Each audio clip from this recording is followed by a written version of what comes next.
Ladies and gentlemen, a very good evening to you all, and we welcome you here at the Windhoek Country Club Resort and Casino.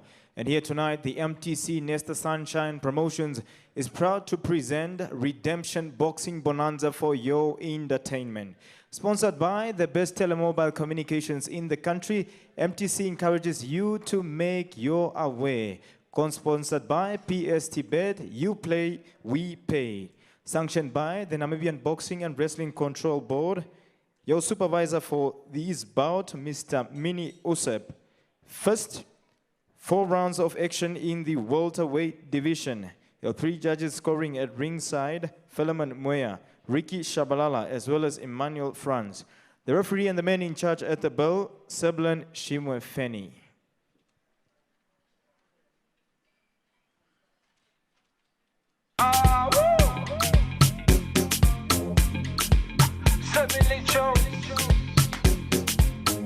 Your doctors at ringside today, Arturo Rodriguez, as well as Chase Bantamweight, as well as Esther Kamati for on-time keeping.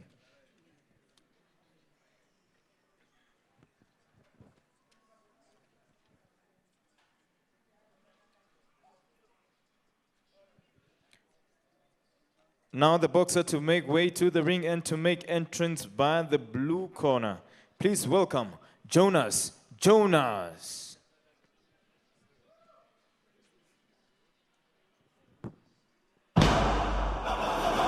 Ladies and gentlemen, get ready! The moment you've been waiting for! From the heart of Wolf's Bay, represent the whole damn course! Put your hands together for the undisputed, the undefeated, now to make way boxing to the promotions. Blue corner, please Let's welcome Jonas. Where the Atlantic Ocean sides. A legend was born, reaching for the skies. 2015, vision took flight, competing the boxing giant. They never so bright. First in Wolf's Bay, we broke every chain. Professional power, washing out the rain. No debate, no question. Hear the people boast. Can't be beat, always bring. Bat it slow. Yeah, that's the name you know. Watch our champions grow. Work tough, ready to pro. Yeah, that's the name you know. Watch our champions grow. We're built tough, ready to grow. Standing tall, conquering all. Every punch and strategy so keen. Coach Clement, the best promoter you've seen. And now to make entrance to the ring and to make way to the red corner, please welcome Johannes Ferreira. Away! Again! Nyomwe tumona chatu kochifa Ikanota ningotora fiwa tuwanifa Ostori yange na tangu inadi kanifa Nusidi bange na tangu nibatula movandifa Nyomwe tumona chatu kochifa Ikanota ningotora fiwa tuwanifa Ostori yange na tangu inadi kanifa Nusidi bange na tangu nibatula movandifa Kosho ungadi performana na madipatifa Ricky Shabalala as well as Emmanuel Franz.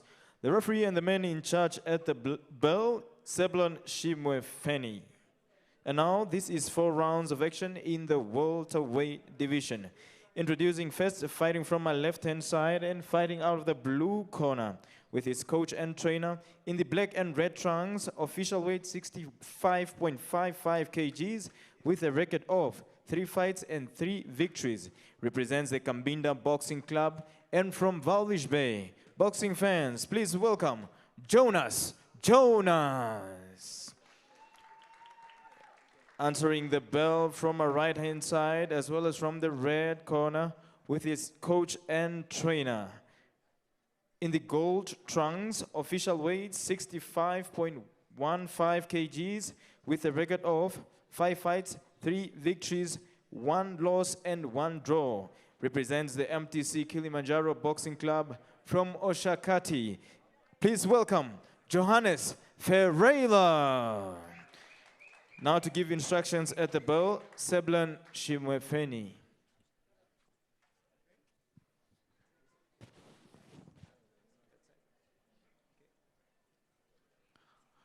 Well, boxers, instruction was loud and clear in the dressing room. I'm expecting a clean fight, touch gloves, all the best.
Featherweight 12 rounds as well.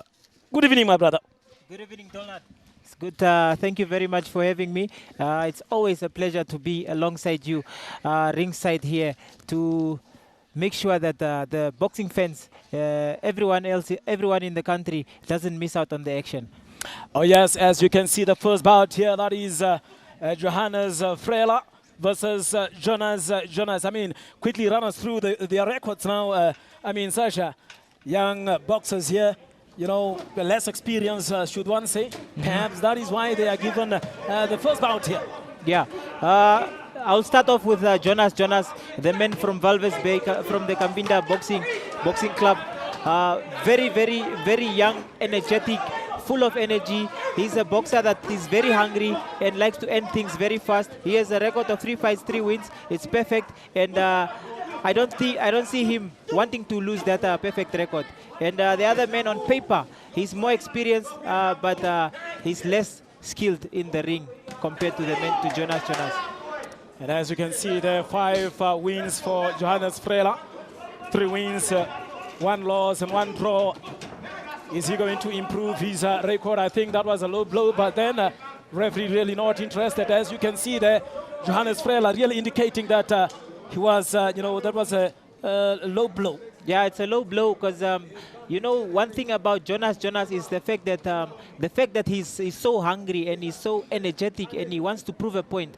He also sometimes becomes a bit careless with his punches because he likes to knock out. He wants to knock out his opponents. He doesn't want to waste time.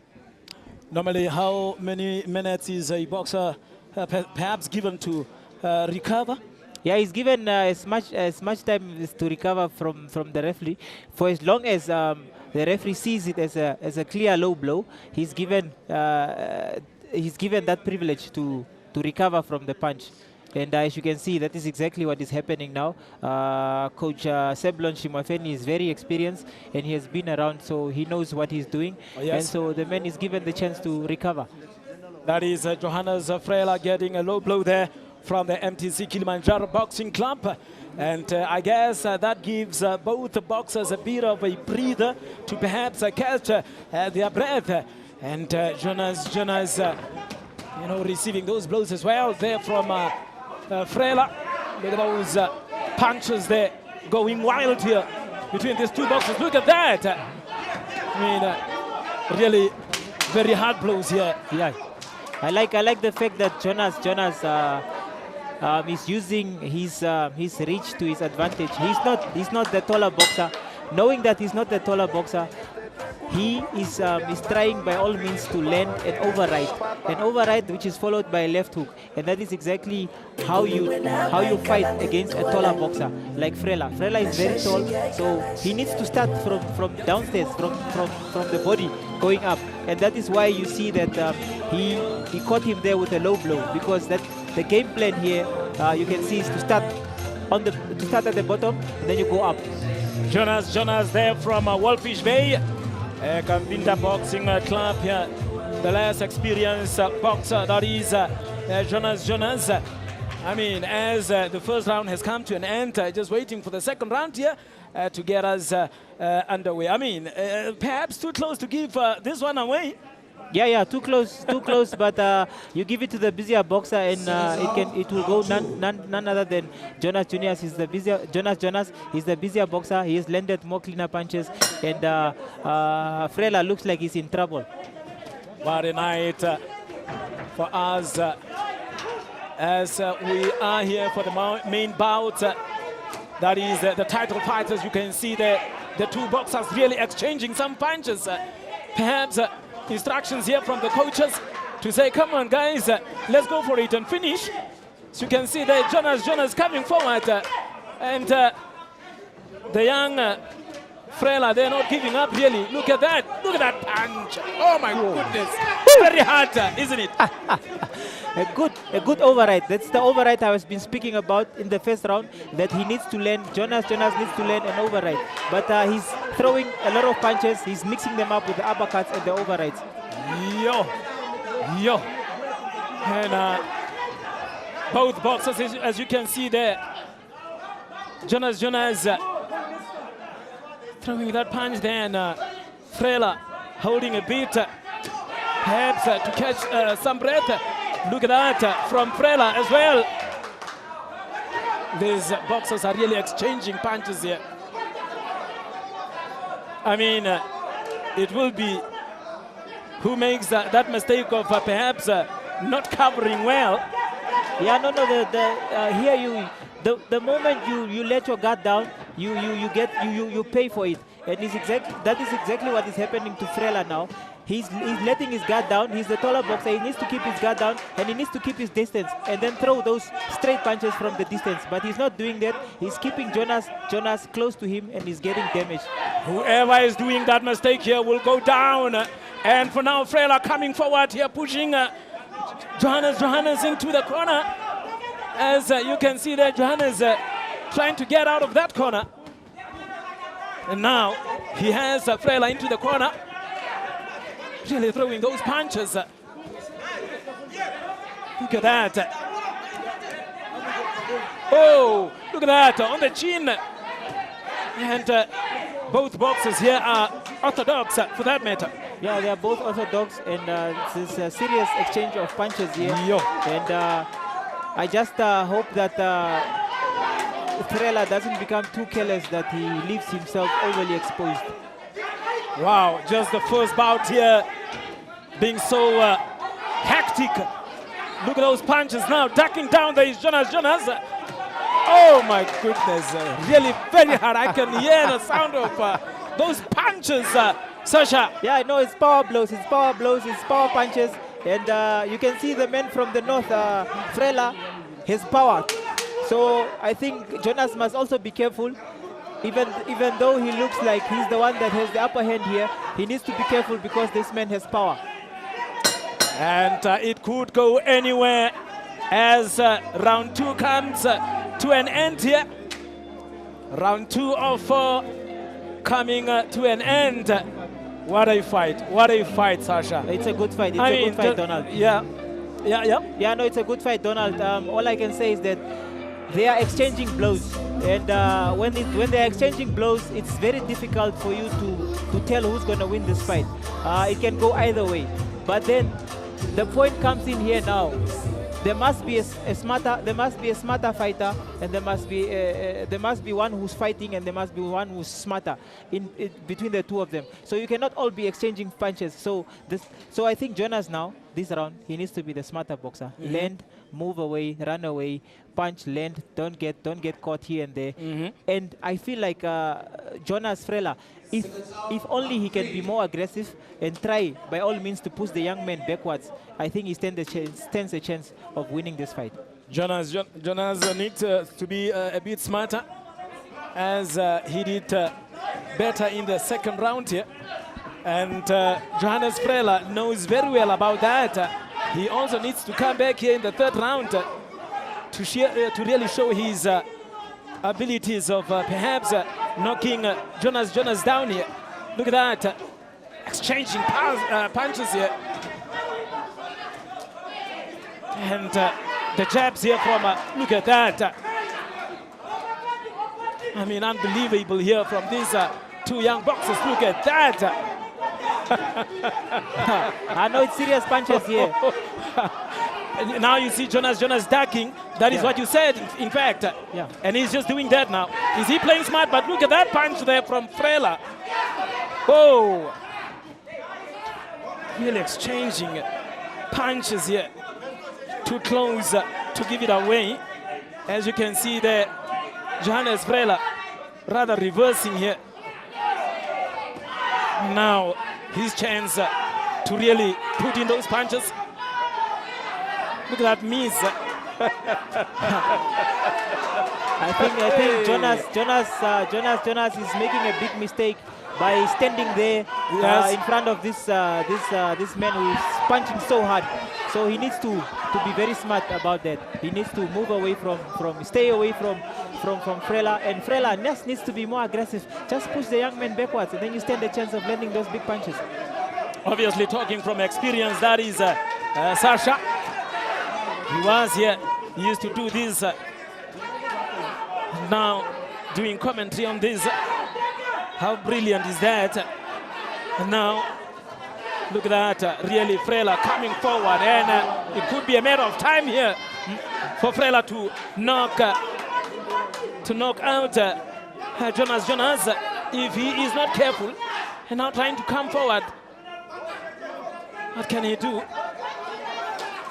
And now, who is the smarter boxer here? I think they are both doing the same thing, and they are landing punches, they are hitting each other. No one is really being smart, no one is really playing smart. But you can see also now the fatigue is also kicking in. You can see by the body language of Jonas, you can just tell that that fatigue is kicking in now. Yes. And but also Frela cannot capitalize on it because the fatigue is also kicking in on his side. Yeah. And the mouthpiece is out. What does the referee say? Can he stop it, or is he going to leave for this round to end, to come to an end, and then pick up that mouthpiece, or what? He lets the fight continue, and then he can pick it up. There it is, the mouth. Yeah, he doesn't pick it up immediately. Oh yeah. He waits a bit. And when the fight is like pulled off, and then he can like stop the fight and then give the chance to get the mouthpiece back on. Safety first. Safety first. As round number 3 comes to an end. I mean, watching at these two boxers, or rather watching at a bout, you would normally say, or have a feel to say, you know, who you are giving this bout to. As you can see, there is some blood coming up from, you know, the upper part of, is that the left eye of Frela? Yeah, that's the left eye of Frela. You can see there's a serious cut there. And, you know, those cuts, most of the time, are caused by punches, but in most cases, it's the holding and then the clinching the head, they punch each other in the head and so on. But it's really a good fight. These two boxers are really demonstrating what it means to fight toe-to-toe. They are really being there, letting the punches go and giving it all they can. No one looks to be giving off that signal of giving up. They all want to win the fight evenly. And so, I don't know. This is a very, very close fight, my man. Very, very close fight, I'm telling you. As we heard now for round number 4. And who is it going to be? As Jonas comes forward here. Closely watched by Johannes Frela. Look at that jab and then that punch there from Jonas. Another one, as you can hear the coaches here screaming, 1-2. Look at that jab again, punching. Really, they are on each other here. The boxer that is retrieving a little bit here is Johannes Frela. Look at that miss there of the punch. Look at that. It could still go anywhere. Could still go anywhere here. And now Frela coming forward, trying to push Johannes to that corner. So funny how he just took him and then, you want to put me there? Come you. Yeah. No, smart boxers do that. And boxers who are able to do that, it shows his amateur background has been good. Has had a long amateur career. That's why he's able to do those things, step in and out, and then twist and turn you like it's nothing. And I see there Jonas giving a bit of a smile there. Not so sure what kind of gesture would that be if you are so tired and looking at your opponent at this stage here and then smiling to the opponent. Yeah, it's a sign of confidence. You are showing that you are confident and you want to win this fight. And it's a psychological game in there. You understand? Yeah. Oh, yes. Now, there's two boxers here. And I'm telling you, that is what the MTC Nestor Sunshine Tobias Boxing and Fitness Academy here can offer you. Redemption, bonanza, no pain, no gain. And we can clearly see that here now. Can clearly see that here. Both boxers really being tired here. Giving their all, and they know it could go anywhere. Look at that, Jonas again here.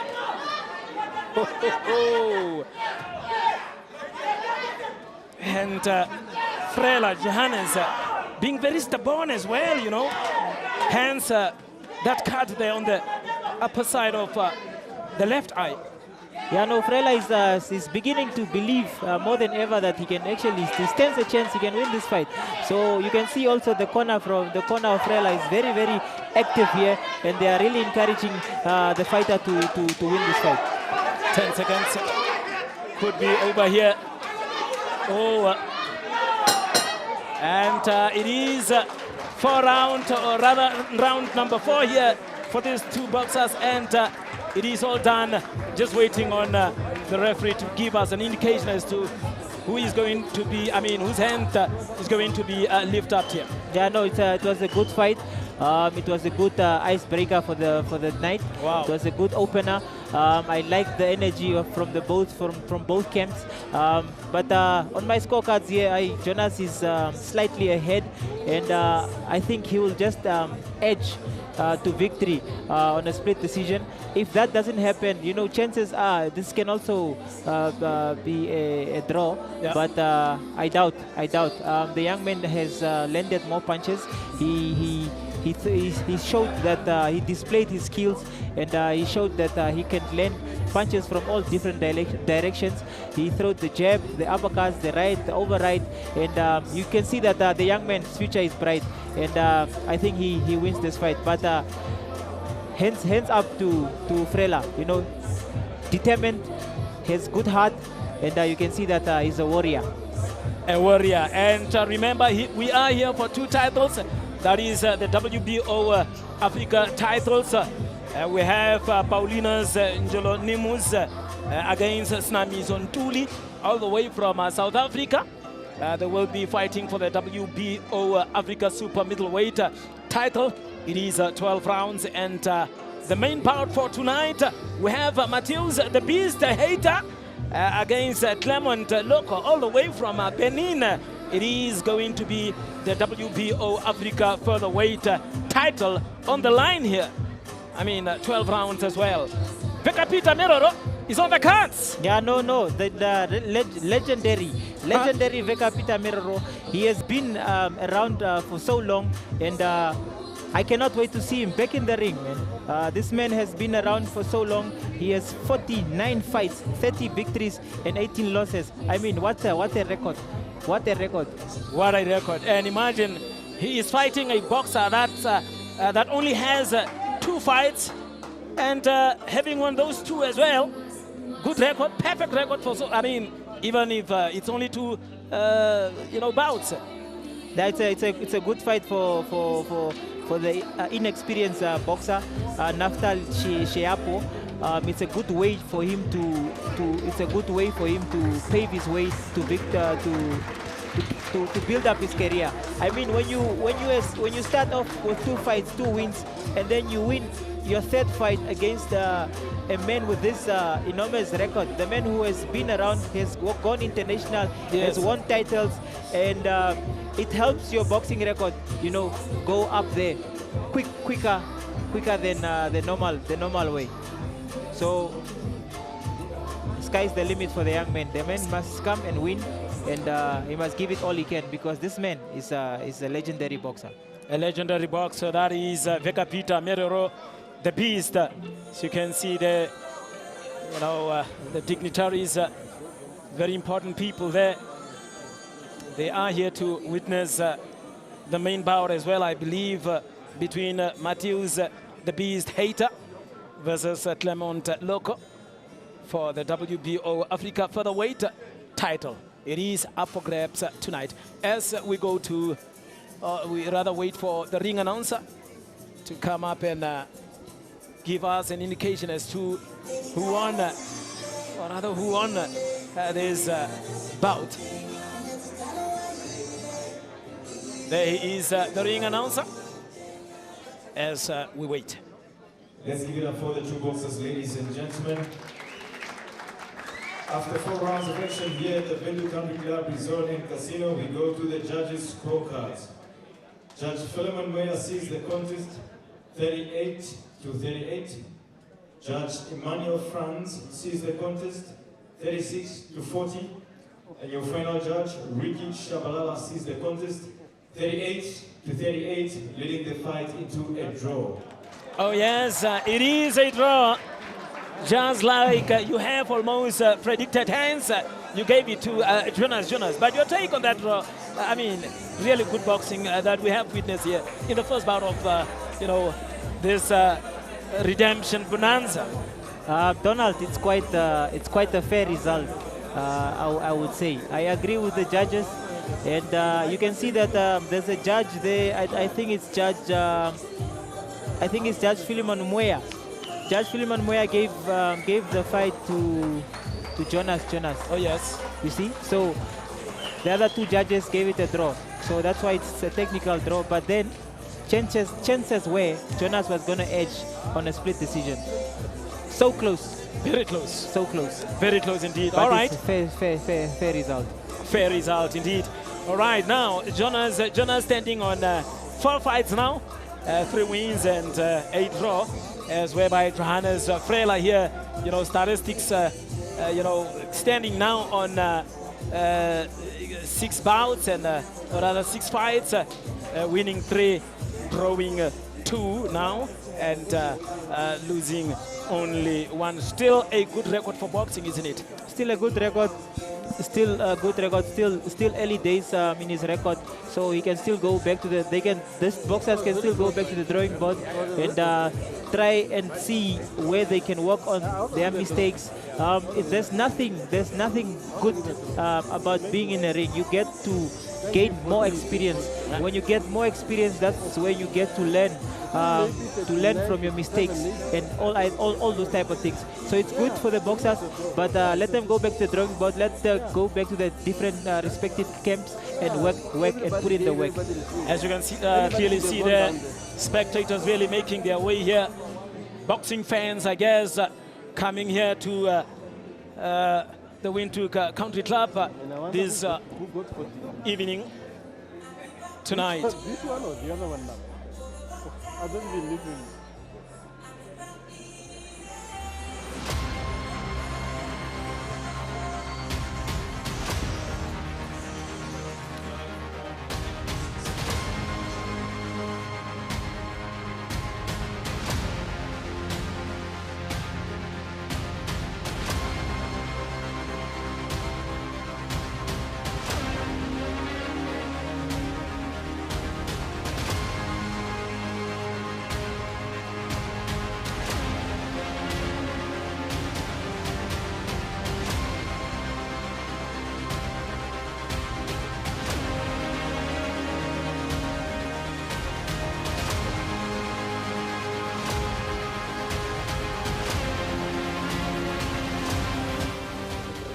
side, Trevor Jacobs, Emmanuel France, as well as Clement Moya. The referee and the man in charge at the bell, Trevor Jacobs. And now the boxer to make entrance to the ring and to make way to the blue corner. Please welcome Johannes Hafeni.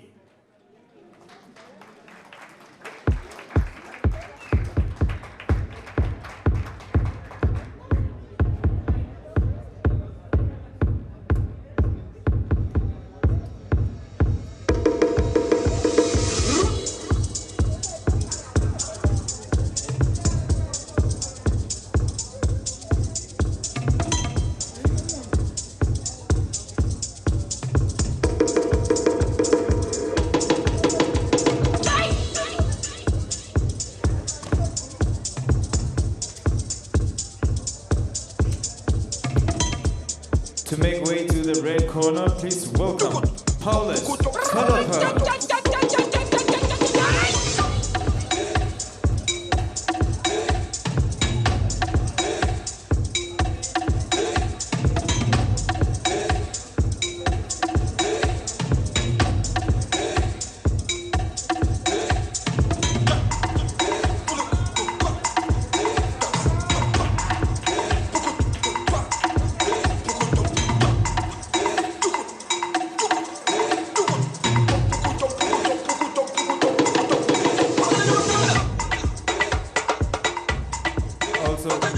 Also acknowledging at ringside Dr. Vey, who is the former director of sports.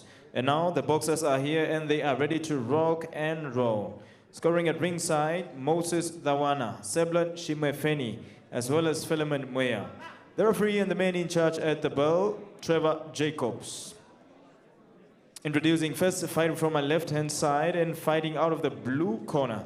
In the gold and white trunks, official weight 55.15 kgs, has a record of 3 fights and 3 defeats, representing the Knockout Boxing Club from Otavi. Please welcome Johannes Hafeni. And his opponent answering the bell from a right-hand side with his coach and trainer, Nikki Natangwe. In the white and green trunks, official weight 52.70 kgs with a record of 2 fights, 1 victory and 1 defeat. Represents the has a record of 3 fights, 2 victories and 1 loss. Represents the MTC Sunshine Boxing Club and from Windhoek. Please welcome Paulus Philippa. Once again, the referee to give instructions at the bell, Trevor Jacobs.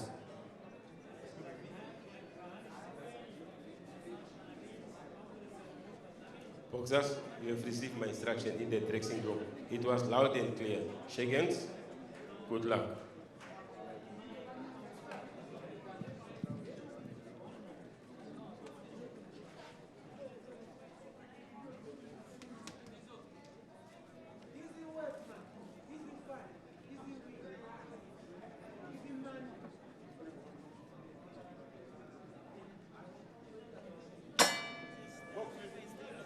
I mean, you never know. The man's looking for his first victory, so you never know. You know, it can start by the 4th fight, building his career there. But Paulus Philippus. Another low blow there. Very interesting. Look at that. Coming with some fire here is Johannes Hafeni. And Paulus Philippus indicating that he got a low blow. And Johannes Hafeni, look at that! Is that a knockout? Oh my goodness! In the first round! Yeah, no. Is he going to get up here?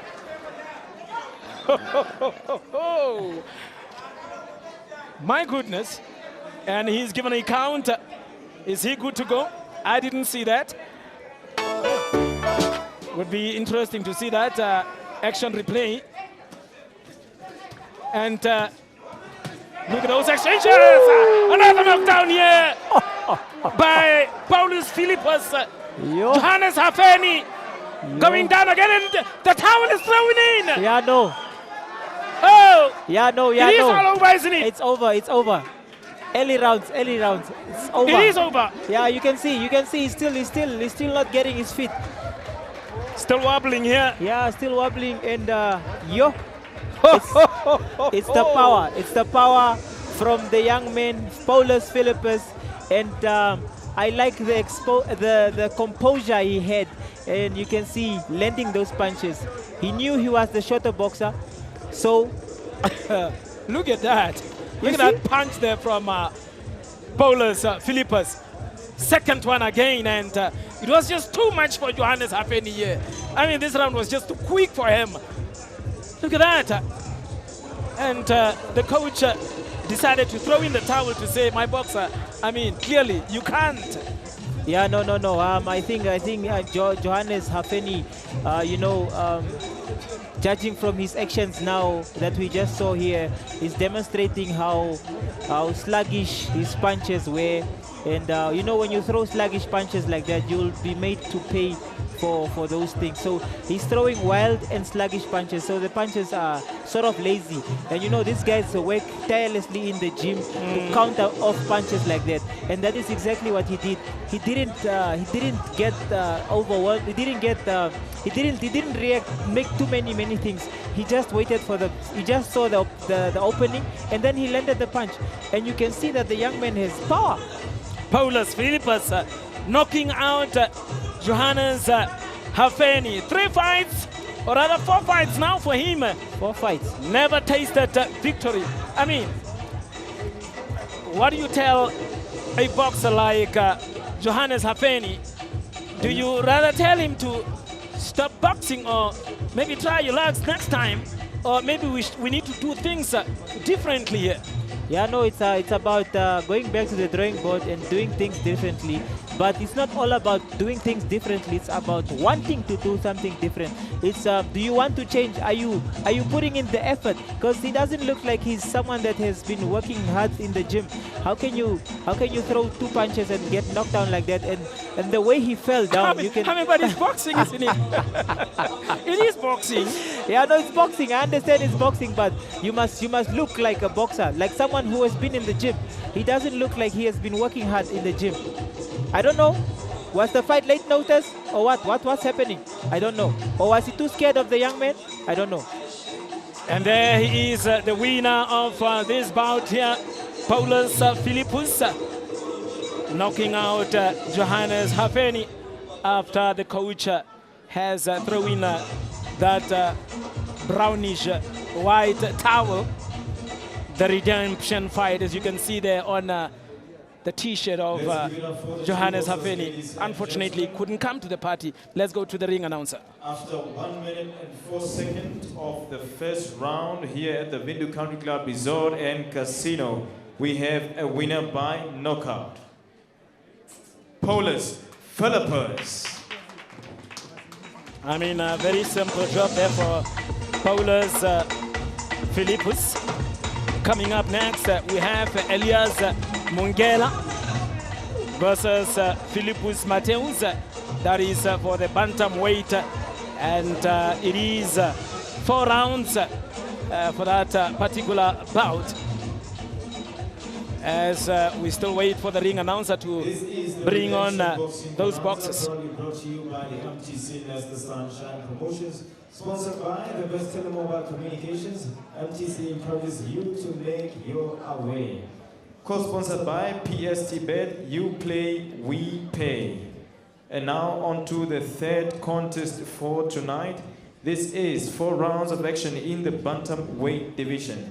Before the bout, acknowledging at ringside once again, Mrs. Tosi Chiombo from Total Namibia, as well as Ms. Aleta Haufiku from Namco. Your 3 judges scoring at ringside are Trevor Jacobs, Emmanuel Franz, as well as Ricky Shabalala. The referee and the man in charge at the bell, Seblon Shimwafeni. And now the boxer to make entrance to the ring and to make way to the blue corner. Please welcome Philippus Mateus. Philippus Mateus, as he is coming through there, can you perhaps just get us through his records? I mean, relatively inexperienced as well. Yeah, relatively inexperienced as well. 3 fights, 1 win, 2 losses. he's looking at, also, building his record and also working on his record. And, this guy's working tirelessly in the gym. And it looks as a very short boxer, but I see a very good fight by the two boxers with Elias Mungela. Yeah, I mean, totally agree with you. Looking in terms of their experience now, Elias Mungela only having 2 fights, 1 win, 1 loss. Philippus Mateus having 3 fights, 1 win and 2 losses. Basically, these 2 boxers have tasted only victory once. So it should be perhaps one should say amateur stuff here. Yeah, amateur stuff. And way to the red corner, please welcome Elias Mungela. And that would be for the bantamweight. It is only 4 rounds. But, looking at the physique between the 2 boxers here, Philippus Mateus, wow. I mean, in terms of the muscles and the body, he looks much more fitter than Elias Mungela, I should say. Yeah, no, that's bantamweight. Bantamweight boxers, they always have that physique. Yeah. Short boxers always have physique. They look very strong. Yo. Especially when you look at the legs. 53.20 kgs with a record of 3 fights, 1 victory and 2 defeats. Represents the Bright Warriors Boxing Gym from Windhoek. Please welcome Featherweight Mateus. And his opponent answering the bell from a right-hand side and fighting out of the red corner with his coach and trainer. In the green and blue trunks, official weight 52.70 kgs, has a record of 2 fights, 1 victory and 1 loss. Represents the JM Boxing Club from Windhoek. Please welcome Elias Mungela. Once again, the referee to give instructions at the bell, Clement Shimwefeni. And now we are at bout number 3 of this evening. And it is Elias Mungela from Windhoek. Is that JMS Boxing Club? And we have Philippus Mateus also from Windhoek, from Bright Warriors. I mean, how do you know them? I know these boxers, they have met before in the amateur ranks. And I see that this is going to be a good fight because of the fact that they know each other. But then this is a different setting. This is professional boxing, and it's a different. The gloves are different. Everything is different. The atmosphere is different. So it's a different fight. Yes, as who is going to touch base here? Who is going to land? As you can see there, Mungela really coming forward here. But then look at that. Look at that, could be a knockout here. Really, here, Philippus Mateus failing to guard himself here. Yeah, no, he's finding it very difficult. He's very short. As you can see, he's very short. And Mungela is letting the punches go from a distance. That's why Philippus Mateus is finding it hard to land a punch on top. But it's very, very early. Very, very early. We thought it was early between Johannes Hafeni and Paulus Philippus, but it ended so very quickly, prematurely. And now, back to these 2 boxers here. Philippus Mateus, look at that. Not so sure if the shortness is a rather disadvantage for him. As you can see there, Elias Mungela just holding, taking his time as well. You can see Philippus Mateus throwing those long punches, overhead punches, but really not coming through there. And it seems as if when they are holding it, it is slightly working for him. Yeah, no, it's working for him because that's where you are able to land those kidney punches when you are holding and in the clinching. When you're in the clinch, you are able to land, and it takes so much energy out of the other boxer. Philippus Mateus, the shorter guy here between these 2. As you can see that he's really trying to throw those punches as he shakes his Heita, he is now in the corner, pushed back in the corner here, and Mungela is trying to work, from the body punches. Look at that. Oh, is that a punch from Philippus Mateus?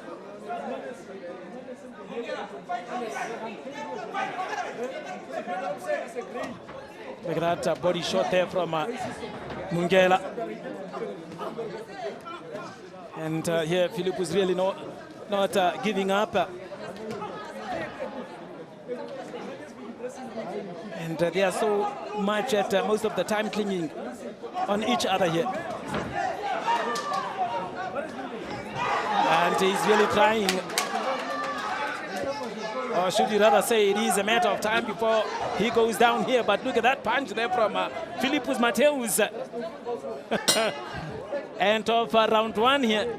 I mean, obvious, or should I say obvious, Elias Mungela has got the upper hand here from what I have seen here. Not so sure what you're thinking. Elias has the upper hand, yes, but it's a very interesting fight. You can tell. Even if it's your first time tuning in and watching boxing, you can tell that these two boxers are inexperienced because of the fact that they are holding and they are punching, and the round just started and they are all over the place, and you can clearly see it's inexperienced boxers, because experienced boxers take their time. They know it's very dangerous to throw wild punches like that and be all over the place, because you can get knocked down and get seriously hurt in the ring. But it's a good fight. Mungela has the upper hand, obviously, because of the reach advantage he has. And Philippus Mateus is finding it very difficult to land something, because, I mean, the man is tall and the man is short. And so he needs to find a way to land a punch on Mungela. And the only way he can land the punch is by letting go of the override punches. So he needs to throw an override to land on Mungela. Yes.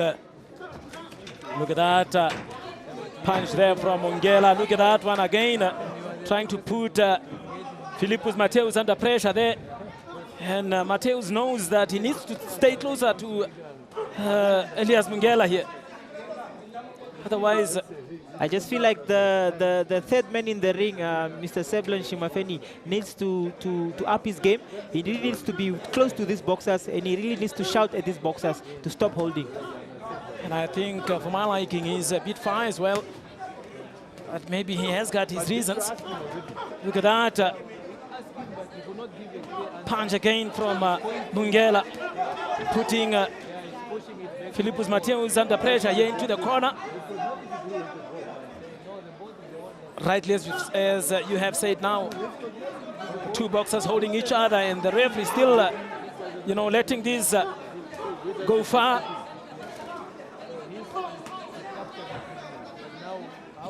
We are very close to the action here on your screen. We don't want you to miss anything, isn't it? We are on top of the action with our camera guys here. Look at that. Punches really.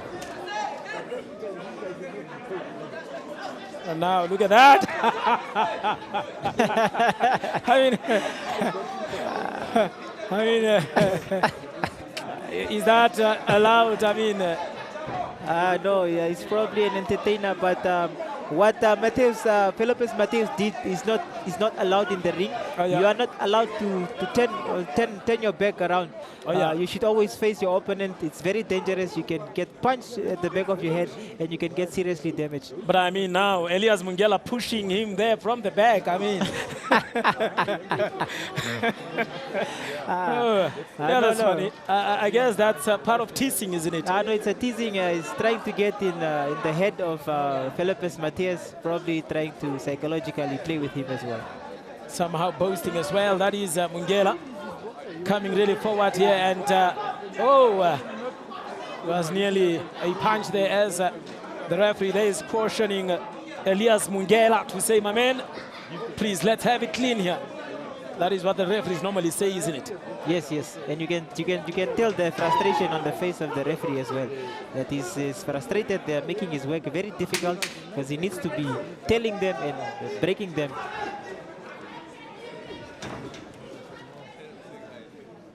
As they clinch on each other again here. That I can't even. I've even lost count of the rounds here because it has been hectic. Yeah, no, it's hectic, man. It's hectic. It's holding and it's punching and they are pulling and they're using shoulders and all those type of things. And what I think what is really important here is you can see that they are inexperienced and that's why they are doing that. And for them to have a clean fight, the referee really needs to up his game. He needs to go to the corners. Like now, he needs to talk to the corners and just talk to the boxers and say, no, keep it clean, keep it clean. He needs to be there, he needs to be there. We need a clean fight. The fans wants to see a clean fight. This is not good for boxing. We need a clean fight. And you can see, that is exactly what he's doing. Waiting on round number 3. Yes, I can clearly see there the referee going to the other corner again, trying to talk to the boxer there, having visited the corner of Elias Mungela. I mean, you're just saying like it should be, isn't it, Sasha? Yes. Thank you for that expertise. Yeah, no, that's why I'm here. That's why I'm here, my man. Yeah. Now coming forward here. Who is coming forward? That is Philippus Mateus. Look at that! And furious, really. Oh, it is no more jabs here. It is only punches that are flying. As you can see there, the referee cautioning Philippus Mateus to say, please, let's not hold. I have told you before. It is really difficult here for Elias Mungela as well as I think he should use the advantage of, the long reach here. Yeah. Mungela needs to stay on the outside. He needs to remain on the outside. He needs to keep his guard up and then just remain on the outside. Use combinations, basic combinations like jab, 1-2. Because he's a shorter boxer. Keep him there. Keep him there. Keep him far away from you and hit him from a distance. Yeah. It could go wrong for any boxer here, as those punches are really coming in strong. If you let your guards down, could be over. Yeah, and Philippus Mateus needs to keep his guard up, but he needs to bob and wave. He needs to be going underneath those punches of Mungela. Like he's doing. Yeah, it's like he's listening to you now. Yes, he needs to go down there and then hope that he misses and then he lands something. Oh, yeah. Like ducking and then coming out. Yes, exactly. Forward. He needs to duck and then throw something there to make Mungela pay. But it's a much better round. It's a much cleaner round. You can see that there's less holding, and that is what I said. Like the referee needs to be up. He needs to up his game. He needs to be there. He needs to be very vocal. The boxers need to hear them. Need to hear the referee, because sometimes when you are in the ring speaking from experience, it's like you're having headphones in there. You cannot hear anything. You just hear the punches, and so the referee needs to be very vocal. So the boxers here. And I have seen the referee here cautioning, or rather indicating that he has given 2 verbal warnings here to Elias Mungela. That should be a 3rd verbal warning.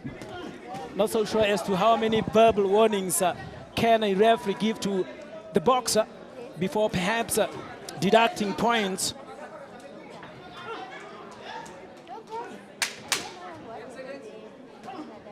You see there, Philippus Mateus, when they are in the clinch, he's most of the time hitting Mungela at the back of the head, which is not allowed, and it is very dangerous. It can cause serious damage to the other boxer.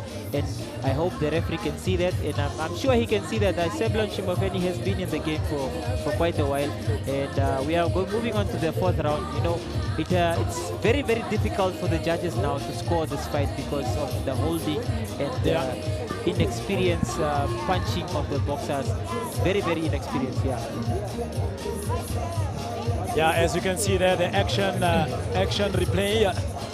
as we are waiting for round number 4. Yeah, no, it's good. It's the fourth and final round. And Mungela, stay on the outside, throw basic punches like jab, 1, 2, straight. Keep him on the outside, and Philippus Mateus, he needs to be bobbing and waving, ducking underneath those punches, and throwing override punches, an override punch, in order to land something on the head of Mungela. And that is what is happening now is we are going for the final round here of this bout. Remember that we are awaiting for the main bout. Look at that one hand jab. Look at that. Yes. The jab there. Keep him on the outside. Yes, from Mungela. Yes.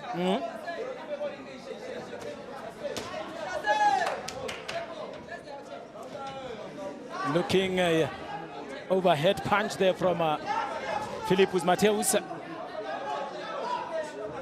You see? He needs to duck, and land something.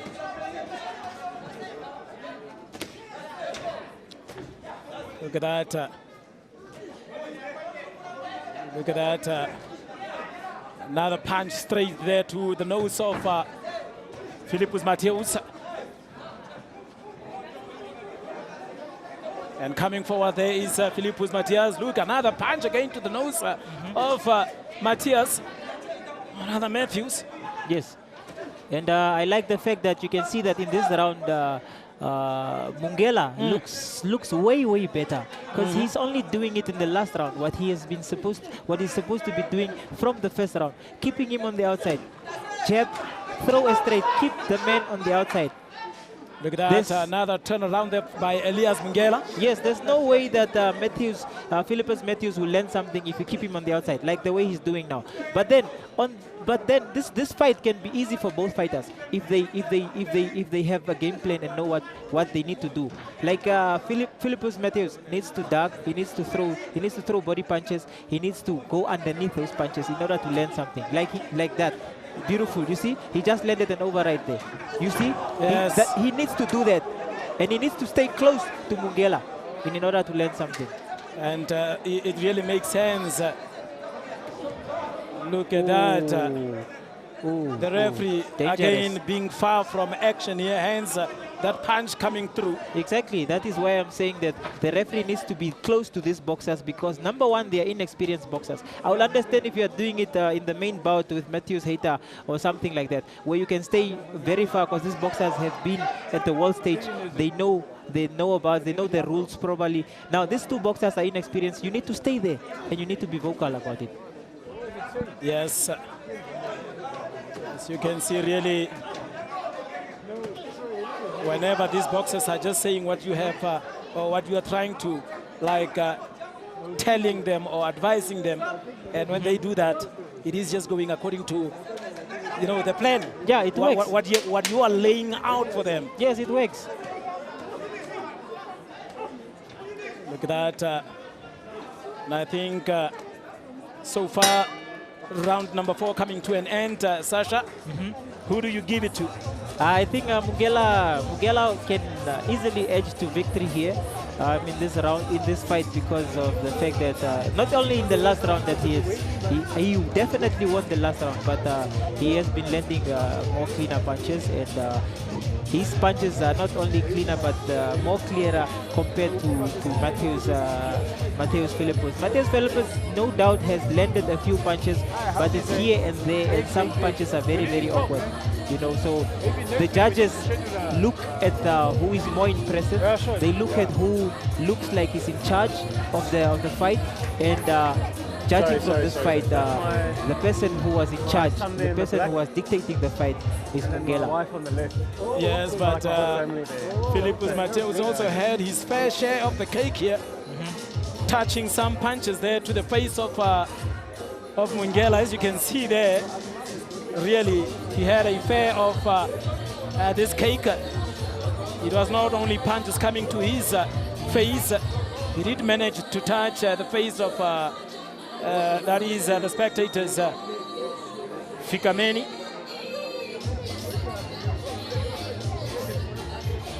Yeah, no, it was a good fight. One was dictating the fight, controlling the fight, and the other one was more aggressive, was the aggressive boxer, and Mateus Philippus was aggressive and, you know, was showing so much heart, but then the control and the composure and the whole boxing situation was on the side of Mungela. Yeah.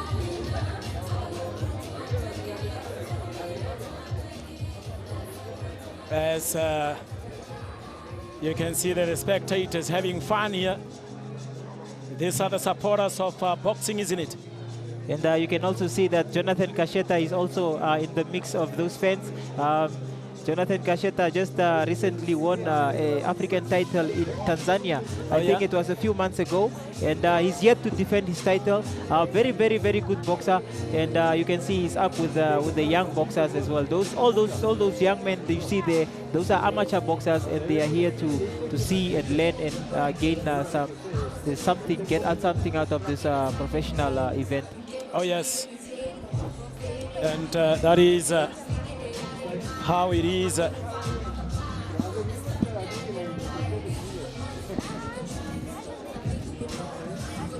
That is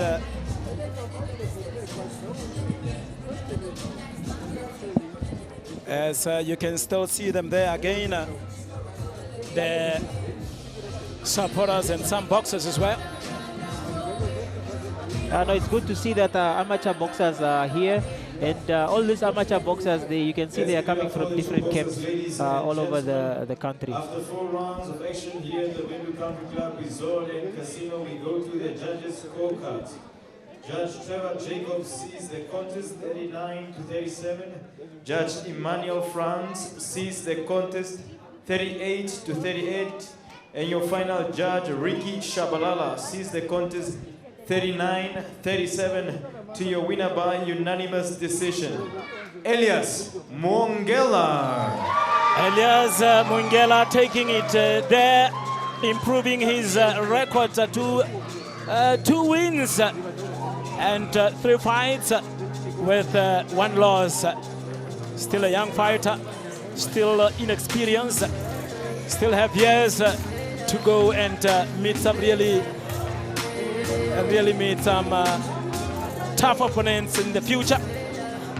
As you can see there, him celebrating, really very happy for this victory here. Yeah, no, it's you know, there's no better feeling than winning, you know, a fight, you know, and coming out of it. It's a confidence booster for these boxers. You know, that's why sometimes it can demoralize a boxer when a boxer loses, and it can also, you know,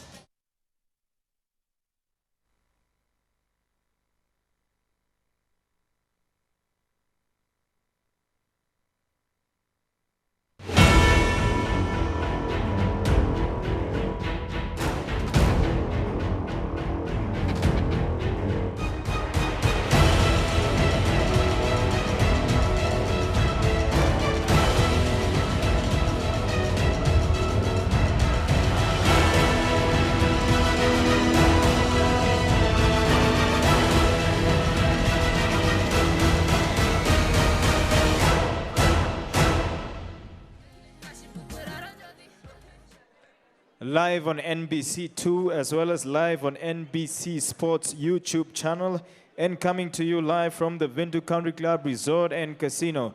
This is the Redemption Boxing Bonanza, proudly brought to you by the MTC Nestor Sunshine Promotions and sponsored by MTC, as well as co-sponsored by PST Bet. You play, we pay. On to the 4th contest for tonight. Your 3 judges scoring at ringside, Seblon Shimwefeni, Moses Dawana, as well as Trevor Jacobs. The referee and the man in charge at the bell, Ricky Shabalala. And now the boxer to make entrance to the ring and to make way to the blue corner.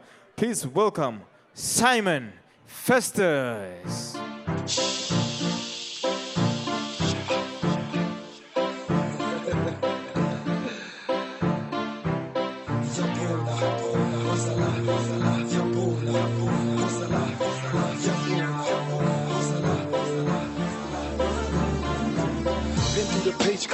Who's in the mixed cars?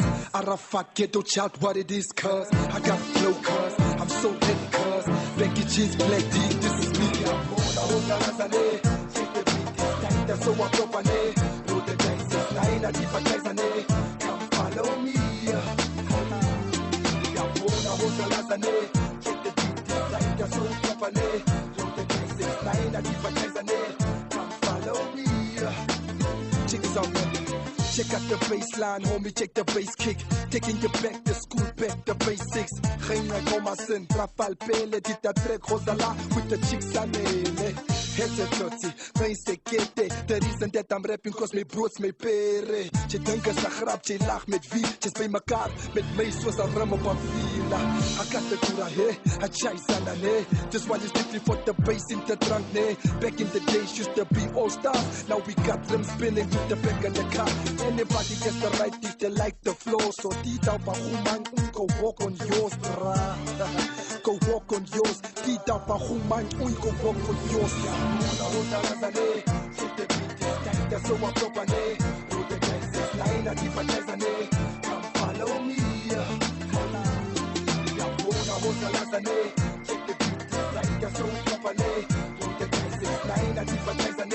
Come follow me. Do you remember when I said I could not afford Nikes, but now I got 4 pairs, the one with the stripey? Remember when mama did not have that money? My life, the song, yes, mama could not buy me. Damn, now I can afford my own. Finally the boys only can afford his own. Thanks to the fans, the ones that buys my CDs, took me off the street corners, put my face on TV. Separate capitalism from the true potential. Recognize true talent, industry's been wasted. I'm the best lyricist, which means there's no replacement. To La Point under the tree, next to the basement, the basement. Knows that the kick is Ozala. Whatever that I do, my rhymes is Ozala. On top of my game, check the clock, Ozala. She twistle for shizzle, man, this is better, Ozala. Ozala, take the beat, that's so I'm proper, Making entrance into the ring and into the blue corner, please welcome Simon Festus.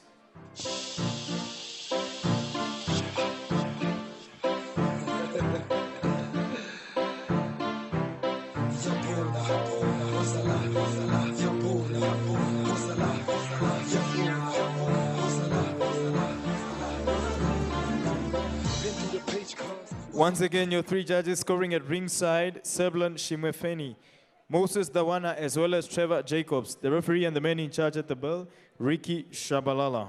And now to make entrance to the ring and to make way to the red corner, please welcome Erastus Shapaka.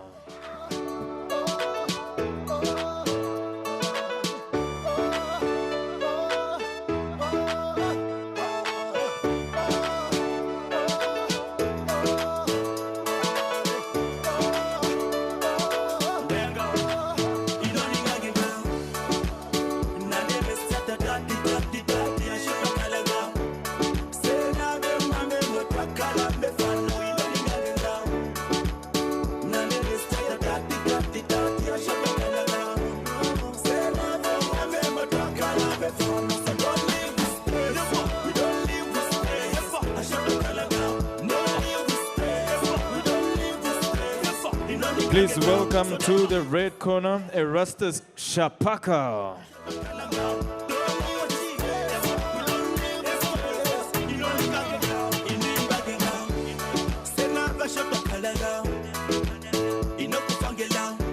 Once again, your 3 judges scoring at ringside, Seblan Shimwefeni, Moses Dawana, as well as Trevor Jacobs. The referee and the man in charge at the bell, Ricky Shabalala. And now here and ready to rock and roll. Introducing first, fighting from my left-hand side and fighting out of the blue corner with his coach and trainer in the gold and blue trunks. Official weight 51.60 kgs with a record of 4 fights, 3 victories and 1 draw. Represents the MTC Sunshine Boxing Club. Pardon me, representing the JMB Boxing Club and from Windhoek. Please welcome Simon Festus.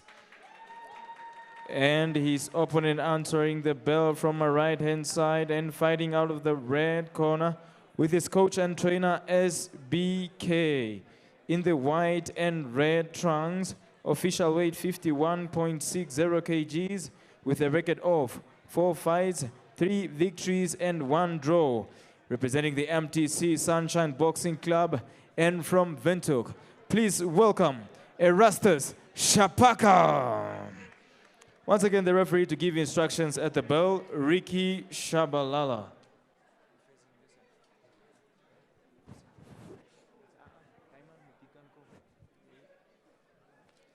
Boxers, both of you two already received my instructions on dressing room, and my instruction was very clear. All the time, protect yourself and obey my commands. Touch up.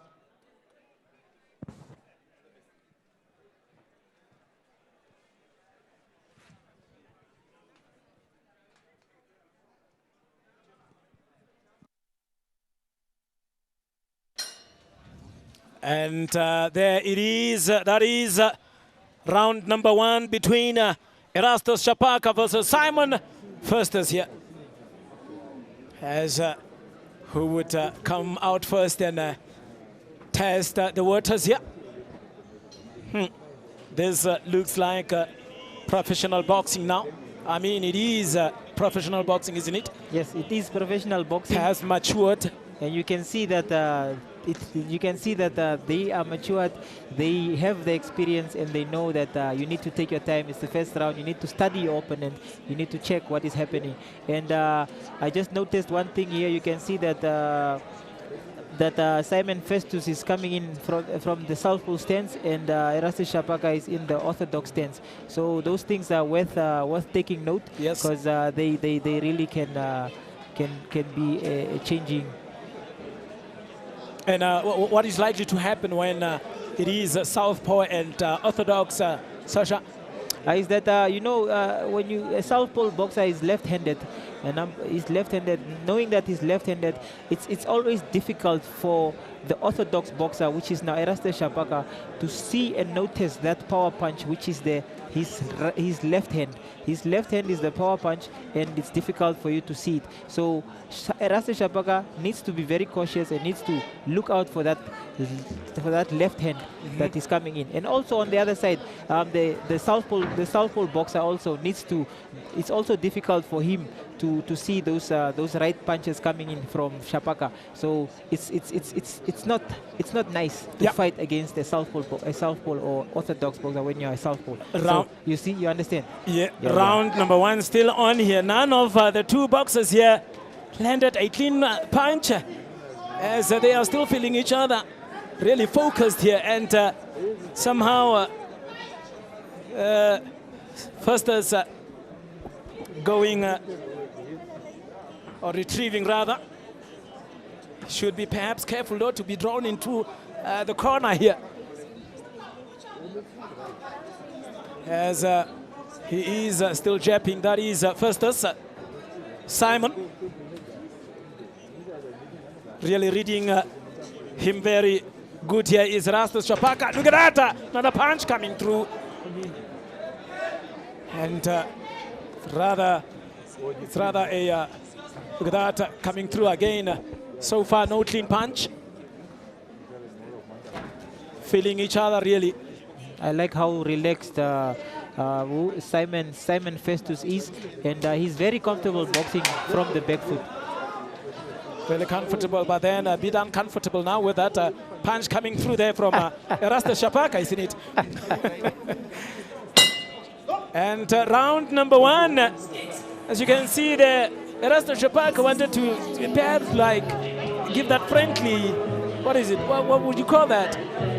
Maybe a friendly greeting. Yeah. And it's good for sportsmanship. But yes. You know, sometimes boxers are also warned by their coaches or by their camps to be also careful about this thing, because you know what the name of the game here is protect yourself at all times. Oh yeah. So you can be tricked by thinking the guy wants to greet you or it's a friendly gesture, but later he can punch you. Oh yeah. So protect yourself at all times, no matter what. So it's exactly what Simon Festus did, and I like it. But sometimes it's good for sportsmanship. You know, it's professional setting here. So these guys are being professional, so why not? Yes, I mean, no wonder. Now it comes to, you know, it makes sense here that it is 10 rounds. Hence, the first round they would take it easy. Second round, take it easy. Perhaps in the third round there, you would start seeing perhaps boxers coming out. I'm not so sure as to what do they mean by calling it, you know, championship rounds. When is those rounds? Yeah, no, it's championship rounds.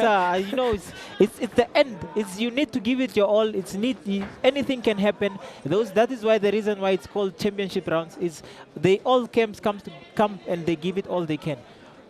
Oh yes, I mean for educational purposes, you would hear commentators always saying that championship rounds, you need to know as to which rounds they are.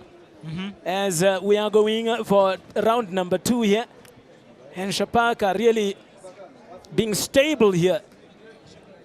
Yeah, he's being stable, and you can see that he's moving to the right side of Simon Festus.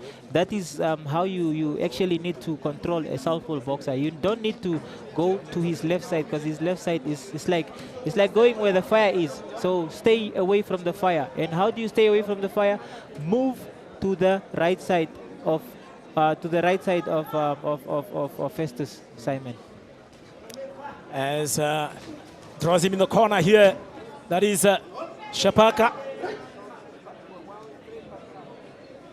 Now Shapaka really coming good forward here, and I should say the footwork of Simon Festus so far top notch, having the advantage in terms of footwork.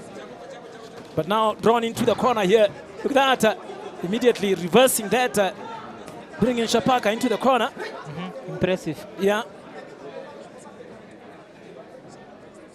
Otamanzi is that the nickname of Shapaka. The man from Onganjera. Man from Onganjera. Would love to visit those areas some days. Festive is here, isn't it? Yeah, no. Maybe you should take me there. Come on. I think Nestor should take a fight that side, and then we will hopefully be that side. That's a good idea. And now, as Simon Festus is still, going back here, drawn into the corner, and he is playing it so clever. Whenever you think that he is in the corner, he would quickly get out of that corner and move into the middle of the ring here.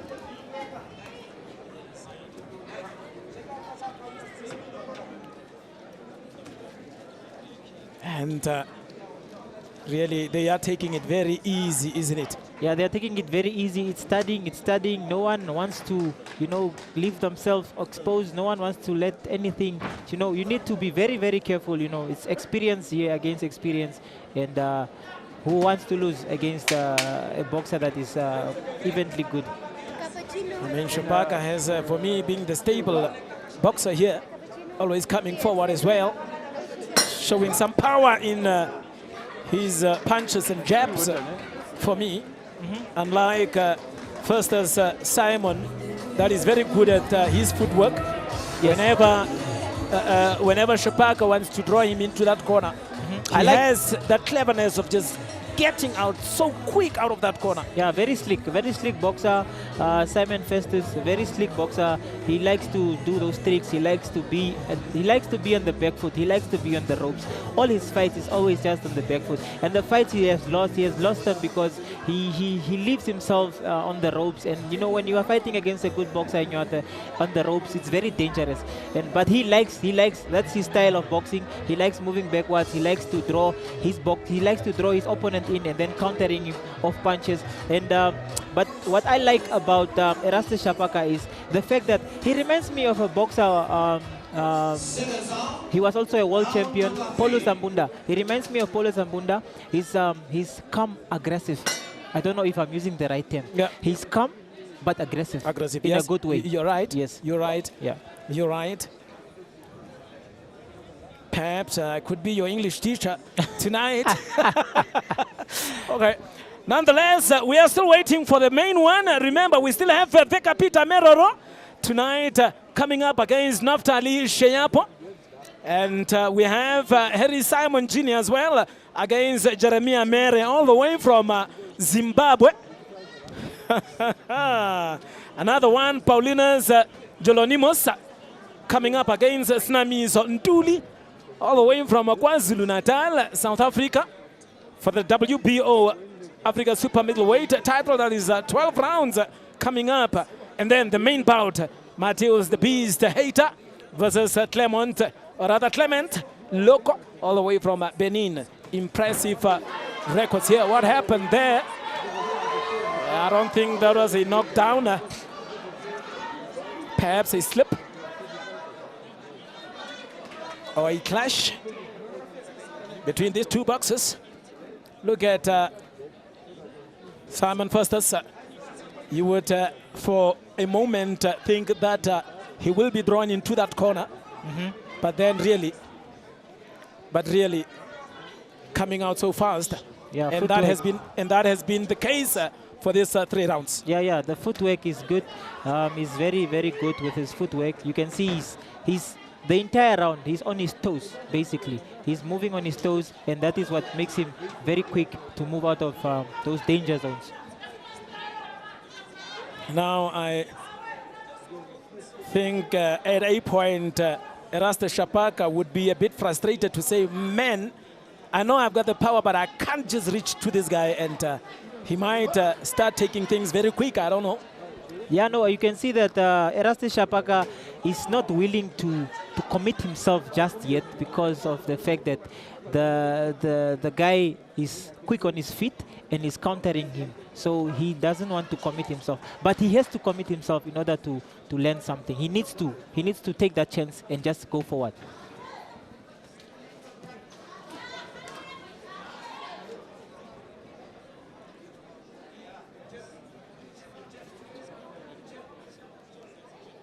Yes, as they are still on each other here. This is Eraste's Shapaka. And Simon First is here. Really, round number 3 here, almost coming to an end. And I somehow feel that Shapaka would become frustrated. As you can see now, even, Simon First is coming forward now for the first time in this bout here, coming forward and really giving the fight to Shapaka. Yeah, no, you can see, Donald, the thing is, Shapaka is waiting too long. He's not willing to commit himself because he's being countered. And now the fact that he's being countered and Festus Simon being... oh yeah, just the light of what Shinima. Yeah. Shinima is in the crowd as well, also here to support. Good boxer, very aggressive boxer. Recently fought in Russia. I think last month. I'm sure last month he lost in Russia. Had a very good fight in Russia. Charles Shinima just passing there momentarily on your screen. Look at that. Was that a push? Referee was not interested in giving a count there. Yeah. So it looks like, what happens with these boxers is the fact that Southpaw and Orthodox is like they usually step on each other's feet, and it can happen here and there. But there was nothing like that. But I think I don't know how, but I don't think it was a punch that landed. But then he just slipped on the other side. And if you look at first, look at those exchanges.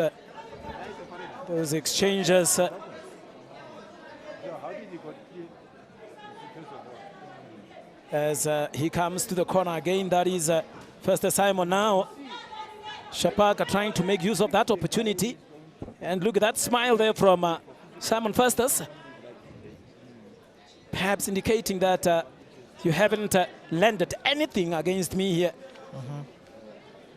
Like I said, this is a psychological game. Sometimes you need to get into your opponent's head in order to, frustrate him and take him out of his game plan. As you can see they're coming through. And this is round number 4. 2 boxers really coming through there, as you can see, with a big punch there overhead almost from Shapaka. And now Festus is just standing there. Weapon weight.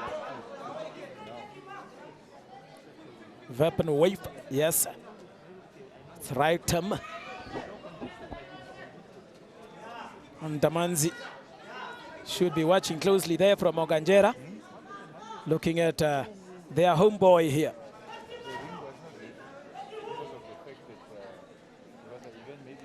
Round number 4 of 10. Look at those amazing footwork from Festus. Now that came in, big punch there from Erastus Shapaka. And still smiling there is Simon Festus. Something illegal there. Something illegal there is those low punches and all those type of things. Ricky Chabalala is very vocal in the ring, and he always takes close attention. He pays close attention to all those little things. I'm looking at look at those punches coming forward there. Look at that one. Is that Simon Festus coming on now to Shapaka, giving it to Shapaka this time around. As you can see there, the referee saying, pick it up, boys. And now, coming back here is Shapaka. It is a very difficult one, this round here. Beautiful right hook there by Festus Simon. And it's amazing how he's able to do that. Yeah. And that's where that sort of knockout look-alike thing happened. It came about because of the fact that he landed the right hook, but when he's throwing the right hook, he's stepping also with his right foot to the right side. Oh, very observant, I should say. Yeah. He's amazing. It's amazing how he does that. He hits and then he moves to his right hand, and then that's how Shapaka is able to. He moves on the other side and cannot even see him. Look at that scar on the body of Simon Festus. He has a story to tell there. Yeah, I'm not sure if he was involved in an accident, or it cannot just be there, that scar. I don't know. I wonder what the sky is all about. But we should perhaps follow him up and find out, because we are going to see that scar many times when we are seated here, isn't it? Yes. We will always wonder as to what happened to him. Donald, it's a good fight. Shapaka should not let Festus Simon get and gain the confidence by allowing him to keep, to take and get momentum in the fight. He needs to press him forward, keep pressuring, be aggressive, be the aggressive boxer, and then you stand a chance of landing something on Festus Simon. And Festus Simon, I like his style. I like how he moves. It's dangerous boxing for him for his side, because he's waiting for Shapaka to throw something, and then he lands something. It's dangerous to do that, but it's good boxing. So he's showing and he's displaying his skills here. And now, here comes Shapaka coming forward. And in the corner here is Festus Simon coming out again, very smart. Another big punch there from Shapaka. Another one there for Shapaka again. And it's not jabs here, it is punches. Look at that punch again there. I think he has realized that it is perhaps time for him to come all out. Not so sure if it is the right time. Is it perhaps early, as this is round number 5 of 10.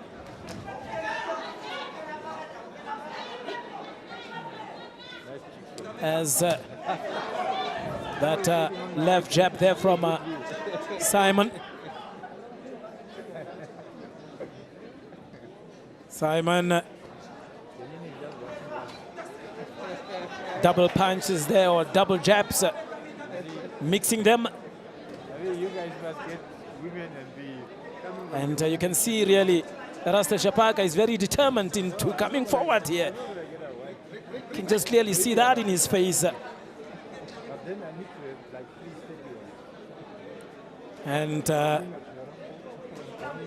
really good boxing that we are experiencing here, or that we are witnessing here. good indeed. As you can see, you know, Simon trying to set up Shapaka here, letting him in and then trying to ambush. Let's see. And now, and really Shapaka is coming in here with that big jabs, not jabs, but rather punches to the body. As we are left with 10 seconds here, it is almost over here for round number 5. Look at that. And now they have shaken hands finally. Yeah, finally. It's a good round. It's a good round of boxing. It was a good round for both boxers. I am very impressed by Festus Simon, the way he's moving, the way he's boxing. It takes a very good boxer, not only good, but it also takes a very confident boxer to be able to be in the corner on the ropes and be comfortable the way he is. It takes someone very good, and it's confidence. It's showing that it's confidence, and the confidence keeps building because Shapaka is allowing that, and the boy is getting more confidence and more confidence. So Shapaka needs to use this, and he needs to press and needs to be aggressive. He needs to let go of the right hand. He needs to let go of the right hand. You are fighting against the southpaw. Stop using the jab more. Use your right hand more and be aggressive. Push the boy backwards and let go of the punches. As you can see there, from round number 1 up until 6 now, I mean, Simon Festus has been standing, being offered a chair to sit, but not sitting. Not so sure as to is that the fact that he is not tired, or is he trying to play mind games here? I'm not sure. No, there's no mind games. Sometimes it's the way he trains. He doesn't sit when he trains, so he doesn't like it when he sits. He probably will take that. You can see that he's always on his toes, so he's always standing, so makes sense. And it's as if Shapaka is becoming a bit frustrated now, throwing those loosely, or rather loose jabs and those punches that are not really coming to the face of Simon Festus. And only now, and you can see Festus coming out of that corner there, but for the better part of the last minute, I think he was on the receiving end. That is Festus Simon from Shapaka. Look at that, getting into that corner. In a blink of a second, he will be out like now. Very smart. I mean, very smart indeed. Look at that. And I think that is also giving him confidence. That is Festus Simon trying to land those body punches. Perhaps not that powerful as he would have loved.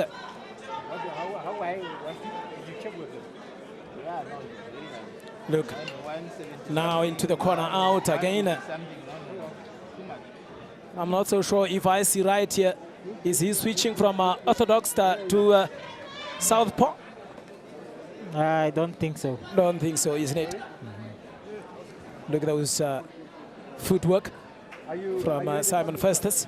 Always on his toes, and being smart, the smarter boxer. You know, he's the boxer basically in this fight, and you know, Shapaka looks like the more of the fighter in this fight. Smarter boxer.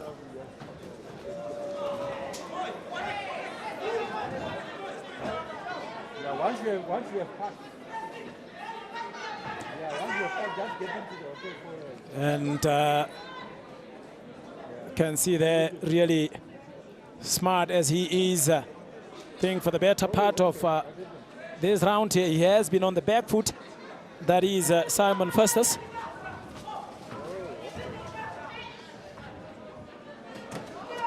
Look at that.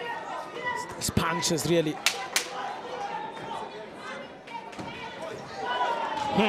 Very clash. Trying to throw those mixed punches there is, and the last one there coming through.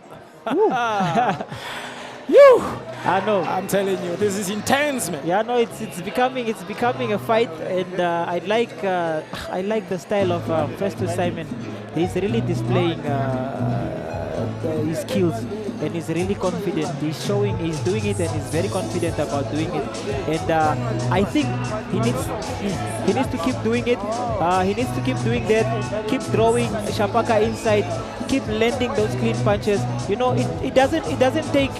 You don't necessarily have to be throwing power punches to win a fight. For as long as you are landing the cleaner punches, you can win a fight. As you can see there, that is Shapaka. Look at that! There he is! Vekapita Merero. The Beastmaster. The Beastmaster! He is ready tonight, isn't it? He is ready tonight. Look at that. Wow, heavyweight. Legendary boxer. Legendary boxer, I'm telling you. Yo, look at that. Very excited to see this man. Looking sharp. We are in for a big one, isn't it?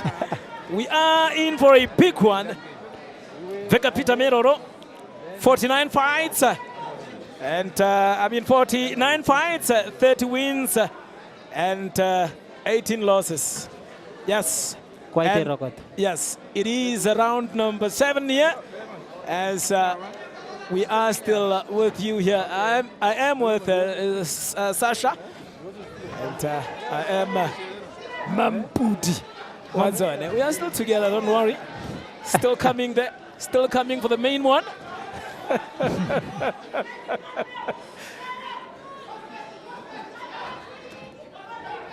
So you can see there the two boxers really exchanging, and so far they have shown maturity, isn't it? In terms of perhaps sticking to the boxing plan. I mean, boxing plan, look at Simon Festus, having been on his toes for the rest, or since the start of this boxing bout here. And yes, and Shapaka here trying to, you know, bring in those big punches. Hence, he didn't land much as he would have loved.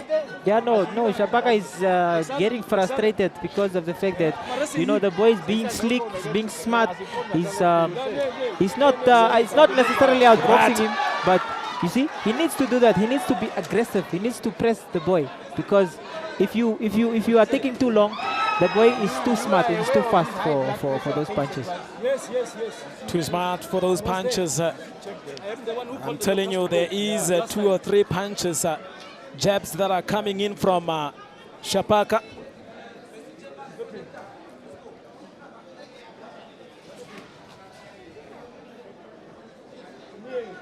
So Shapaka, I think if he really wants to learn something serious on Festus Simon, he needs to throw a straight to the body, and then followed by a left hook on top. That's how you can learn something on the southpaw. Straight hook. Yes, that almost came in. It's just that the referee was just here, right in front of us. But yes, I think one of them just came in. Yeah, straight hook. That's how you learn something on the southpaw, because he might see the right, but he won't see the left hook coming in. And I should really say, from what I have observed here, is that the boxer that has got much powerful punches here is Erastus Shapaka. As you have rightly said, and I like what you said when you said the boxer here is Shapaka, but then the smarter one is Simon Festus. Yeah, rightly said. Festus is the boxer. Erastus Shapaka is the fighter. Yeah. Yes. But it's good. Like I said, Shapaka needs to be more aggressive. Whenever he finds that,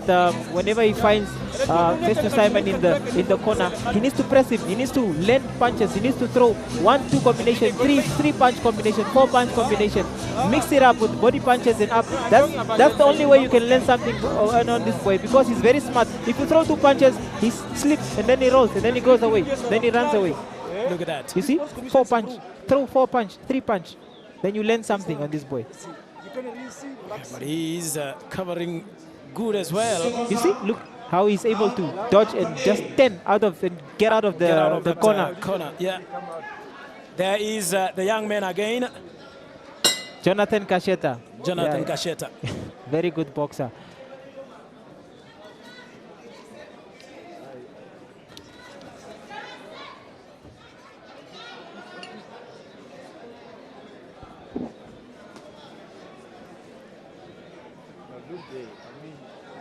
And as we are waiting for the main bout here, but then we still have business to handle here between these two boxers, Erastus Shapaka versus Simon Fustus. And round number 8 now, and 2 more rounds left.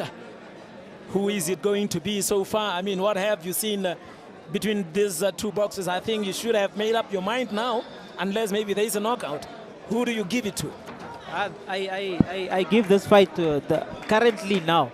This fight, the first Simon has the upper hand in this fight. He's boxing, he's landing, he's being smart. He's not getting caught, and I think it's a matter of time that Shapaka picks up the pace. I hope and pray that first Simon doesn't get tired, because if he does get tired, then he's in trouble. Yep, look at that punch there. Another one there from Shapaka. Another one here from Shapaka.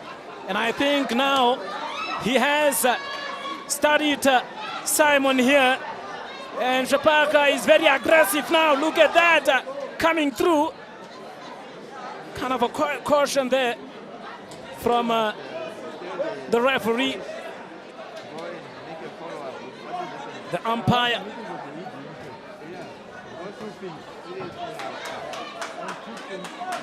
And for the better part of the 30 seconds that has passed, I think Shapaka really came in good here. Hence, you have predicted that Simon might have the upper hand. But yes, it might be a round that could change everything as well. But what I like about Festus is he's not allowing Shapaka to pick up that momentum. Whenever he tries to throw combinations, he gets stopped by a jab, or either he moves away. Very smart boxer. Very, very smart boxer. And it's making it very difficult for Shapaka. Look at that punch again there from Shapaka. Oh, whoa. Another one! Whoa. Could that be a knockout? Not so sure. Whoa. It is it's rather becoming difficult here for Festus. For a moment, I thought it would be a knockout, and it is raining water here from these two boxers as we are just, look at that! Oh, he caught him! And that's a knockdown! And it is a count as well. It is a count. And finally, Shapaka has got the breakthrough here. I think it could be over anytime now. Referee is taking a very, very good look at Festus Simon. Look at that. The bell went off, and these two boxers, as you can see there, really things not looking good here for Simon Festus. And Erastus Shapaka finally getting that coat of coming straight to the face of Festus here. Yes, Donald, like I said, Shapaka needs to be aggressive in order to learn something. And you need to throw a straight, and this is exactly what he's doing.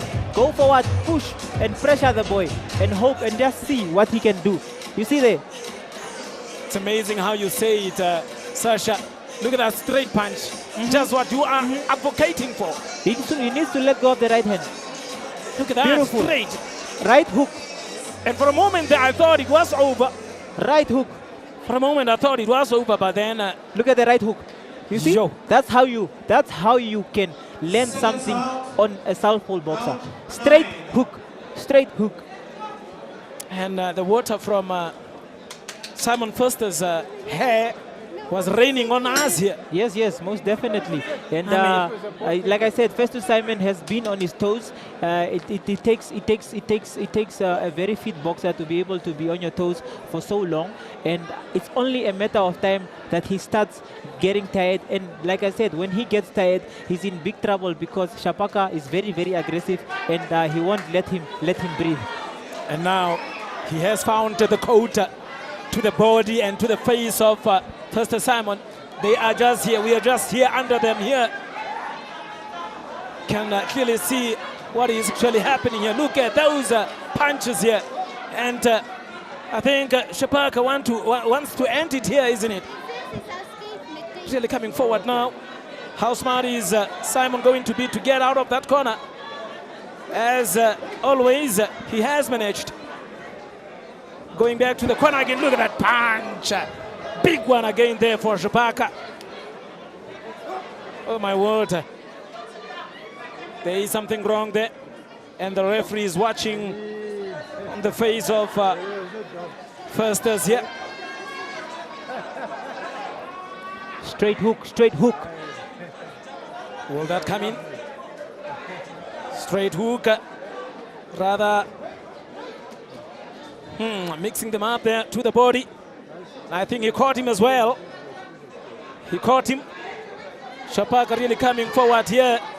Could be over. How smart is Festus going to be here to dodge those big punches, or rather not to make it a knockout, or rather avoid a knockout. And it is round number 9. Coming to the face of Festus again here. And you could clearly see that fatigue has taken its toll here for Festus as he is trying to fight back here. But really he is in the back foot, especially after that countdown there from round number 8. Look at that. Now rather resorting to holding. And the referee again giving a breather there to Festus Simon. Look at that. And Shapaka coming forward again. And he is just still smart. That is Festus Simon. Dodging that corners there. Every time that he goes into that corner, he just comes out so easily. See. You can see that the footwork of Festus Simon is also slowing down. So yeah, the fatigue is really coming in. But there's only one more round coming, 10 seconds here. I think Festus just needs to be there, keep doing what he's doing, move, punch, move, be the smarter boxer. Don't let the crowd beat you.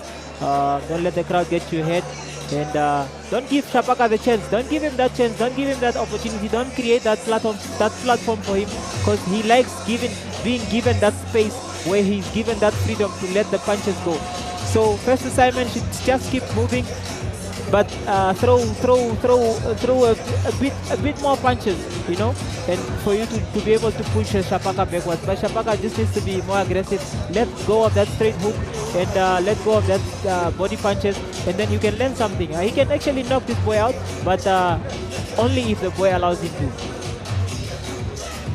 And is he going to avoid a knockout here, and still he refuses to sit? That is Festus. Look at those punches there.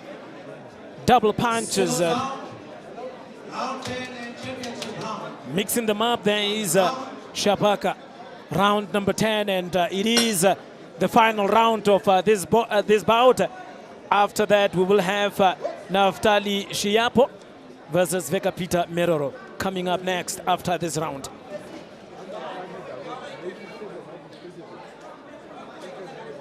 And I think for now things have changed from what you have predicted. That was in the 8th round. Look at that punch again there from Shapaka. Really giving the game over there to Festus. Giving him the run for his money.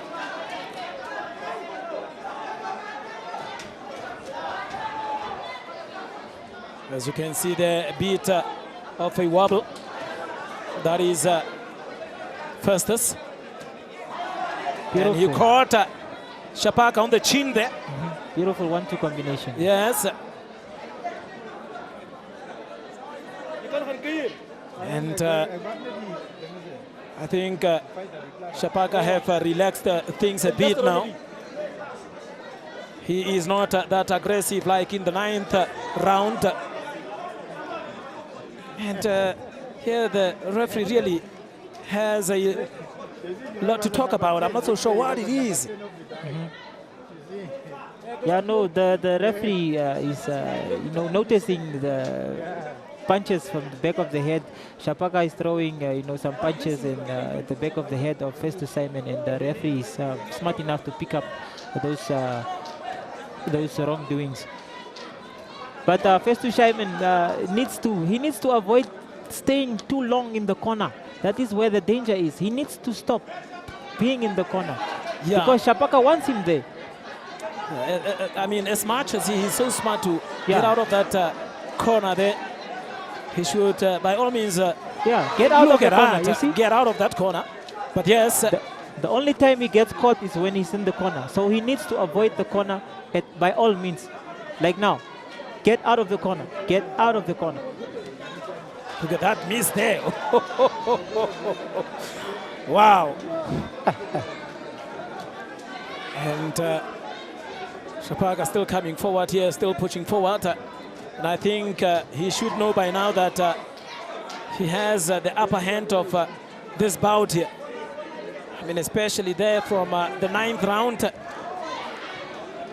From the 9th round, just turned things around. As you can see, the blood flowing out of the noses of, or rather out of the nose of Festus. And I think it's those as a result of those punches that came in. Get out of the corner. Get out of the corner. Beautiful. And that is it. Round number 10 coming to an end.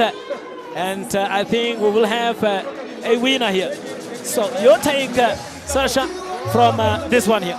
A very, very, very close fight. But, I feel like Shapaka has done enough to win this fight. He has landed cleaner, stronger punches.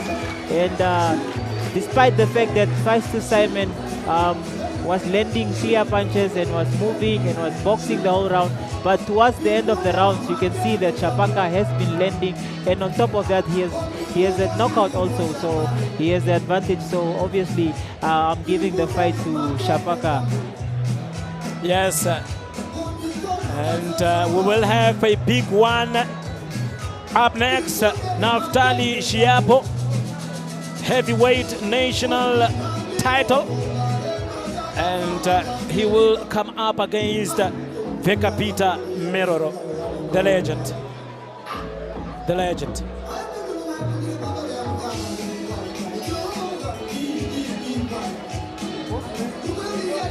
And that is coming up next. As you can see there, the coaches trying to take off those gloves. It is enough now, Festus. It is enough. Relax, boy, as they are waiting for those very important results. Yeah, no, very, very important results indeed. And he did. I'm very impressed by the young man. Has a good, not so good record, but has much experience, and I like his style of boxing. But that style of boxing also requires you to work very, very hard, because you are on your toes for 10 rounds.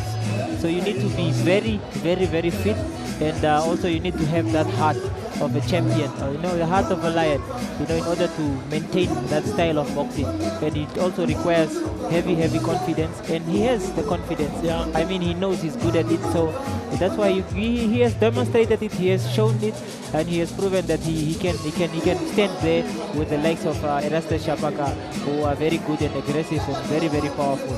But Shapaka did good. I like the aggression, and sky's the limit for the young man as well. Yeah. I mean, this is only his sixth bout, that is Rasta Shapaka. And for Simon, it is his 8th. So still have a lot of experience to gain here. There is still a long road to go for these two boxers.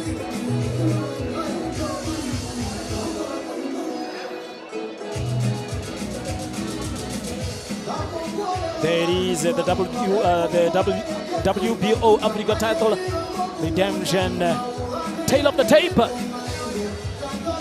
Yeah, no, Vekapita, the Beastmaster Meroro, coming in with a record of 49 fights, 30 wins, 18 losses. Is up against Naftal Sheapo, 2 fights, 2 wins. I mean, I don't think Sheapo wants to let. He wants to keep going. He wants to keep climbing that ladder of winning. And but he has a tough task ahead of him, because he's fighting against a legendary boxer, someone who has a long amateur record and a huge professional record as well. So it's tough. It's going to be tough for Sheapo, and Vekapita Merero as well. It's also going to be tough for him, but let's wait and see. Here at the Windhoek Country Club Resort and Casino, we go through the judges' scorecards. Judge Clement sees the contest 97 to 92. Judge Moses Dawana sees the contest 98 to 91. And your final judge, Trevor Jacobs, sees the contest 95 to 94. To your winner by unanimous decision, Erastus Shapaka. Erastus Shapaka taking that one there against Simon Fusters. I mean, he has proven that he is the rightful winner, isn't it? No, he has done enough. He has shown the willingness to win the fight from the first round. He has been on the front foot. He hasn't been moving backwards, obviously showing that he really wants to win this fight. But it was a good fight. Fester Simon going back now to the drawing board. He needs to work. He needs to come back. I mean, he's very good. I like the boy. And but Erastus Shapaka, I mean, sky is the limit, man. Keep climbing that ladder, champ. And now, as you can see there, that is Vekapita Meroro against Naftali Shiapo. That is Tosi.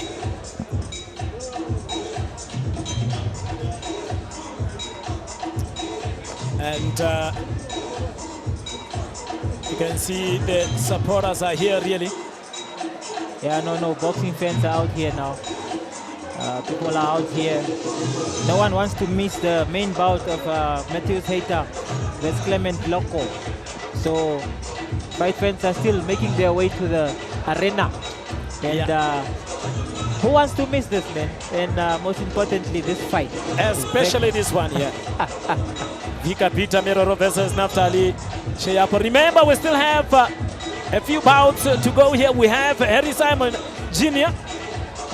And you can see the man who's with Vekapita Meroro is the likes of Smokey Joe. Smokey Joe has been in the ring as well, a former WBA Africa champion as well, good former Olympian, former what is this? Commonwealth Games as well, and has the right man in his corner, Jonathan Kasheta. I would like to see him again back in the ring. Yeah, he is receiving some attention this evening, isn't it? Yeah, no, most definitely. I mean, the people know he's good. He's a very good boxer. So yeah. And we still have another beautiful bout that is coming up. Interesting one. Paulinus Jolonimus against Sinamizo Ntuli.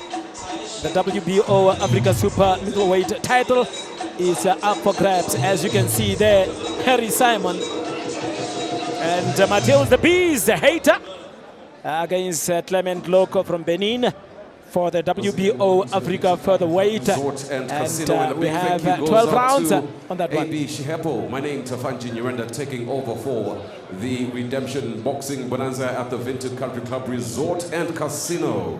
Let's welcome the referee for the national title. Would like to call upon Philemon Muia and the judges Emmanuel France, Moses Zawana and Seblon Shimofeni.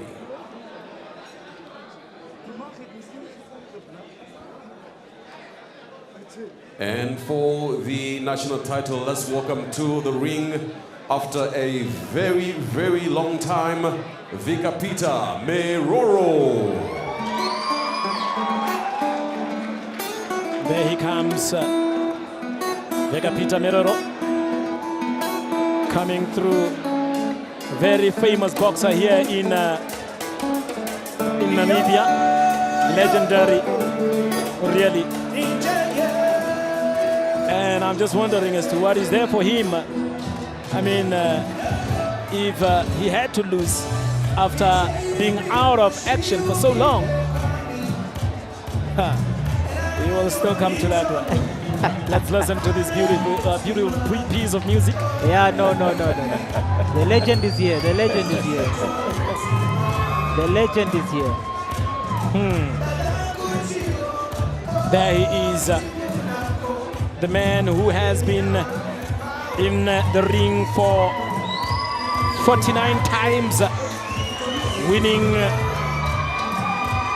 30 out of those times, and losing 18 times as well. In boxing, you would say 49 fights, 30 wins, and 18 losses. There he is. Finally, he is on the boxing ring, and you can clearly. Naftali Shiapo.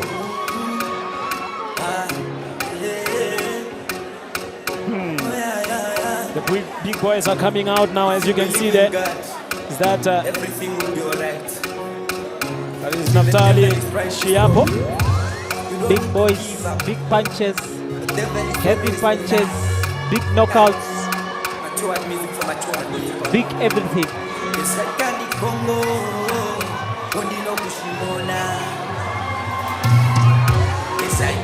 Now, look at that. I mean, can't even go through that boxing ring, choosing to jump over. He has the height. Yo. Stay happy. Huge guy. Or rather, stay what? Stay hungry. Heavyweight category, the referee Philemon Mia introducing first, fighting out from the blue corner, and on my left-hand side of the scale, 49, or rather 97.75 kgs. He is from the Nampo Boxing Club, and a record with 49 fights, 30 wins, and 18 losses. Mundu Wanje. Please put your hands together for Vikapita Meroro.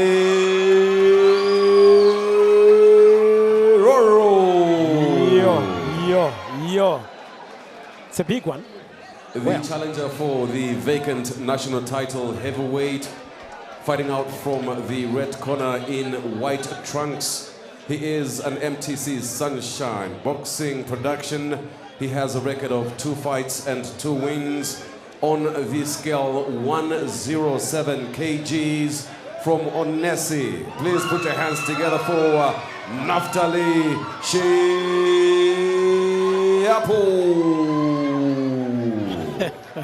The boxers at the center of the ring.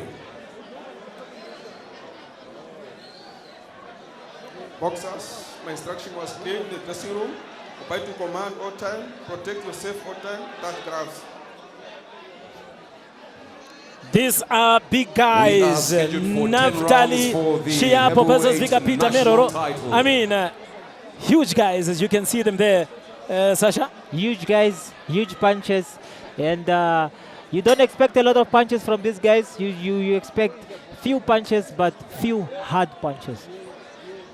And there, the bell has rung, and it is on. Who is going to draw first blood here? And reminds me of Mike Tyson them if I see the height of Naftali here. They are really big. Very, very big. Very big guys. I'm really impressed. Look at that. And clearly there, Naftali is cool and calm, collected. He is the aggressor for now. You can see from the movement of Vekapita, the Beastmaster Meroro, you can see that this is experience you are working with here. Just the way he's moving, you can just see and sense that this guy has been around for quite a while.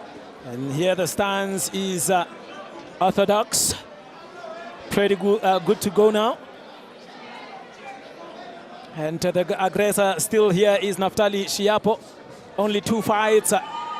Is he going to make it 3 out of 3 this, tonight? And I think what is key here for the Beastmaster is that Shihapo is huge. He's very big, and he has the reach advantage. And you can also tell that he has the power in those arms.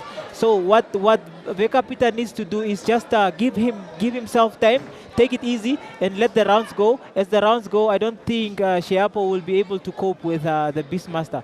But in the early rounds, Shihapo will be and can be very dangerous. And this reminds us of the earlier bout here where we had a shorter boxer against a longer boxer here. And I think the reach here for Naftali Shiapo is his advantage, isn't it?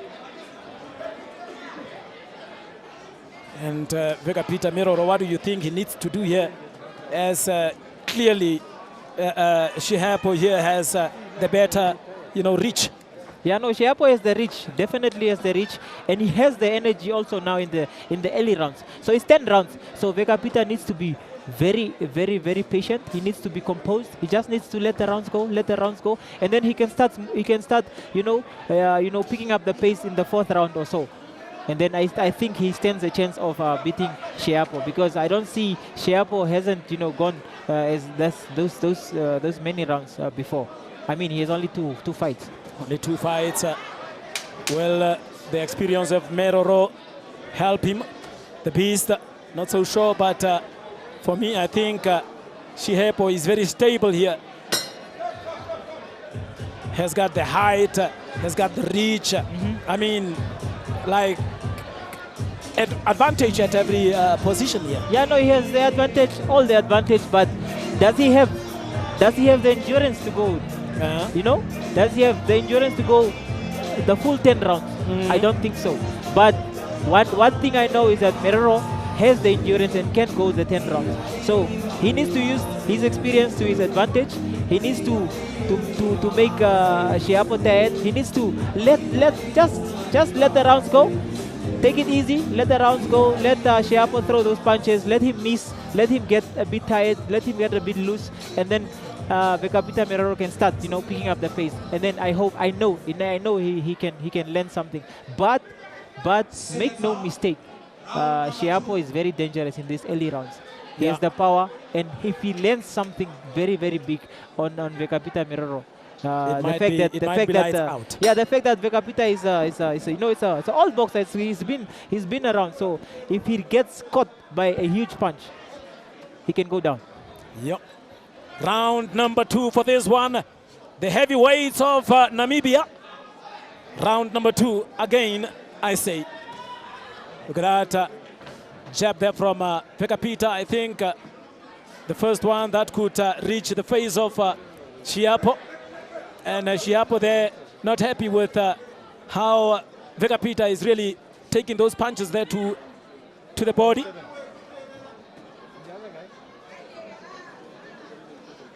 And now they are clinching. Look at that. Not so sure if that is illegal. The way how Meroro is beating, or rather punching Naftali there on the hip. Yeah, no, he's an experienced boxer. He knows what he's doing. Knows what he's doing. Look at that. Just getting out of that way. Look at that. Over the head. And really, Shiapo is, or rather Shiapo is all over the Beast here. It's just a matter of perhaps getting it right here. I somehow sense a knockout. Not so sure why, but I don't know. No, these are heavyweights. If you sense a knockout, you are absolutely right. You're absolutely right. This is a heavyweights fighting here. These guys have heavy punches. One punch can change the whole situation here. One punch can indeed change the whole situation. And something is wrong there. The referee says, no, come on, guys. Let's have it clean. Who's coming forward? There is the beast, Meroro. I mean, I think he is aware of the reach of Shiapo. Every time that the referee separates them, he would quickly come into Shiapo here. Yeah, no, it comes with experience. I mean, he knows what he's dealing with. He knows what is in front of him. He knows he needs to find a way to get to the head of Shiapo. But like I keep saying, he needs to keep his composure. He needs to take it easy. He needs to let Shiapo go the rounds. You know, this holding, this clinching, those things make tired. You know, it's like wrestling there. So those things take a lot of energy out of a boxer. So Meroro just needs to stay there a few more rounds, 2, 3, 4 rounds, and then from there he picks up the pace. I think at any point, if I look at Shiapo, he looks rather a bit frustrated. I think the beast is frustrating him a bit here with this clinching, not letting him to use the advantage of those overhead jabs or rather punches. Yes, most definitely. No, Bekapita is doing good. He's doing good. I like the fact that he's taking it easy and he's using his experience. I mean, Shiapo has the reach, he has the power, he's young, he has everything, he has a whole future ahead of him. But what he doesn't have is the experience of standing there for the later rounds, standing there, you know, in the 6th, 7th, 8th round, you know. But Bekapita has that, has been there, has done that. So he's just using that to his advantage. But if he lets Shiapo pass the 5th, the 4th or the 5th round, I think Bekapita will stand a chance of winning this fight. But Shiapo needs to push Bekapita Meroro backwards in this early round. And we are talking of Naftali Shiapo, all the way from the MTC Sunshine Boxing Club here from Onesi. And we have Bekapita Meroro here from Nampel Boxing Club, as we are going now for round number 3 between these two heavyweights. 91 plus kgs. Yeah. Heavy guys. Heavy guys. I can feel it here already. Round number 3. We are on and live on NBC2 as well as NBC YouTube channels. And you can see that Bekapita is a heavy boxer. He's a heavyweight boxer, but he's very light on his feet. He's like it is reminding me of Muhammad Ali. You know, heavyweight boxer that stays on his toes. Look at him. Look at that. Look at him bounce. Yes. Yeah, boy. And he's very aware of that reach. I think the height as well. And that will frustrate Shiapo. Look at that. Waiting for Shiapo. Beautiful. And then, beautiful by Meroro. I think Meroro knows what he's doing. And you can see he's not even afraid of Shiapo. He's not showing any sign of being agitated or, you know, afraid of Shiapo. He's standing there and he's doing what he's doing, and something that he has been doing for a very long time. I think experience counting here as Bekapita really for now. His game plan, what is he saying to Shiapo?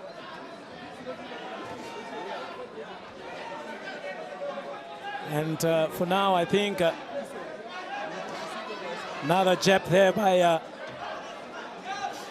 Shiapo. Look at that, trying to throw those long ones, and perhaps a little bit too much there for Meroro. Jumping and really holding him nicely there on the neck. Meroro looks he's in good shape. Looks like he has really been working tirelessly in the gym. And I just like what he's doing, and it's really displaying that he's an experienced boxer. I mean, this guy has fought during the times of Polos the Hitman. you know, the times of Jason Naule, you know, the time of Paulo Zambunda, you know, all those boxers no longer box anymore, but Vekapita is still here, standing. Standing, you understand? Still standing, Yeah, really. boy. Another jab there from Shiapo. And I mean, if you look at the odds for me, from the onset, one would think that Shiapo is going to run away with this one, but that's not the case for now.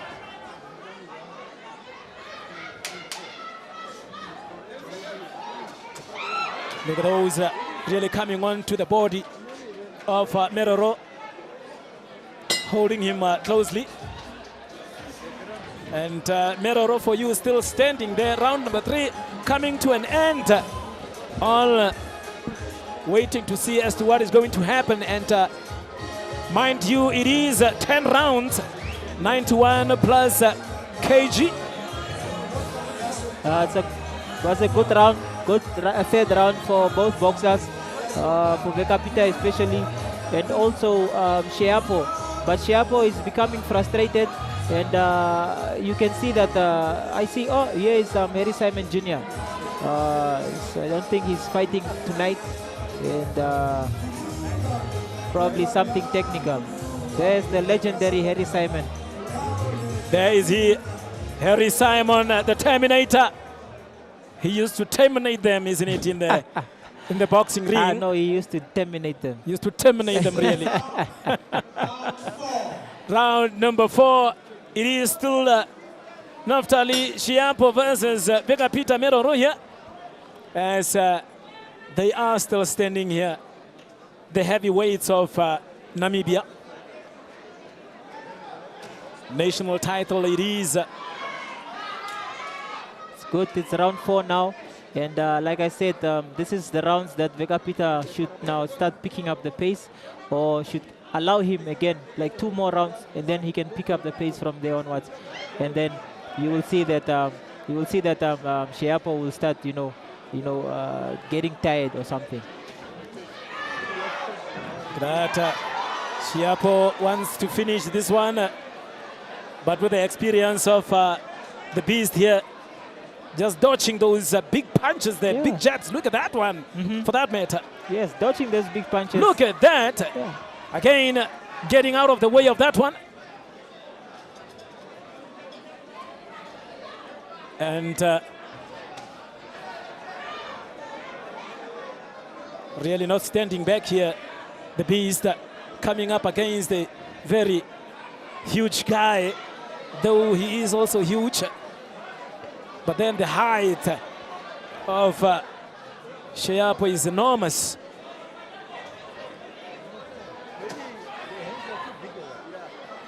Still going strong here. But I can tell you now, the young Naftali here has got a bright future from what I can see here. He does have a bright future, but he has a huge test ahead of him. He needs to go through the legendary boxer Vekapita Meroro. And it is not easy as they clinch.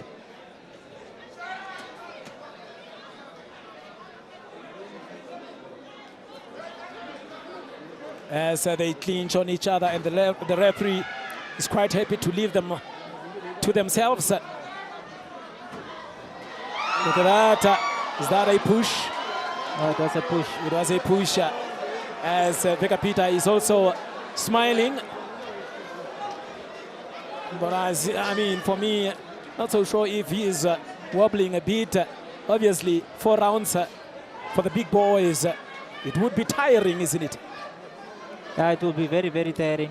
And those clinching and holding, they take so much out of these guys.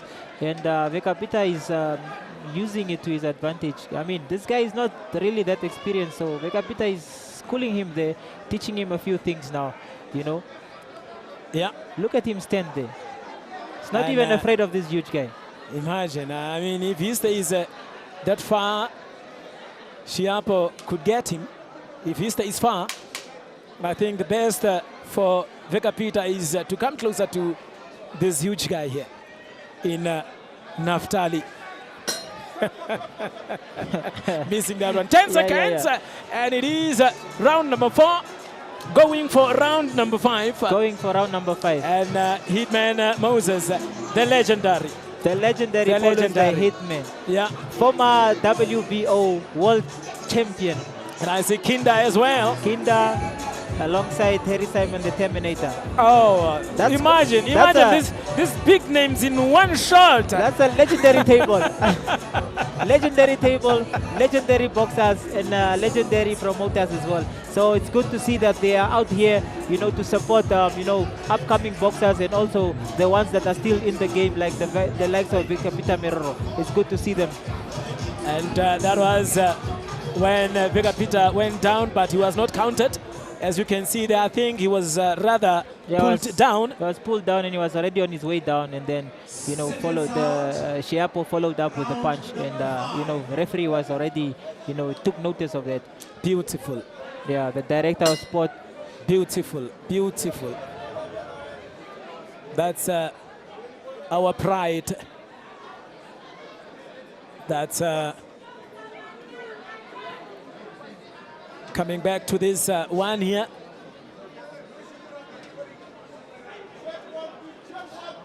Round number 5, pardon me.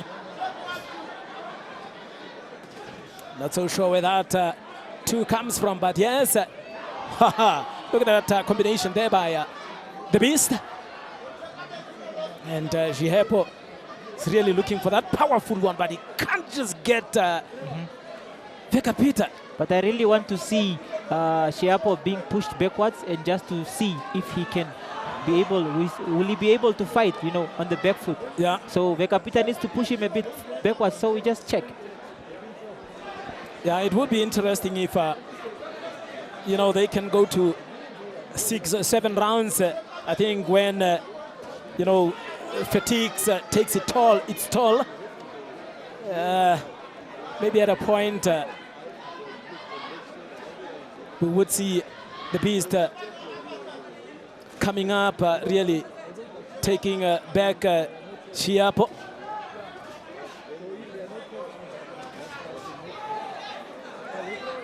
And I'm telling you,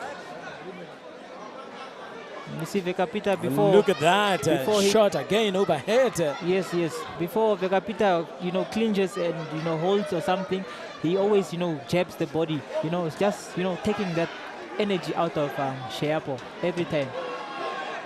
And it's almost like, you know, Naftali doesn't really find his rhythm here in terms of, you know, getting his jabs and punches there to the face of the Beast. Looked like that one overhead, but still couldn't reach. And it might be frustrating, isn't it? Very, very frustrating for any boxer to be to be going through that situation. But then Vega Peter, he just needs to push Naftal a bit backwards, so we see, and then just let go of that arm over right hand, so we see whether Naftal, you know, he needs to test the chin of Naftal. Yeah. Will he be able to stand or not? But I really see the future in Naftal. We should perhaps at a point admit that, you know, Vega Peter Miroro had his time. But, well, if this young man needs to show the Namibians that he has the great future, then he should go through here, as we have already indicated. Yeah, no, he should go through the legendary boxer, and he's being tested now. I think he hasn't had a tough fight than this one, so it's good. That is Dr. Bay and Dr. Bernard Haufiku there in your screen. Boxing fans. Yeah, boxing fans. They're always, you know, supporting, and they're always present at this event, which is good to see. Yes, there he is, the Beast. Getting some water, getting refreshed. Getting instructions left, right, and I wonder what their game plan is. But I truly believe that their game plan is to let Shiapo go the to distance. the distance and you know, attack him at the later rounds. And there he is. He's already up. That is Shiapo Naftali. His third bout. His third time professionally in the ring. And all eyes are on him.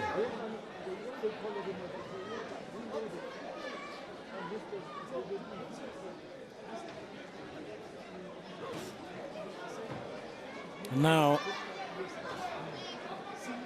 wonder as to who else is in this division to come, to perhaps come and challenge either two of, or rather, the two guys that are currently boxing now.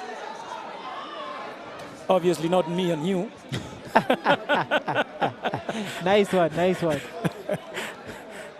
But yes, round number 6, as you see there, the Beast japping, and Naftali there trying to release that one, but then holding back again. Look at that reach. Yes, we have talked about that reach. Now you see, japping, japping, japping. Japping, and I'm just afraid I see here the Beast, his guts, he's not protecting himself really. No, and it could be detrimental. Yeah, he's not protecting himself. It's his style of boxing. He has good head movement. That's why, you know, because sometimes when you know when the gut is up, it's not he leaves his head open for, and then he invites you to throw a punch at him, and then he dodges the punch with his head movement. And is that fatigue? Is that being tired? Because I see that right hand of Shiapo not being used that effectively. Has it lost a little bit of a power? I'm not so sure. Look at that movement from the Beast. The Beast is looking sharp. He's looking sharp. He's looking good. He's moving backwards. He's moving side to side. I mean, he's waiting for Shiapo to commit himself, and then I think he wants to time him properly, and then he can land a nice override or something like that. Right, as they are both japping here. They are japping, very impressive for heavyweights to go up until these rounds here. Round number 6, very impressive. Normally you would see heavyweights, you know, knocking out each other here in the first round, second round. But this time around, they have gone far, really. Yeah. As Shiapo comes through there, and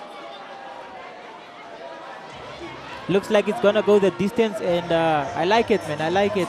It's good. I like the momentum of the fight. I like how composed both fighters are. They are taking the time, you know, to get cleaner shots, and you can see from the body language of Shiapo, you know, the fatigue is trying to kick in when you look at him at the corner there. And oh, up next we have who's this? We have the men from the Joina Angolo, Fabian Lamek. That is Fabian Lamek. The men from Shakati. Shakati Shanangombe. Shakati Shanangombe. Wants to come put on a show for us. Yeah, always remember that other song. Oh, Shakati Oko Kurene. Haika Fika. Is it Haika Fika? Yeah, yeah. I mean, always reminds me when I hear of the name Shakati, the legendary. May his soul rest in peace, for that matter. Jackson Kayeva.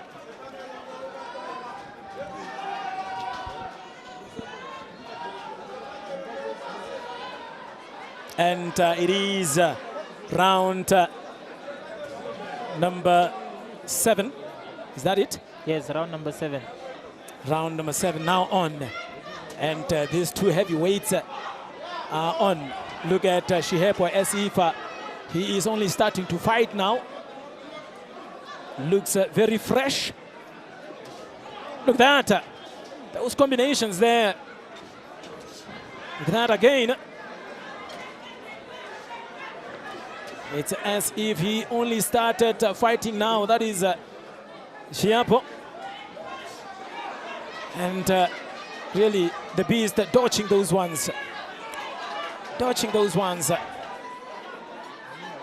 He's dodging those punches, and you can see he's doing it while on the ropes or while on the back foot or while in the corner.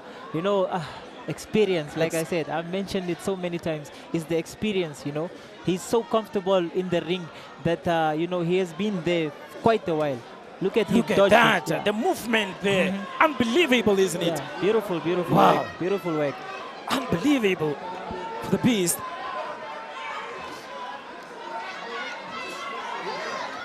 And really working hard here is Shiapo, really looking at getting onto the beast here. Look at that, I think at a point now, look at that. Vekapita is not guarding himself here. He's not guarding himself, but he's moving his head. Look at that. I mean, this round, clearly now, Vekapita, I think it is not so looking good for him, isn't it? The beast. There's one more minute. There's still a whole minute. There's still a whole minute, and I think he can. it could be very, very, you know, a lot of seconds for that matter.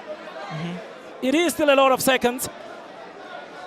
I think Vekapita should try to squeeze in an uppercut, you know, when they clinch and hold each other there. He just needs to let go of an uppercut and then just hope he picks up the head of Naftal. And as a professional, I think when things doesn't go your way, you need to clinch a bit to perhaps waste those seconds. Otherwise, kudos for Shiapo. 30 seconds left. 40 seconds and counting. 40 seconds and counting. It is not looking good for him. That is the beast, the legendary, still standing in round 7. And it is the end of round 7. They're really looking at this one so anxiously. I mean, wow, unbelievable. Yeah, it's a good round, but you know, Shiapo has landed, you know, quite a few punches there. He's being the more aggressive boxer. He's the one, you know, dictating the fight. He's the one taking the fight to Vekapita Meroro, and obviously he's the reason why he won. He won that last round. And but Vekapita Meroro now coming into the 7th round, 8th round now. You see there, clinch, clinch, clinch, then boom, boom, right hand. You know, from five straight punches of Shiapo, you can see that probably only 2 landed or 1 landed. Oh yeah. Because the guy is moving his head. He's moving his head, and that is why he's still standing there. He's not guarding his face, but he's moving his head. Head movement is good, top notch, and I like it. So Vekapita Meroro in this round is now the 8th round. He needs to try a bit and just to push Shiapo a bit backwards, but he needs to do it by going to the body. He just needs to go a bit to the body, just take out a bit of energy from Shiapo, and just to let Shiapo drop those guards. And once he drops the guards, then you can go and attack the head. But one should still emphasize and say Shiapo has done well so far, really, against the beast here. Credit should perhaps also go to him now, as the questions in round number 8 championship rounds here. Who do you give it to? Yeah, no, championship rounds, it's good. The guys, they just need to let the punches go now. And you can see that from this round that Vekapita Meroro is like trying to pick up the pace, and he's throwing more punches. But then, you know, he keeps holding. But he needs to hold because this guy has reach. This guy is huge, and this guy has another one on the chin here. So much massive power. Yes, talking of massive power here. Caught him on the chin. But Meroro could withstand that one. Look, another one. And really, Shiapo is giving it to the beast now. It's giving it to the beast. And there is still a lot of, look at that now. I mean, Meroro now turning, giving the back to Shiapo. Good straight there by Vekapita. And I think now Vekapita needs to go to the body. And, you know, also Sheapo should not also get carried away by, you know, letting punches go too much, because one punch from the Beastmaster can send him to the canvas. Yes, as they clinch and referee just coming in there to say, come on guys, let's have a proper fight here. Look at that, another punch there from Naftali. Whoa! Whoa! Could that be it? Could that be it? Is he out? And another count. I don't think he's going to get up. I don't think he's going to get up here, as he is counted. His experience. He's the Beastmaster. He is the Beastmaster. And he's up. He is up. It has proven to be a bit difficult for him here. And that one here is waiting. I've mentioned it before that Sheapo has the power. He has too much power. And once he lands, he can get Vekapita down. And he did that. Got him down. And, but the Beastmaster got up like a champion. And that is a bloody nose as Sheapo is coming through here. And they are holding again, and perhaps the best possible way for the Beast to go now in perhaps holding. It's not about how you fall. It's about how you get up. Flame Nangolo there. Flame Nangolo can see there enjoying the attention as well. With Paulus the Rock Ambunda, former WBO world champion. Look at that, look at that. It is coming, and boom. And Vekapita couldn't hold on to that one. Is that the one that brought him down? Was a left hook. Boom. Oh, left hook on the chin. My goodness. Yo. My goodness. And I think that is why they have those mouth pieces, isn't it? Yes, yes, yes. To primarily protect their tongues and so on. But that was a blow, really. Hitman Moses, there he is. And now, what is going to happen in this one here as the two boxers come in here? It is 10 rounds. And they have gone so far. Round number 9 for now. The Beast unleashing there, but not so effective. As the referee comes in there. Sheapo knows very well that it is just a matter of time for him to perhaps connect a better one, as you can see there. Oh! Ha ha! It is Sheapo coming forward here. And going back here is Meroro. Look at Sheapo really wants to finish this one. And a straight jab there. Yes, he wants to finish the fight, but I need to advise him that he shouldn't get carried away. You know, when you get carried away, you throw sluggish punches like that, wild punches like that, and then you can get caught. And you know, Vekapita, despite the fact that he's behind on points and he's coming from a knockdown now, he can still knock him out. You understand? Yeah. So he needs to really stay focused and not get carried away. And as you can hear, those punches from where we are seated now, they are really landing. And Sheapo, as you can see there, trying to push back Meroro. And I think if he wants to perhaps get a knockout, he needs to push him away from him so that perhaps use his reach and height. Whoa. Look at that uppercut Good there uppercut from there. the Beast. Experience, isn't it? And he needs to throw more of those uppercuts.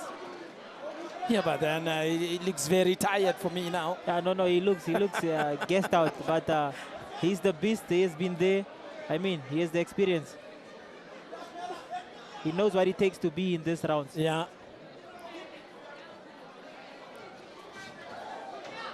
that a low blow there as they exchange somewhat there. Not so sure as to whether perhaps it's like Jihad may be on Ruslan. Yeah. Come on, spiel now, man. You know? Yeah, let's have it very nice, man. After all, we are not enemies. Oh, what a punch again there from Shiapo.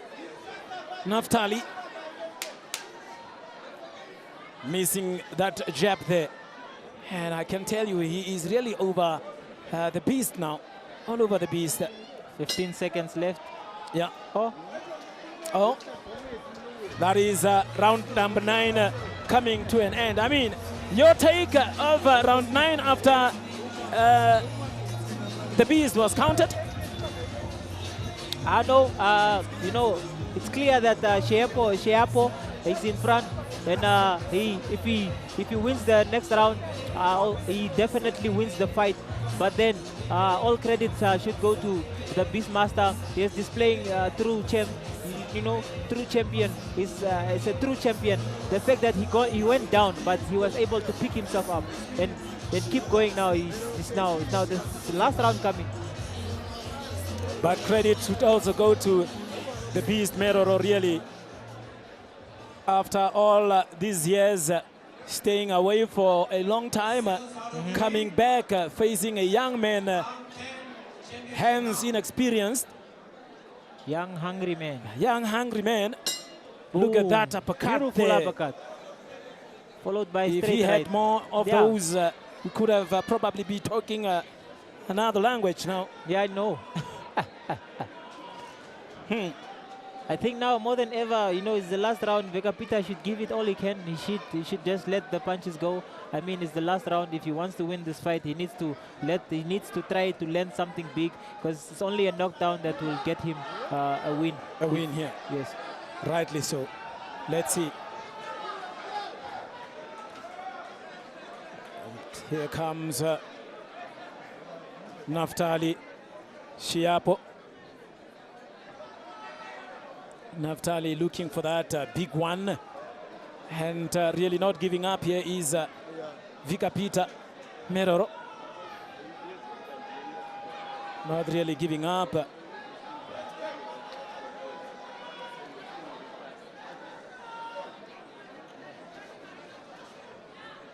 Another one there.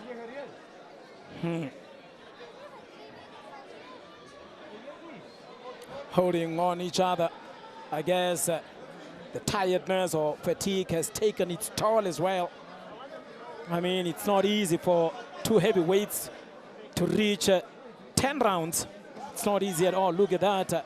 Trying to combine there is the beast. But it is indeed difficult to handle a man of Shiapo's caliber,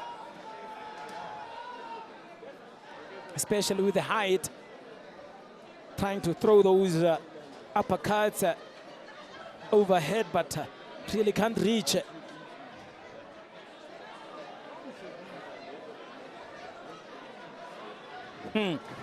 Going to the body there, missing each other. And I think most of this round here, they were holding onto each other here.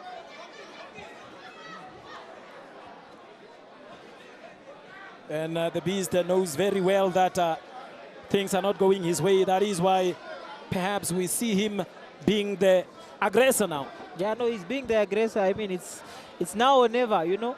You either give it all you can now and try to learn something big, or you lose the fight. So I know he knows that, and he understands that. He has been there, so he needs to learn something big now. He needs to get the big man down. Yeah.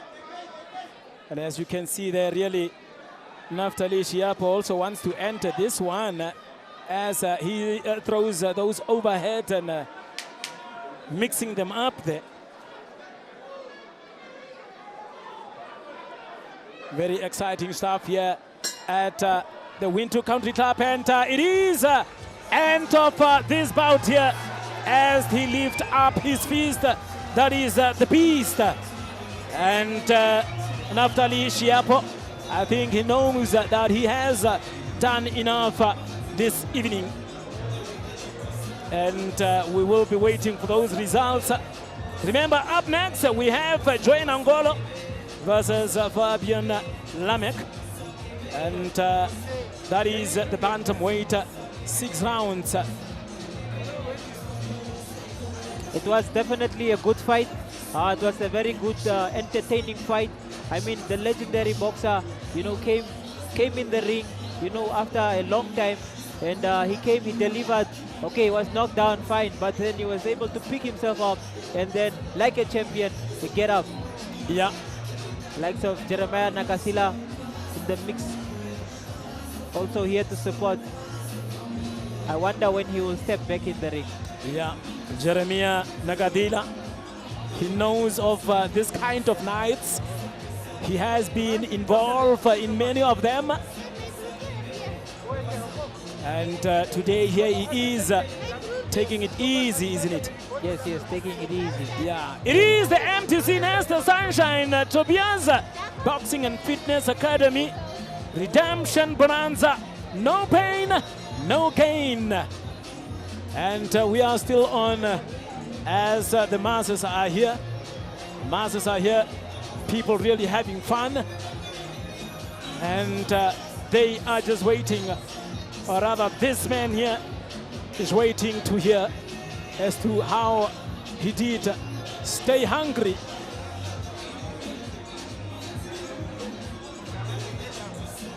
That Martin Mukungu. Crocodile. The crocodile, the alligator. The alligator. Oh, the alligator. The alligator. Alligator, crocodile, same WhatsApp group. Hi, hi. I mean, if, but I don't know. Alligator? From where is he? The alligator. The alligator is from Kavango. From Kavango? Yeah, the man from Rundu. Yeah, I mean, the name says it all. But well, that is what it is.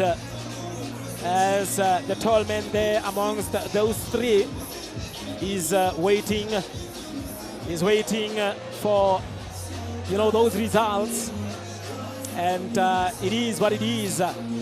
We still have the main bout for tonight, as we are still waiting for Harry Simon Jr. against Jeremiah Mere, all the way from Zimbabwe.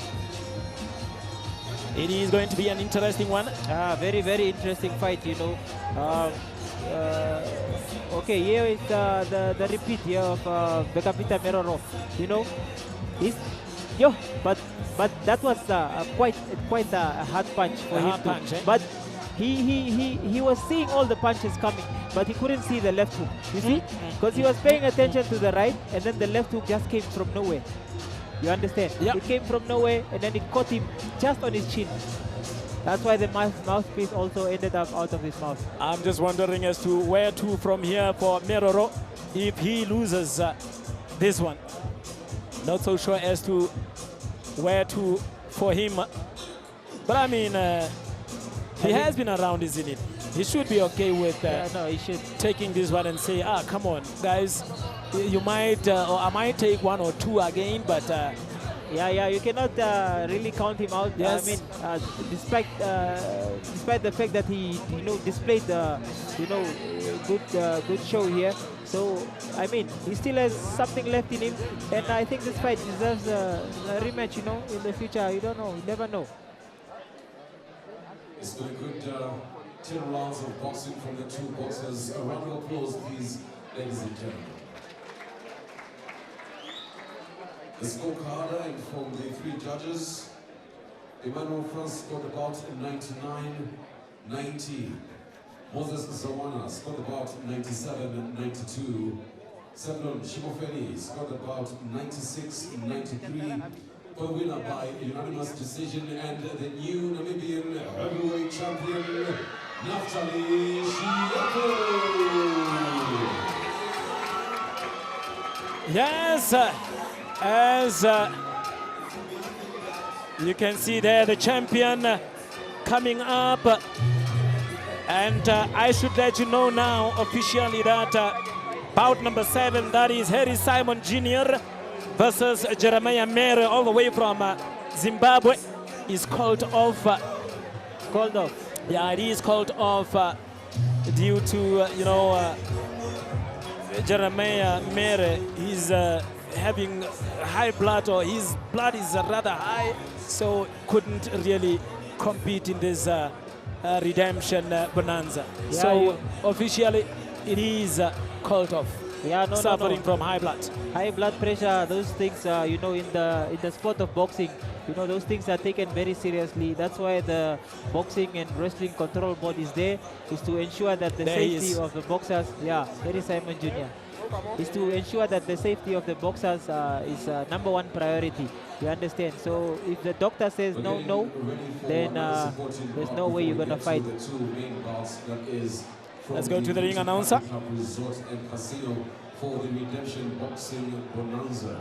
Let's welcome to the ring the referee Trevor Jacobs, as well as the judges Ricky Shabalala, Philemon Muya, and Emmanuel France.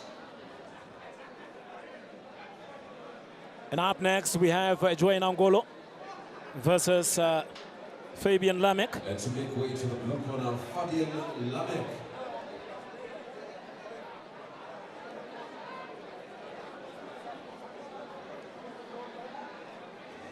Suffering from high blood, that is Jeremiah Mere, all the way from Zimbabwe.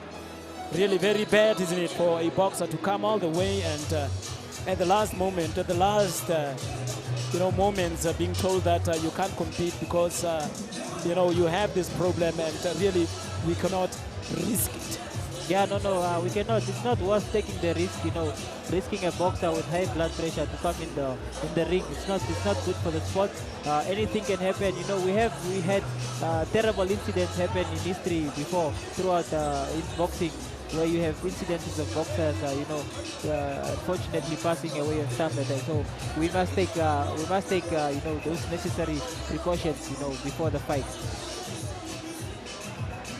Necessary precautions as we are still waiting. To the red corner, Joy Nangolo.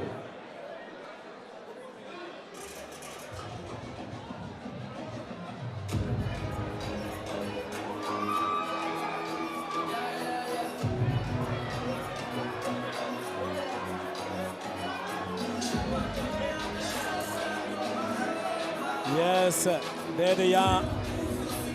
Nakadila them.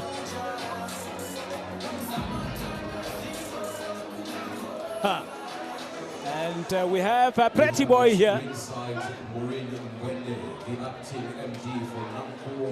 As well as Philip Angola, CEO of Philco Financial Investments, Miriam Garcia from Total, as well as Tosi Shishombo, Aleta Haufiku of Namco, Paulo Coelho, Glenn Fraser from Subsea 7, as well as Latoya Genkos from Namco, Philemon Angola, Jacob Elu from Namco, Joan Manuel, the Director of Sport, Dr. Ve, the former Director of Sports, and Dr. Bernard Haufiku, the former Health Minister, as well as board member at ringside. Let's introduce first, fighting out from my left-hand side and from the blue corner in cream shorts, weighing in at 51.90 kgs, has a record of 5 fights, 4 losses and 1 draw. He is from the MTC Kilimanjaro Boxing Academy and all the way from Oshakati. Please put your hands together for Fabian Lamek. Fighting out from the red corner and from my right-hand side, he is in black and blue. Off this scale, 52.65 kgs, has a record of 5 fights, 4 wins and 1 draw from the Swakopmund Boxing Club. And all the way from Swakopmund, please put your hands together for Joy Pretty Boy Nangolo. Boxers at the center of the ring. Boxers, you have received my instruction in the dressing room. It was loud and clear. Shake hands. Good luck. We're scheduled for 6 rounds of boxing.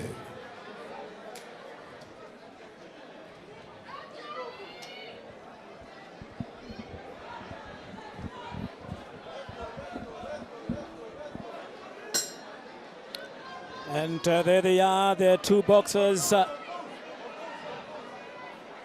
It is Joy Nangolo, Pretty Boy, versus Fabian Lamek.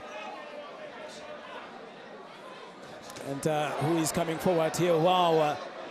I mean, early exchanges here between these two, isn't it?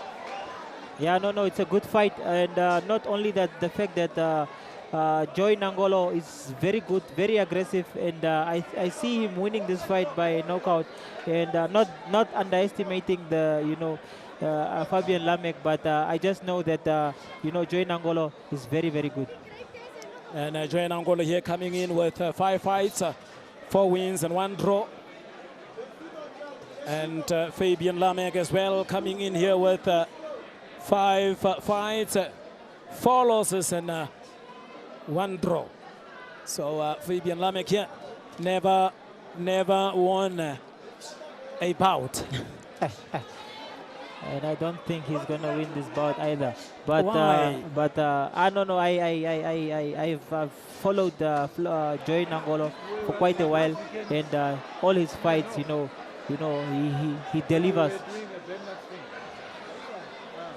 And Joy Nangolo, Pretty Boy.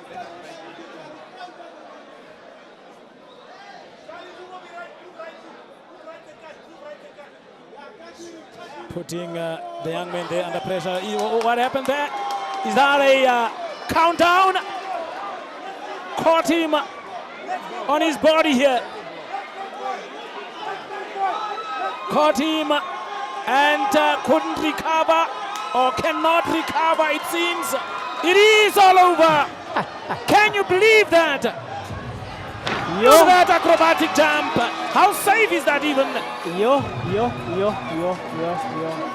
I am telling you, this boy is destined for greatness. This boy is really destined for greatness. Yeah. Look at that. Yes, that was the one. Alala. That was the one. Alala. Body punch. Check it out. There. Boom. And it was all over. That's a liver shot. That's a liver shot. Liver shot, and couldn't really handle that one. Look at it again. Boom. No, he felt it, man. He felt it. Yep. Let's hope he is fine. I can see him talking there. Yes, as you can see, he is talking. Yeah, good thing he's responding and he's talking. But those punches, those body punches, they really take a lot out of you. Yo. So I hope he's fine. Yeah, let's really hope he is fine.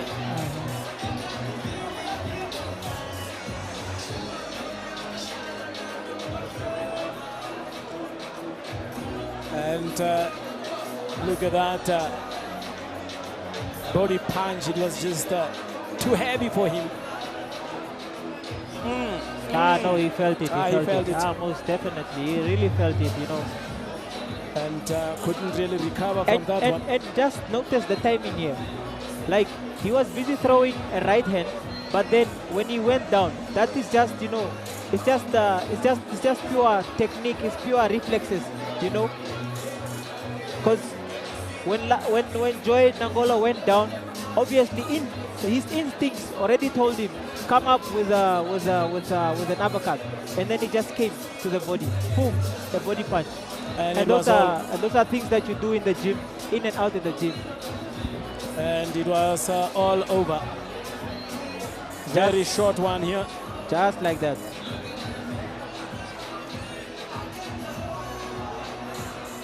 Very short one here, and it was a very quick one.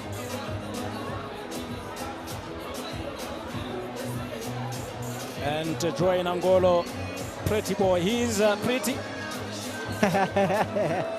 He is a pretty boy. Did pretty well as well. And doing pretty things, Yeah. He has a pretty future ahead of him. Yeah.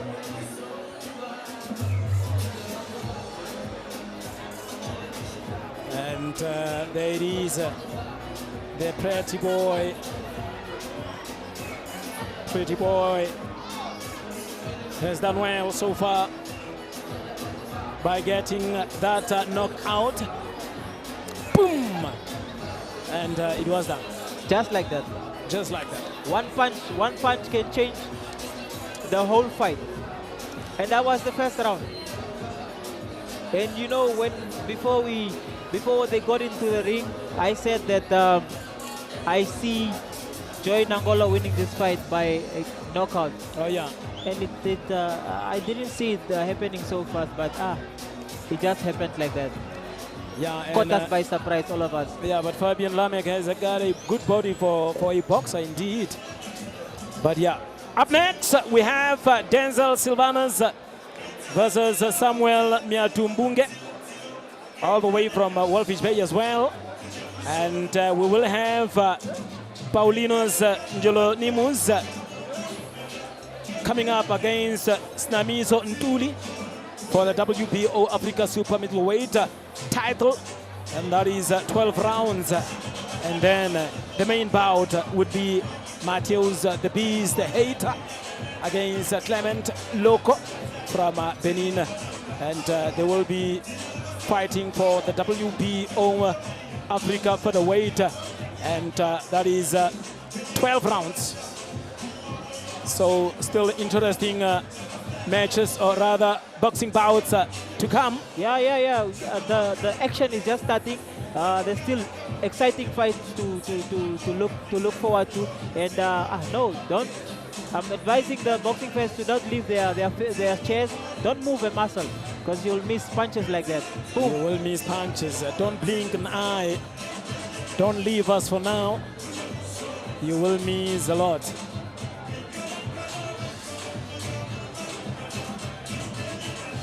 No, he really caught it. It was a heavy one, really. Shoop. Boom.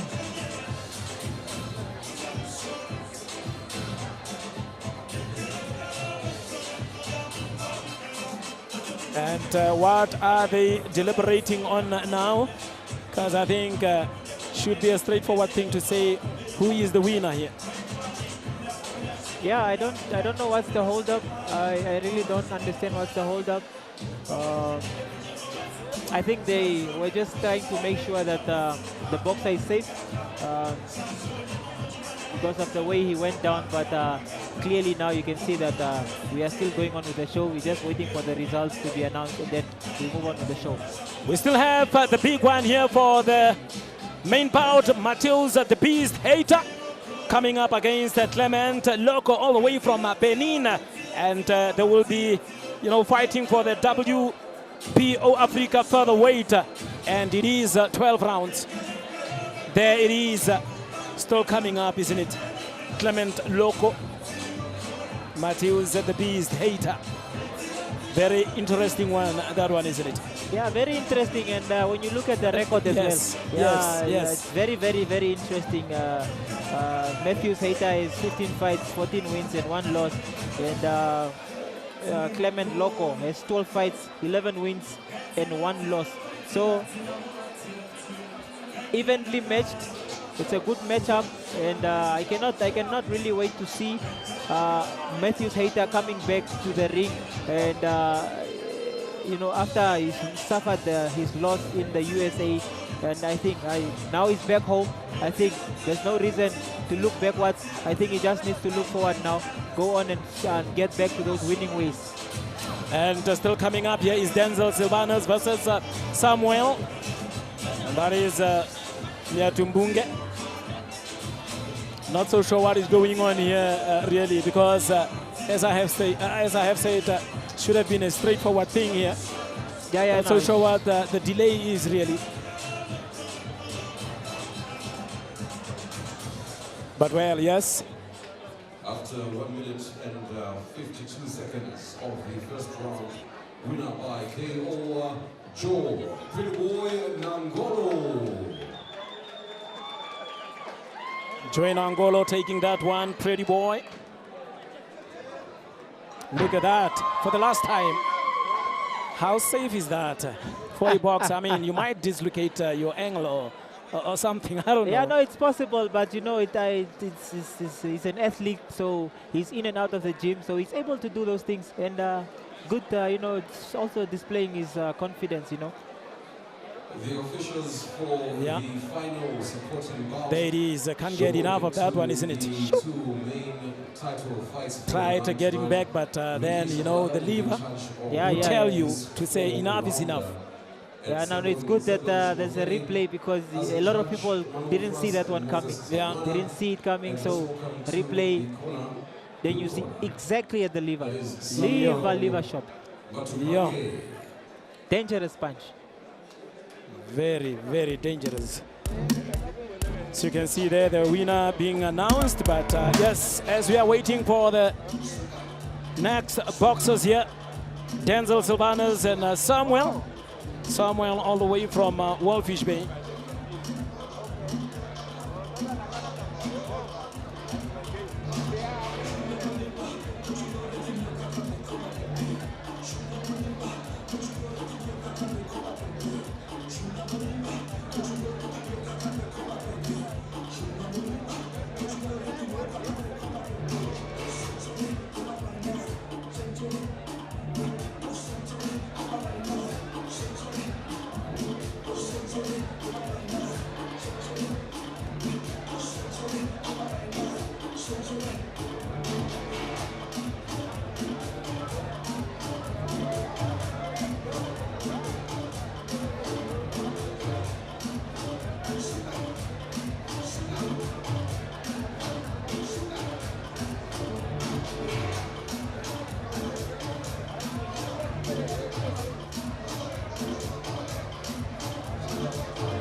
Into the red corner we have Denzel Sylvanus.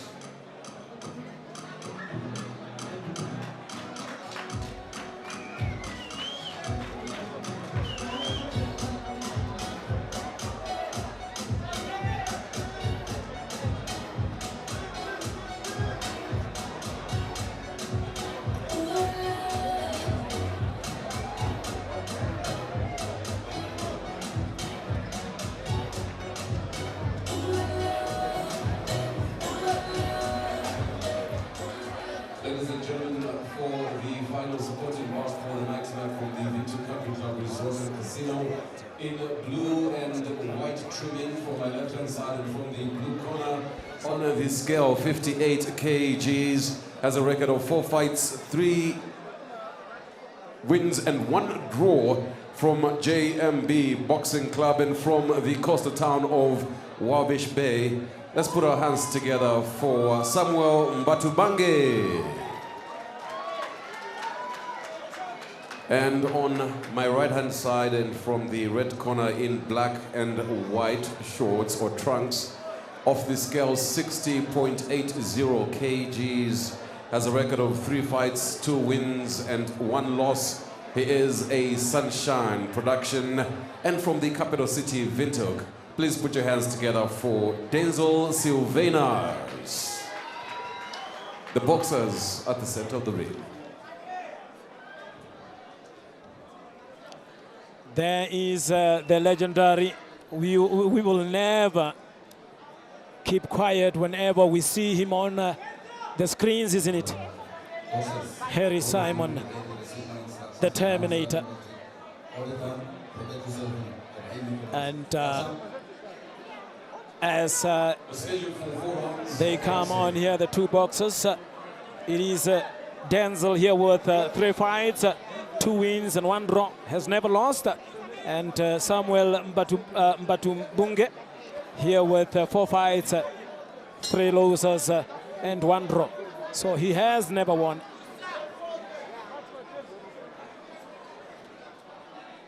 Samuel has never won.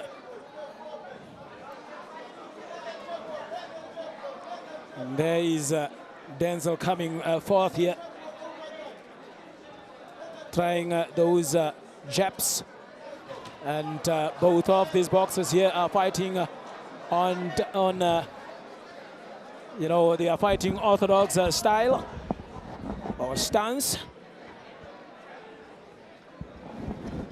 I mean, Sasha, how well do you know these boxers here?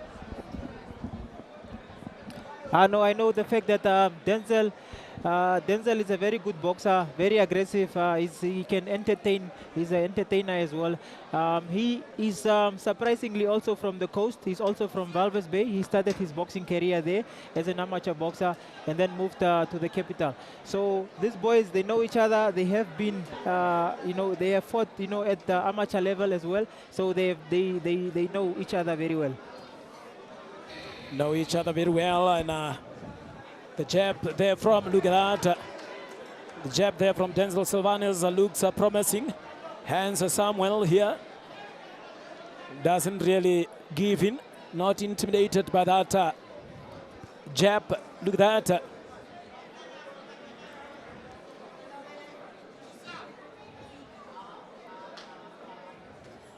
And Denzel Sylvanus here with the most jabs so far, coming forward always. And coming on, it was nearly a headbutt. But the referee is very much aware of that one, as he has indicated. But the young man here, the shorter one, that is Samuel Batumbunge, not really intimidated by Denzel Sylvanus. And remember, it is lightweight swinger. 4 rounds it is, and we have 1 of 4. Yeah, no, and you can also see that Denzel is the one that is more relaxed, more composed. Is the one that looks like he's enjoying the fight, and you can see that he's dictating the fight. He's taking control of the fight, which is good, you know, for a boxer to do in the early round, like the first round. And look at that. The young man, the Samuel, being somehow the aggressor this time around. And it is round number 1 gone here. Yeah, no, it's unfortunate that Samuel is suffering from the reach disadvantage, reach-wise. So he's finding it difficult to land something because of the distance. And Denzel has the reach, and he knows how to use his reach, and he's maintaining the space between the two of them, so which is good, and I hope he keeps doing that for the rest of the 4 rounds. But then Samuel needs to. I like the fact that he's keeping his guard up, and then he's also being very, very cautious of what Denzel poses, and I think he just needs to try to close the gap, the distance, the gap between the two of them, and then he can just try to attack the body of Denzel, because Denzel is very energetic. You can see he's all over the place. And I should tell you now that Harry Simon Jr. versus Jeremiah Mere, that fight is called off because of the fact that Jeremiah Mere is suffering of high blood pressure. Hence, that fight is called off. So, Harry Simon Jr. is off for tonight. Very sad to see that. We were hoping to see him in the fight. Like that. We were hoping to see Harry Simon take part in this night of champions, a night of boxing. But hopefully next time we will see him step in the ring. Look at this young boy here, Samuel Batumbunge.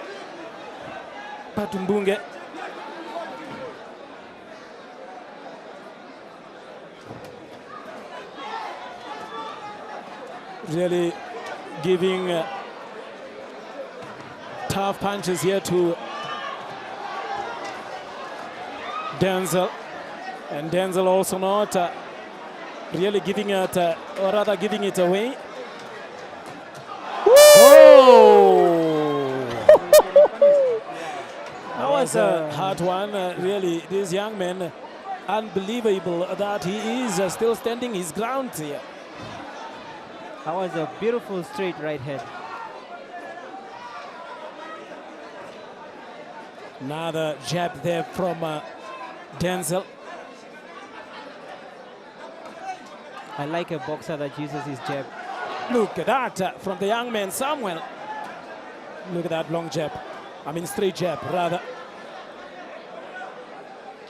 And Samuel really standing his ground here. Not even going backward. But how long is he going to stand?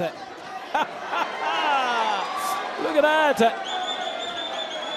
Combining, mixing them. As Denzel is smiling, and not so sure as to why. But he knows, and I'm so sure that he can feel it. He has felt those hands now coming forward. Look at that. If you look at the record, these two boxers here has fought 5 times. So pretty even on you know, the experience on a professional level. And I can tell you now that Denzel Sylvanus want to finish, but the young Samuel here says no. Look at that. Is that showboating? Showboating, and no, it's he's landing clean punches, man. He's using his jab properly, he's using his distance, he's moving side to side, and he's landing the right straight. He landed a few of them, maybe probably 6, 7 clean ones, you know. So he needs to keep doing that. I mean, Samuel is opening up. First round his guard was way up. Now you can see he's dropping the guard. I don't know.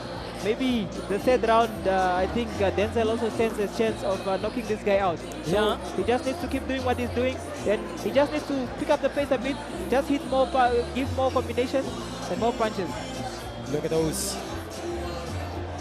Looking straight into the eyes of Samuel there. Look at that. Right punch to the chin. Right hand. Clean. Clean, really. And Samuel refuses to go down. Yes, and Samuel is trying to retaliate by throwing a punch afterwards, but then it comes short because of the distance between the two of them.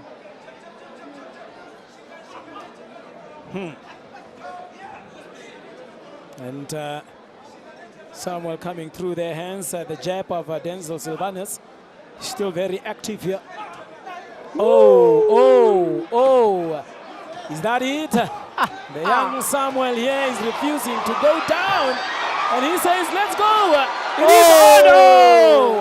Another one. Look at those punches there to the face of Samuel. And he refuses, really says, no. 1, 2. Finally. Imagine. Samuel. Look at him struggle. Look at him He's really struggling, and doesn't want to give up. And the referee says, no, it is enough. I also agree with the referee. No, he took those heavy punches and still confused as to where his corner is. I mean, it's pretty simple, isn't it? You see the blue corner, you see the red corner, but still confused. That shows that those punches really landed, isn't it? They really landed, man, and it was clean punches. And you know, Denzel is so light on his feet, and he's just there, and he's like he's there, he's not there, and then he's back again, and then he's letting the punches go. And Samuel got seriously damaged there. And I think the referee did a good job by analyzing him when he stood up and looked at him, took a good close look and saw it in his eyes and said, no, you don't continue anymore. Good refereeing by Ricky Chabalala. Ricky Chabalala. I mean, I don't know since when has he been... Look at those punches. 1, 2, 1, I mean, 2. It was just too They're much. all landing. 1, 1. Bam, bam. And look at him trying to get up. That young man doesn't want Look to at keep him. up. He Look still at him. feels like he can still go the distance. Heart of a champion. Heart of a champion. One of the experienced referees, I wanted to say, of Ricky Chabalala. No, very experienced. It's been a while. I can't remember, you know, since I know boxing here in Namibia, he has been around. No, he has since been then. quite. He has been around for a very long time. Long time. Yeah, he has good experience, and you can see that when Ricky Chabalala is in the ring, very, very energetic, very vocal, and you can see how he's moving. He's in, and he's always at the right time there, stopping the fight at the right time, you know, and he's communicating with the boxers, which is good. Could see the cut there on, is it Philippus Mateus, one of the previous boxers. But yes, and here we await for the official announcement of this bout here. And remember, after next, or rather next, we will have Paulina's Jolonimus versus Snamiso Ntuli, all the way from South Africa, talking of the WBO Africa Super Middleweight title.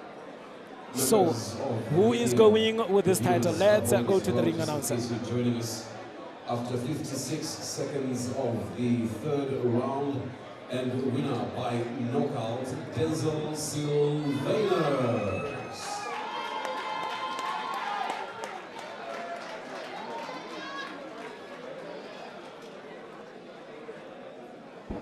There he is, the winner of this match, or rather bout, Denzel Sylvanus. And up next, Paulinus Njolonimus, Snamiso Ntuli, and then, or rather, should one say, this is this would be the co-main event of the evening. Co-main event, yeah. Paulinus Njolonimus versus Snamiso Ntuli.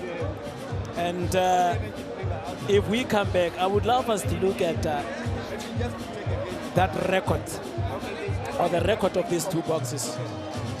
Still going with the highlights of the previous bout here. I know it was a good fight, man. It was a good fight. But Denzel was just too good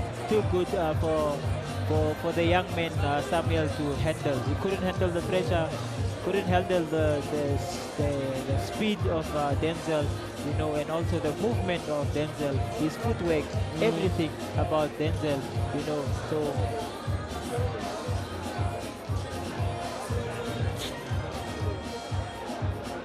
and main bout of the evening is Mateus the Beast Heita versus Clement Loko. Mateus Heita, it is the WBO Africa Featherweight. And remember, Paulinus Njolonimus is the defending champion of the WBO Africa Super Middleweight title.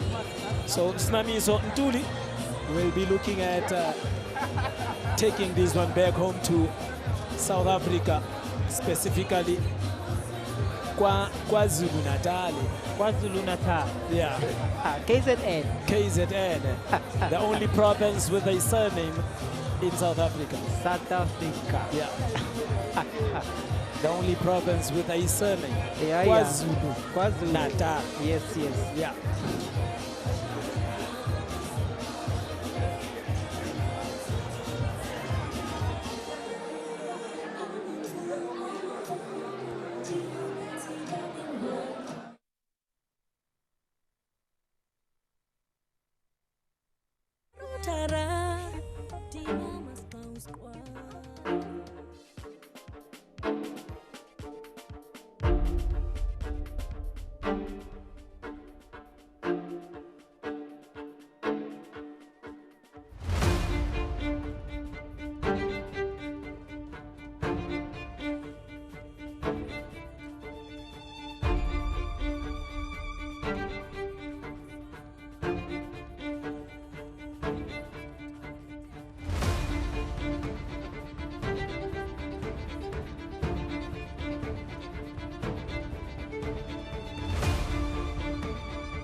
Ladies and gentlemen, we're getting ready for the WBO Africa Super Middleweight Title fight. We have Philippus Njolonimus versus Snamiso Mtuli. Let's welcome to the ring the supervisor from the World Boxing Organization, Leslie Cross, as well as the referee, Dion Duarte. Your judges, Clifford Mbelu.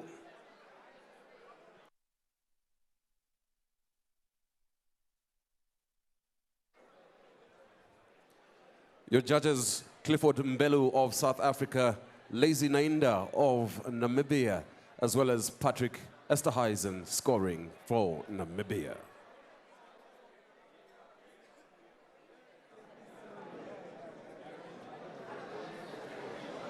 We'd also like to call upon a representative from MTC, if not Mr. Timi Kanjo, as well as a representative from PS Tibet, if not Mr. Steve Hamunyela, to make way to the ring for this title fight.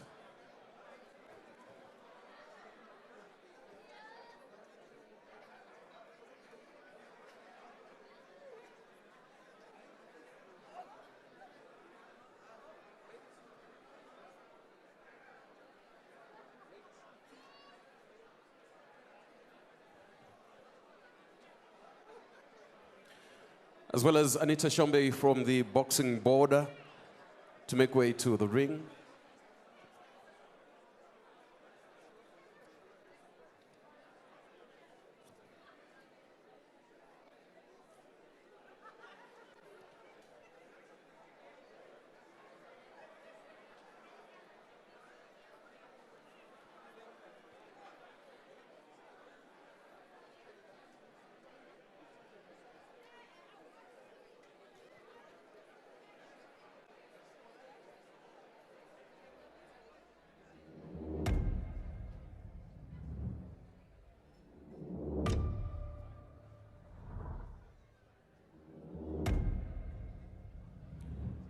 Challenger number 1 to make way to the blue corner from South Africa, Snamiso Mtuli.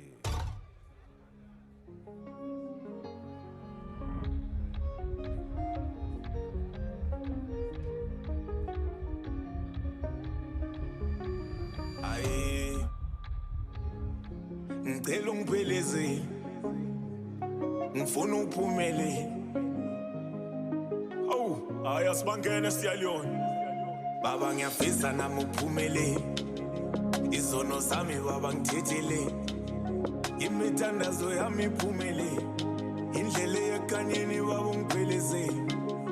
Baba ngiyafisa nami uphumele, izono zami baba ngithethele, imithandazo yami iphumele, indlela yekanyeni baba ungipheleze.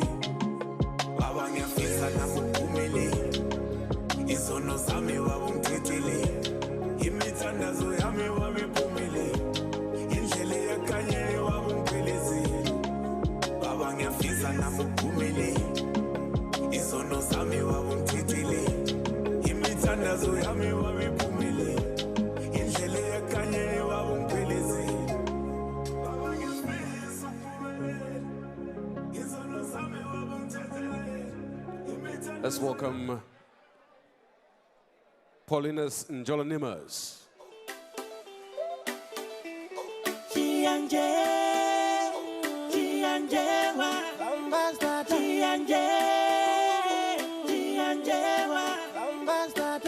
Mukwa utimuna kwenda tawo nange yama buya nenwa mwa kwenda mbula. Chianjewa wana koko chituwo koka chutuwo. Ikombwa ya kandoko yoke walola muka chituto chimamwa. Chianjewa, chianjewa. Kawanduko yakatuwa kalanga wakatuta kamuambo wachambesha iya mukuku wacha utugu wakasupika wachi. Yasikatuwa siya. Solo moja, solo moja, solo moja, solo moja, solo moja, solo moja, solo moja, solo moja.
Ladies and gentlemen,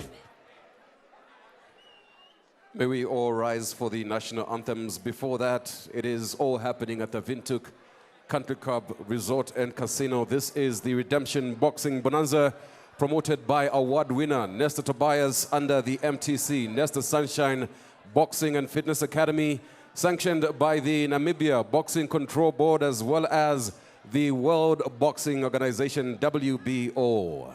As we stand, may we have the South African national anthem.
As we remain standing, the Namibian national anthem.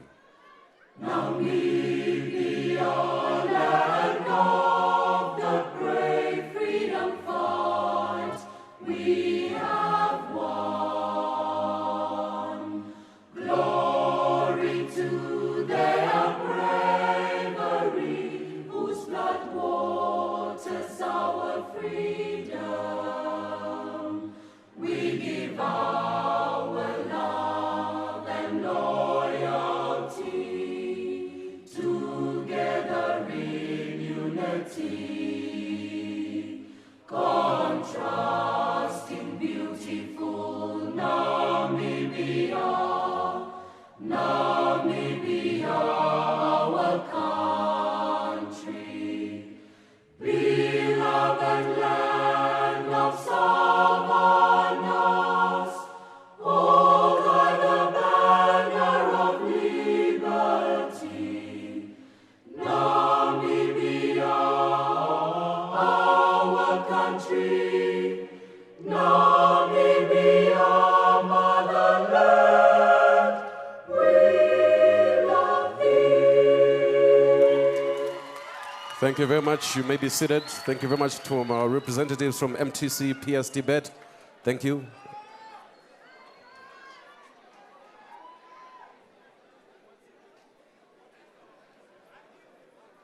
Leslie Cross is the supervisor. On time, you have Patema Kanjengo, boxing admin Janine van Veek, Eket Modise on logistics, Dr. Arturo Rodriguez, as well as Dr. Chase Bussingworth, all at ringside for this title fight for the WBO Super Middleweight title, which is currently vacant.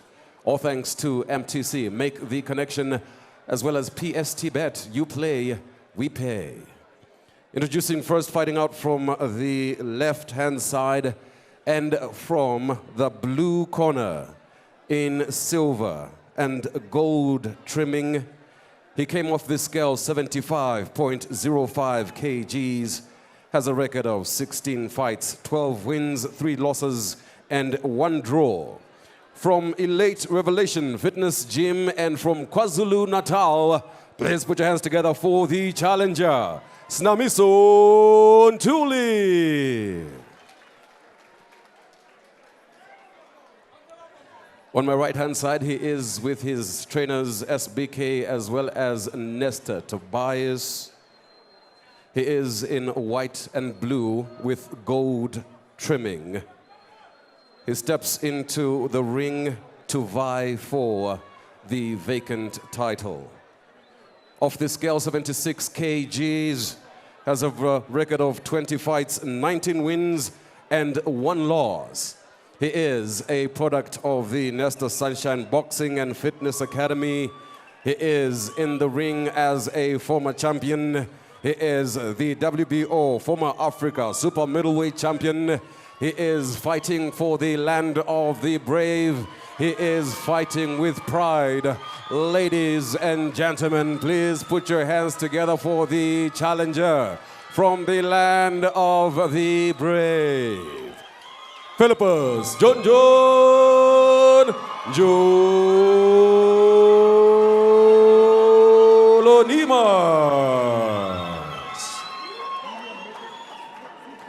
The boxers at the center of the ring. Instructions in your dressing room. Anything here is good, anything low is low, okay? Anything here is good, anything low is low. Touch gloves. God bless. And I say welcome to the core main. This is for the vacant WBO Africa super middleweight title fight. And we're scheduled for 12 rounds of exciting boxing. And it is the core main event of this evening here, as we are up with round number 1. It is the WBO Africa Super Middleweight title, and we are up for 12 rounds. Quickly there, I mean, looking at their records here, it is Paulus Njolonimas versus Snamiso Ntuli, all the way from South Africa. Yes, Philippus Njolonimas comes in with 20 fights, 19 wins. 1 loss, only 1 loss in his career. So he's really something to be reckoned with. And then we have Ntuli here from South Africa with 16 fights, 12 wins, 3 losses and 1 draw. So he has tasted losses before in his fights. So I don't know. I cannot wait to see what Njolonimas has in store for us. That was a punch there on the chin, as Snamiso Ntuli is holding on to Paulinus. Look at that. I think he's coming for him here. Still trying to jab there. That is, look at those ones. Oh, uppercut again. The net, another one again. I mean, it's not looking good here for Snamiso Ntuli, as Paulinus here is working on his uppercuts, really. Yeah, no, Njolonimas is not really known for attacking in the first round. He's really known for being composed in the first round, but this round is really pushing, the man from South Africa backwards. And the man from South Africa looks like he's in trouble, but look at that one. Another one there from the South African. Whoa, on the chin again! Whoa. He caught Njolonimas there with the right straight there. On the chin. On the chin of Njolonimas. And look at that. How is he going to respond? Trying to jab there. They have, I think he caught him on the body there. Again, look at those jabs there from Ntuli. Remember that he has been on a 3 winning stroke. I mean, his current streak, 3 wins in a row to say. So it's not going to be easy here for Paulinus. Should know that.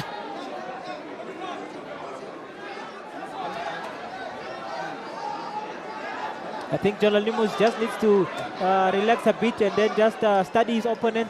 It's the first round, study his opponent, see what he has in store for you, and then you can go and attack him. Yes.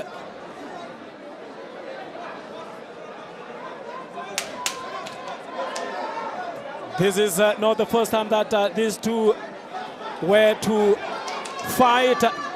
exactly this year on the 25th of April, or rather 12th April, my bad. They were supposed to box on that evening, and that bout was called off, and here finally they come to meet. Finally they come to meet, and not only that, it was a good opener. It was a good round. I mean, Jolanimus started off with landing good, clean punches, but then also towards the end of the round there, we saw that Tuli, caught Jolanimus, a couple of times, and so it's just a sign. It's just a sign to show Jolanimus that he should be careful. You are not standing there with a punching bag. He's someone that also has two hands, and he's also able to retaliate. So Jolanimus should be careful, but Tuli shouldn't allow Jolanimus to push him backwards like that, because he will get caught by those serious hammers from Jolanimus. And talking of Ntuli as well, make his debut on 2017. Well experienced to have 16 bouts so far, or fights so far. And he comes through, yes. It's going to be difficult as the aggressor now is Ntuli. Coming forward here. Look at those jab. Another one here, hook. Mixing them up here, both boxers.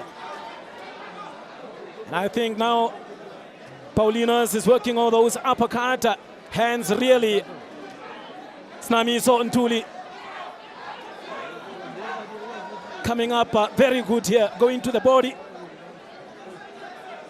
And remember that he has won his last fight against Tembani Mtlanga. So he is a good fighter, good boxer. Look at that.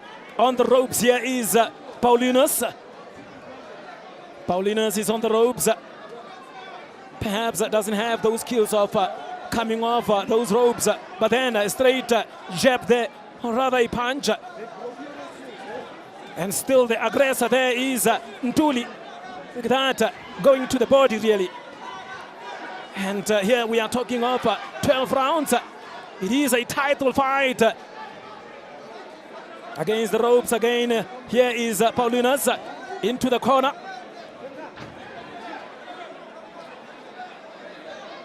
What a fight really here between these two boxers. The champion, or rather the belt, is up for grabs tonight. Is it staying here or is it going to South Africa? There he is, looking seriously at this bout here. That is Nestor, Sunshine Tobias. Doesn't really connect. There is Paulinus.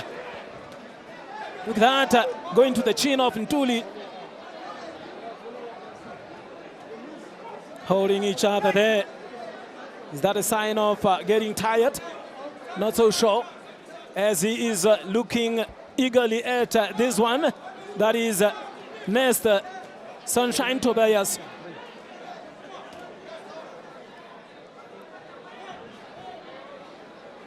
Missing too much there, that is Paulinus. And credit goes to the visitor here, that is Snamiso Ntuli. So far, he has managed to reach the face of Paulinus here.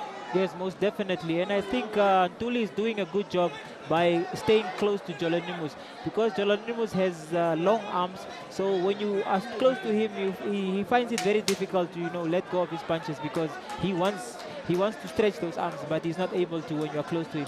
So Ntuli needs to stay close to Jolanimus, and Jolanimus just needs to create that space and then let the punches go. That towel is held very closely. Not so sure as to what indication is that, but you could clearly see there the coach being very unhappy with what he has seen so far. Yeah, no. It's still early rounds, but you can see that Ntuli is slowly picking up the pace and is getting that confidence, and I think Jolanimus shouldn't allow him to get that confidence, I mean, Jolanimus is home ground, so he needs to show that he's in home ground, home advantage. He needs to push up the men from South Africa backwards. But it was a good round for both boxers, I must say. Look at that, going to the body. There is the young Snamiso Ntuli. Look at that. Clearly, he is the aggressor there. Perhaps a misstepping there and going back to the canvas there. And round number 3. They are going very fast, isn't it? Yeah, they're very fast. The rounds are flying very fast. That's why you need to win these early rounds, because if you go the distance, you might just lose the fight because of, you let this early rounds go. Another one there to the chin. And they're trying to get Ntuli into the corner there. Njolo Nimus coming forward really here. Whoa. And spectators here making some noise, not so sure as to, is that an indication to say they are happy with what they see, or the punches that Njolo Nimus is perhaps combining the, look at that, another one. Beautiful right. And Ntuli will have to make a plan to come out from there. And Njolo Nimus, look at that, straight punch from Ntuli. Look at that, Njolo Nimus could end this one. Could end this one, as Ntuli is doing the rightful thing here to perhaps hold the beat. But yes, look at those punches there from Paulinus. And here comes Ntuli again. Oh, nice, really he's coming through. Look at those punches there from Ntuli. Another punch there. Oh, another big one here from Njolo Nimus. Going to the body, trying to get those uppercuts in there. Oh, what a fight we have here. Something is not good here with the referee. It's as if Ntuli here is perhaps holding too much. Legs are wobbling a bit here from Ntuli.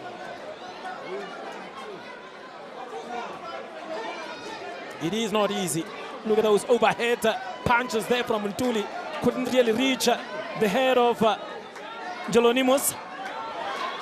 Another punch there, another jab from Paulinus.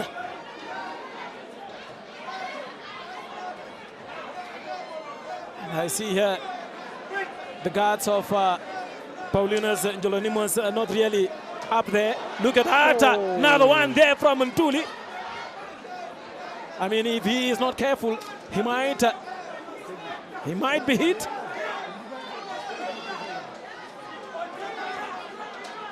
And so far, Ntuli's game plan is working for him, as he is always closer to Njolo Nimus, looking at the reach that Njolo Nimus has. Perfect.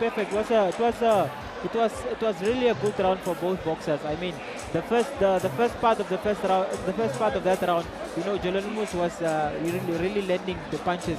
But then towards the end of that round, you could see that Ntuli landed like a few left hooks in there, and they caught him very good. And I see that Njolo Nimus is finding it very difficult to stop those left hooks coming in.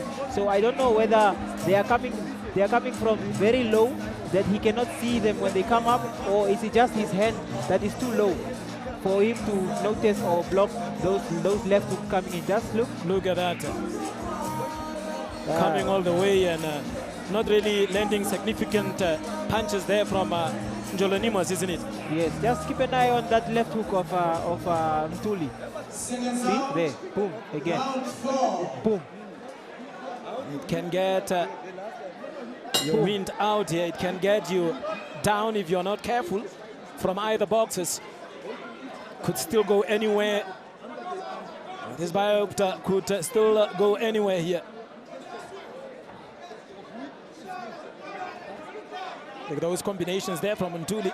Another one there to the body. Really wants to finish. Look at that jab there from Ntuli as well.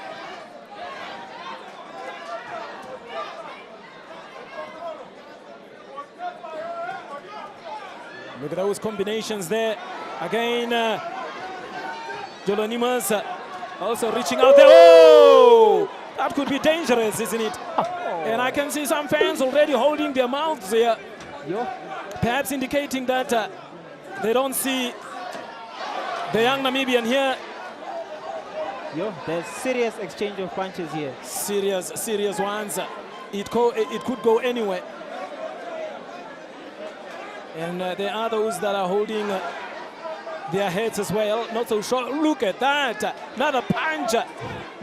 It could go anywhere here.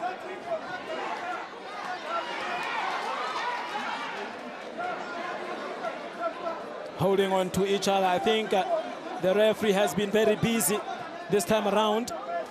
That caught him to the body. That is Jolonimus. Seems to be very tired, these two boxers. And imagine we still have some more rounds to go here. It is 12 rounds. Have they started perhaps quick? And they are really exchanging blows here. It could go anywhere, I'm telling you. It could go anywhere here. I mean, you are speechless. You seem to be speechless, Sasha. Yeah, no. It's the punches, man. They keep exchanging blows, and you can see that Jolonimus is connecting, and Ntuli is also connecting punches, and it's combinations. It's a mixture of combinations. You can clearly see the coach there is very unhappy with what is going on there. Whoa! That's an uppercut, another uppercut. What's going on here? Another uppercut. Look at that, to the chin. Hey. Could go either way here. Oh! Combining Jolonimus. Combining really. Look at that. Oh. Ducking. They are really tired, isn't it? I mean, fourth round. And already you see them exchanging these punches here. And it is the end of round number 4. And only now that they are touching each other to say, come on, guy, let's go for it. Yeah, you can sense that it's very, very intense. And I like the intensity of the fight. It started off like that, and you can see that now it's intense. But now, I don't know when the fatigue will start kicking in, but you can see from the body language of Ntuli that look at how heavy his breathing is in this corner. You can see that it's not easy in there, but he's doing a good job because Jolonimus landed a few uppercuts there. Very, very, very powerful uppercuts there, but Ntuli was able to come back from those uppercuts and, retaliate and come back with a few punches of himself. And there's round number 4. Can easily give it to Jolonimus. Yes, to be fair and frank. Otherwise, so far, Ntuli has done what he needed to do, and that is to throw punches to the face of Jolonimus. But well, it is only round 5 now, as it is very interesting bout here. Ntuli coming forward here with that jab. Look at that jab there. Well, hands Jolonimus covering very well there. Trying to go to the body. The guards are still there. Look at that punch there from Jolonimus. I should tell you that both of these boxers are breathing heavily. You can see that both boxers are jabbing, but you can see that Jolonimus' jab is more stiff, more powerful compared to the jab of Ntuli. Now Ntuli finding some power there, trying to sneak in those jabs there. Look at those footwork there from Ntuli.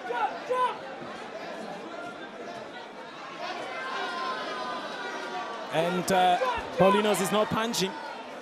The aggressor again seems to be the young man here from South Africa. Another jab there from Jolonimus. It's not really getting to the body of Ntuli. Look at that jab again. And I'm telling you, Ntuli is not giving up here. It's rather coming forward.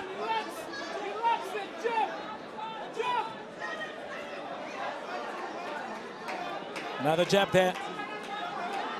Jab again from Ntuli. Trying to go to the body here. Should one say Jolanimas is not consistent with his punches and then stay back and not really attacking here. I think is the reason for is because you know, Ntuli is moving, you know, side to side, and moving back, and is you know moving in circles. So it's making it difficult for Jolanimus. You know, Jolanimus is a huge guy, so he doesn't like to move around like being moved around too much like that.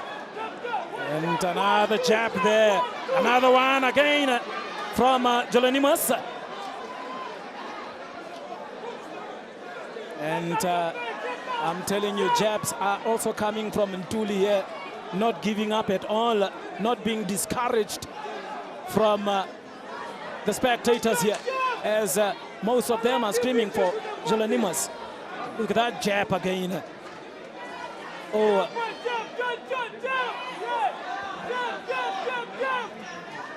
Quite difficult for these two boxers here, as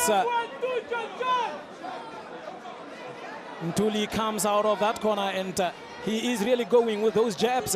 As you can see, another jab there from Jolanimus.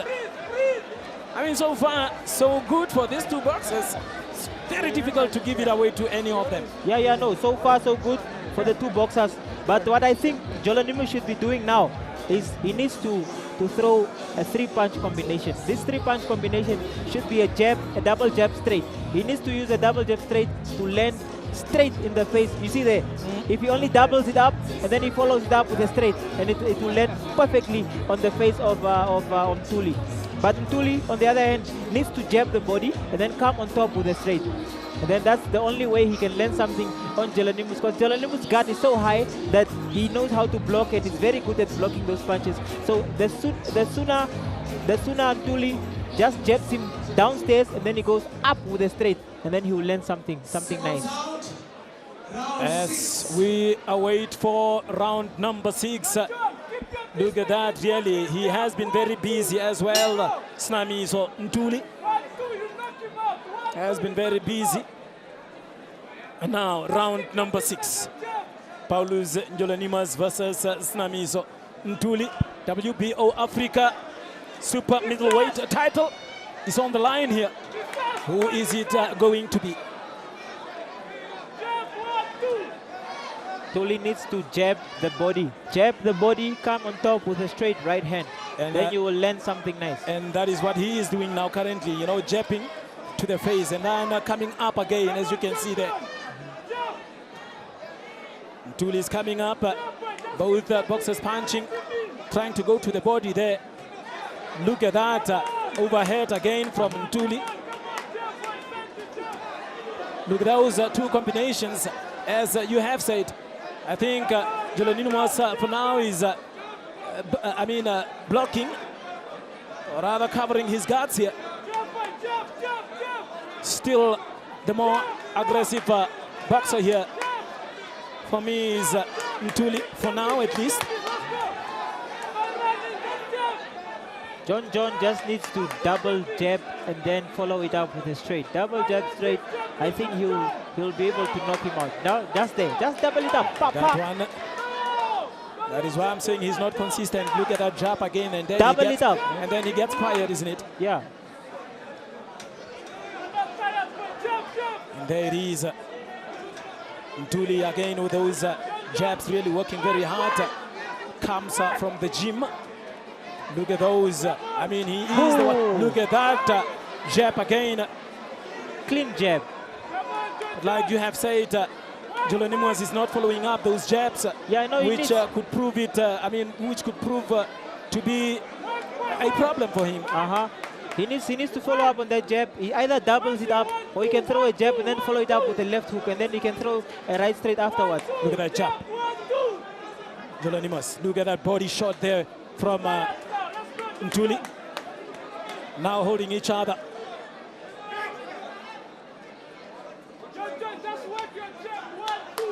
The referee is very busy, really. Could still go anywhere between these two boxers. Ntuli coming up, really He is the one that is throwing punches like right now.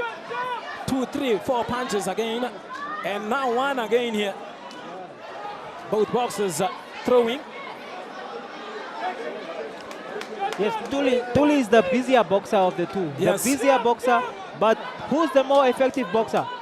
You can be busy, but you're not effective. So he's busy, but he's not effective. So the moment Jonalimus throws a punch or throws a combination, it's more effective. It's like, you know, we are paying attention when he throws the punches because they are more stiff, they are more strong. And it is end of round number 6 here. They are going pretty fast here, isn't it? The rounds. Yeah, no, the rounds are flying. But it was a good round for both boxers. I mean, Tuli, the man from South Africa, the busier boxer, very busy. He's moving, he's mixing up the combinations, but they are not really effective, you know. But John has landed a few good punches there. He has landed a few jabs, you know, but he's not following up on the jabs. I need him to follow up on the jabs in order for him to get the man from South Africa down. It's pretty difficult here. Look at those, the much busier boxer for me in Tuli. Hence, those jabs are coming in from Jolanimus, but then the follow-up is a problem, clearly a problem for him. Look at that jab again, very pretty one. But then the follow-up again. There's no follow-up. There is no follow-up. And now, round number 7. And immediately, Ntuli comes up and throw those jabs like he did in the previous round. Look at that punch. Now that jab of Jolanimus as well, being effective. Always shaking the head of Ntuli there. Look at those combinations there. The jabs always. Look at that one jab from Jolanimus. Just that one jab. Yes. That needs to be followed up. But the hard worker for now, Ntuli. I can even count those jabs and punches for you. Look at that uppercut there. But Beautiful. It's not followed up. It's not followed up. Another one straight here. I think Jolanimus is very good at picking his punches, taking his time, you know, and letting his punches go with time. But in this case, he needs to follow up. He needs to let the punches go. 3-punch combination, 4-punch combination, and then hopefully, maybe the man from South Africa will go down. Just maybe, but then look at that, the hard worker now in Tuli. Look at those already thrown 3-4 punches. Another 2 here, another one. Look at those, 1-2. And Jolanimus is only going with what one? Look at Ntuli again, going 1-2, 1-2. You see? Look at very busy, very busy. Very busy in Ntuli. Now look at that jab, not followed up. Look at that jab again. I mean, really. It's either Jolanimus has a plan and he's taking his time. Yeah, maybe he's just taking his time, buying some time. But again, the hard worker, again, look at those jabs from Ntuli. Ntuli really not standing still here and coming forward really to Jolanimus. That jab from Jolanimus now. Look at that jab again. Another one couldn't really reach the face or the nose of Ntuli. And Ntuli, on the other hand, keep on knocking with that jabs and combinations. Referee very busy, and I can see, thought it's blood on the referee shirt.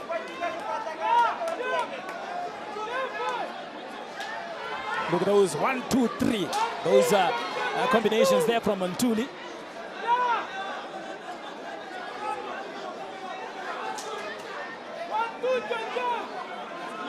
They are not powerful, isn't it, from Jolanimus?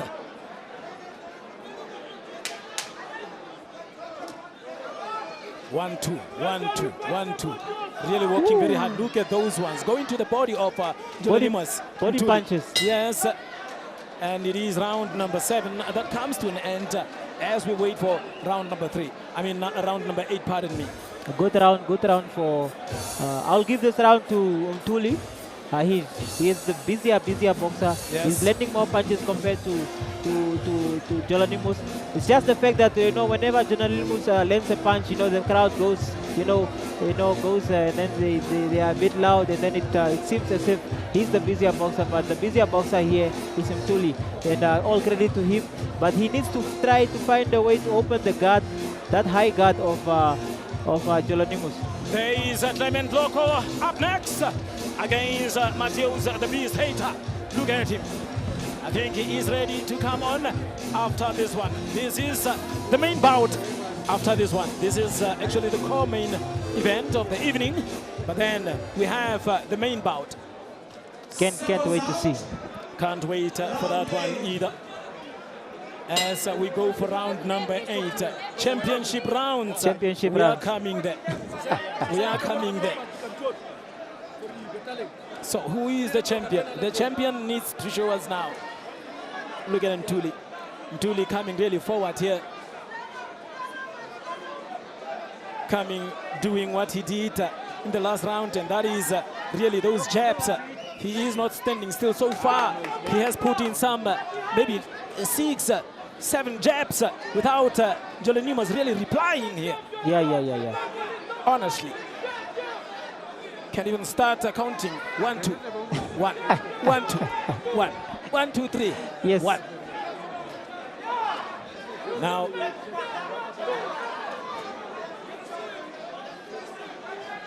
I think this whole entire fight, I haven't seen Jolanimus throwing an uppercut or something. He really needs to follow up the jab with an uppercut or something to pick up the chin of Mtuli. yeah, another one here. But then it's just a 1. It's just a 1, and then Mtuli would come with 2. Jolanimus going with 1. Look at that. Really Mtuli coming forward here. Another jab that might be effective here, but then not being followed up by Jolanimus. 1, 2, 1, 1, 2, 1, 2, 3. 1, 1, 2, 1, 2, 3, 4. Can you see what Mtuli is doing? Yeah. Mtuli is responding and is retaliating with mixed combinations. Good. He's mixing it up. 1, 2, 1, 2 hook, 1, 2 uppercut, going to the body, and he's busy. He's moving his head, and Jolanimus is responding with the 1 and the 2. You understand? Yeah. And then Mtuli coming to the body here. Hands. Jolanimus is protecting himself well, but might not be enough. Those jabs, some of them are really coming in. Another good jab there from Jolanimus. Another one here. One could almost sense that if he can just perhaps follow up those ones, he might get something out of this one. But if he goes like this, I think Mtuli also stands a better chance here to take this title. Another jab. Look at how Mtuli is really responding. It's always 1, 2, 3. 1, 2, 1, 2, 3. 1, 2, 3. As you can see there. 1, 2, 3. 1, 1. 1, 2, 3. Those mixing. Very busy. You can see that. Very busy. And good walk rate from the man from South Africa, Mtuli. He has a good walk rate. You can see that he's pushing, and it shows that it just shows that in the training where in the gym he probably throws a lot of punches. Mateus Heita, the beast. Mateus the Beast Heita. There he is. Look at that. He is also ready. He will rather feature in the main bout, as all eyes will be on him. Even the boxers from Africa will be looking closely at this one. They will be closely looking at this one.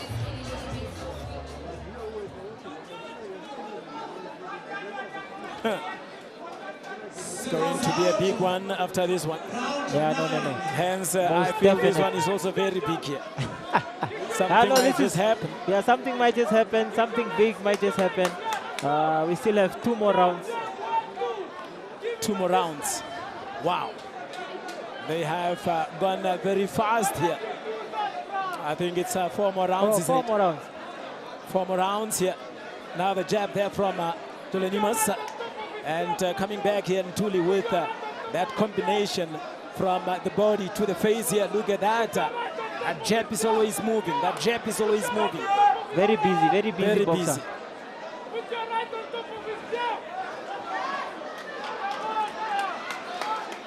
As Tulenimas is coming forward here. But truly here, look at Ntuli trying to go to the body here with some combinations. Look, whenever Tulenimas is throwing one punch, Ntuli is coming back with a combination of 3 Yeah, or you 4. see. Yeah. I think Jonalimus needs to wait for him when he comes in with those 3-4 punch combination, and then he just times him with an uppercut left hook or something of that sort. But so far he has failed. I mean, for me, he has not been aggressive. Another jab there from Tulenimas as he pushes Ntuli back. Another one to the chin. Another one again. At least say a follow-up of 2 punches there, or rather jabs. And it nearly worked for him. Yeah, but what I like about Ntuli is the fact that he always responds with combinations. Whenever Jonalimus lands something, he comes back with combinations. Yes. Look at that. Another caught in there to the chin again. Uppercut. Straight jab. That is Tulenimas. And really, Ntuli not standing back, not holding back here. Coming forward as well. Refusing to retrieve here. Refusing to go back, but look at that jab again. Look at that one again.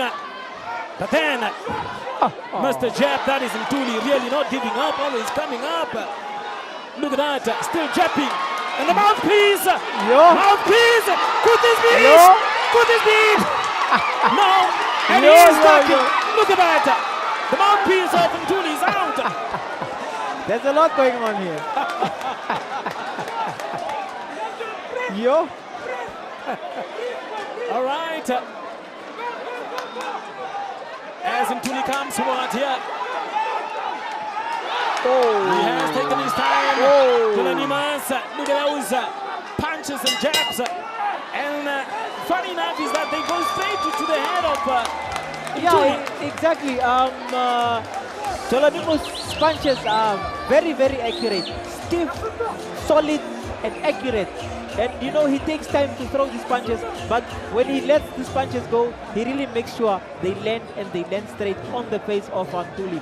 But Ntuli, I like this guy. He's such a hard worker.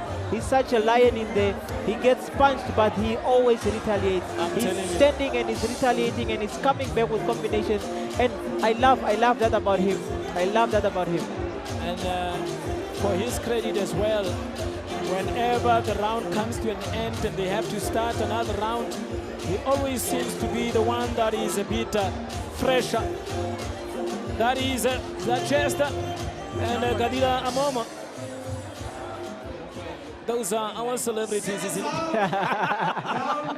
Yeah, no, most def. How did that mouthpiece go out of Ntuli's mouth? It would have been interesting to see that one. Look at those punches from Tulenimas. Serious connection. Serious connections there.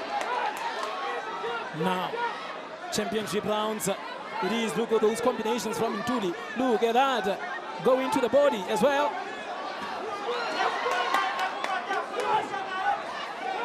I have told you, always Ntuli coming from the break here, always coming with some energy. Oh! Oh! Look at that! Whoa! whoa, And they are whoa, here whoa. nearly Whoa, falling. whoa. He's holding on dear He's life. holding, I think He's holding on dear this life. should be it here. Don't. Another one. Hola, hola, hola. I think it is all over here. Hola, hola. It is all over here. Another knockout here. Hola, hola, hola. Paulinus Yeah. Josimas. Hola, hola. It took him 9 rounds, is it? 9 rounds. Wow. Hola. Coming up with another knockout Woo. here. Woo. You could, you can clearly see how much it means to him. That is Paulinus Jolanimas. But I should say he suffered a bit, or rather, very much also from Ntuli, with Yes, those yes. combinations of Ntuli coming through. Yes, it was a bit difficult. It's not easy. Yeah, it's not easy. It's not easy. I mean, those punches. They might look like they are not effective, but you can see that from the body language of Jolinimus, you can see that he's receiving those punches and it's power punches. I mean, this is a middleweight guy. You know, these guys have heavy punches, and but Jolinimus has been landing and he has been taking his time, and you know, has been consistent with his jabs, even though he wasn't following it up. But then he was very, very effective. Every time he hits Tuli's head moves and it goes backwards. Every time he hits him, he makes that connection. You can see that there is a real connection there. Really exciting There. about it. Look at that. He got head there. Didn't see. I didn't have to see that one clearly. Boom! Look There. at that one. That's the one. That's the one. That's the one. And then he held on. Then he couldn't anymore. Couldn't anymore. And the funny enough is that the referee didn't even try to count. No, he saw him. Look at him. Look at him go down. He saw him go down there. He's knocked out. That's KO.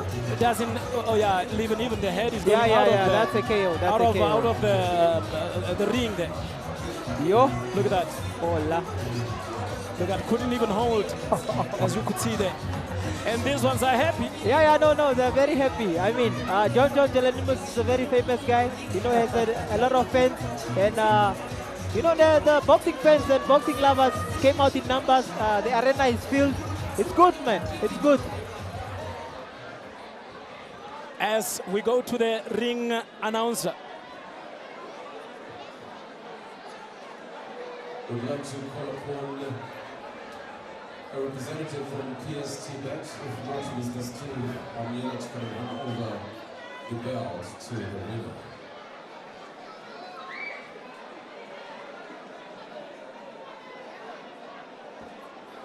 It was too tough.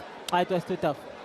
It was a good For one. both boxers at least. I think it was not easy. Yeah, but you know, Ntuli came from South Africa. You know, he showed through, you know, heart of a champion. I like the fact that he didn't give up. He kept on fighting, kept on receiving those heavy punches, but kept on responding. Every time he got punched, every time he got hit, he kept on responding. But he couldn't anymore in the, you know, the 9th round. You know, Jelenimus was just too much for him, I guess. It was just, yeah, but remember, we are waiting for the big one here. Mateus the Beast, Heita versus Clement, Loko. Let's go to the ring announcer. After 51 seconds of the 10th round, winner by TKO and the new WBO Africa Super Middleweight Champion, Paulinus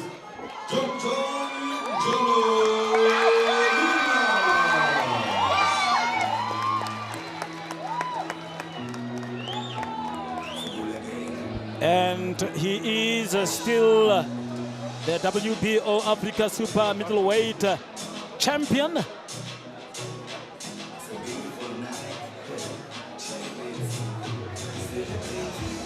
And up next for you is Mateus the Beast Heita, Clement Loko, all the way from Benin, traveled so far to the land of the brave here to come and challenge the Beast. Come and challenge the Beast in his home ground. It's gonna be a tough one. It's gonna be a tough one. It's gonna be a tough one, really. As there he is, the champion, with the rightful belt here.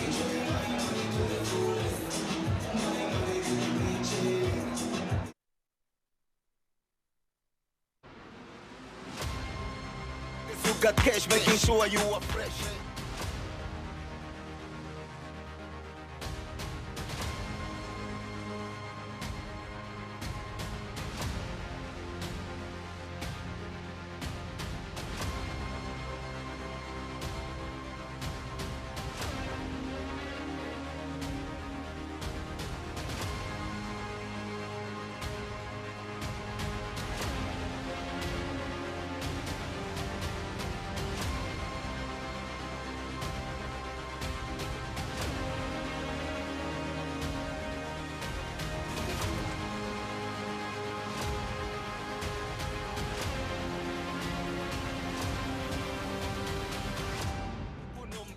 Checkmate mocheza sopone rengetea podi njeko dino kwenda mitimo dino kwenda kafeke dino malora lewali nando sharura segeso nero taliata na kesha kindo twarora kujo pizza so twarora kosiro kaso twarora na maria so twarora uasheke ko marora inora mate poroma kapeno chepe chepe saturili seko cheke dia vitengo kato konjeke ne mucheke kafeke ndapatane kwa padewe andilande emeditange felendi tulenyo pei yange kange kwa wila nena ndije hanje openi mbela punyo nye pudule hapolange fugula gang we celebrating a beautiful night we celebrating we getting up tonight enjoy your life my baby so beautiful Namibia so beautiful from the north to the south so beautiful from the east to the west so beautiful we celebrating.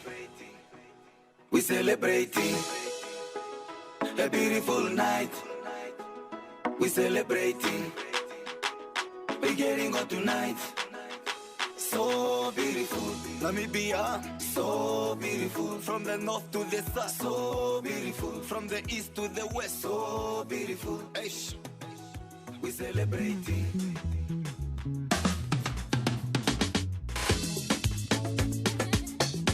Good evening, ladies and gentlemen. Thank you for coming out tonight. See, I go by the name of Sally. Sweet Sally to sound. Now tonight, I'm not your friend. Cause tonight, I am. I am boss, madam. I leave it at fire.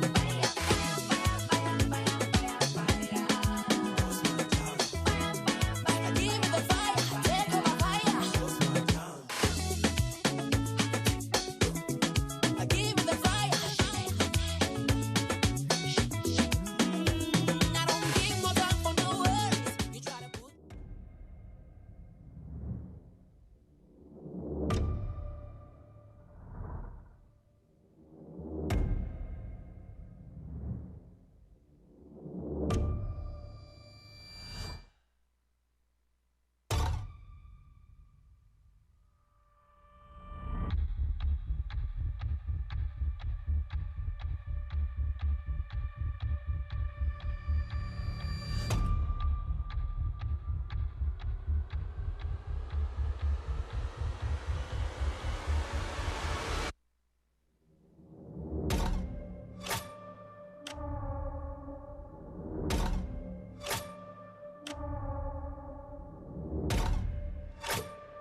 title.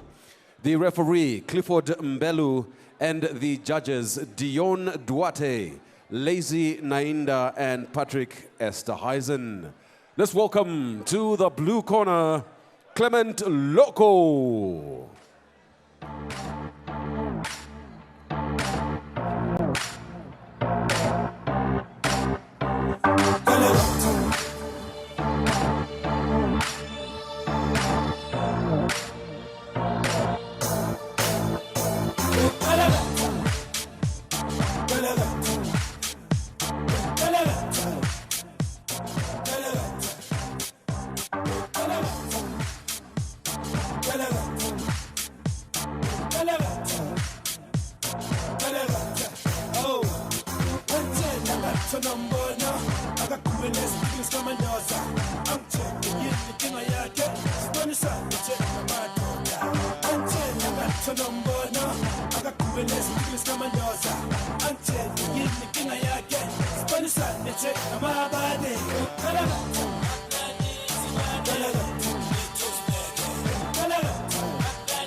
Let's welcome to the red corner, Mateus, Heita.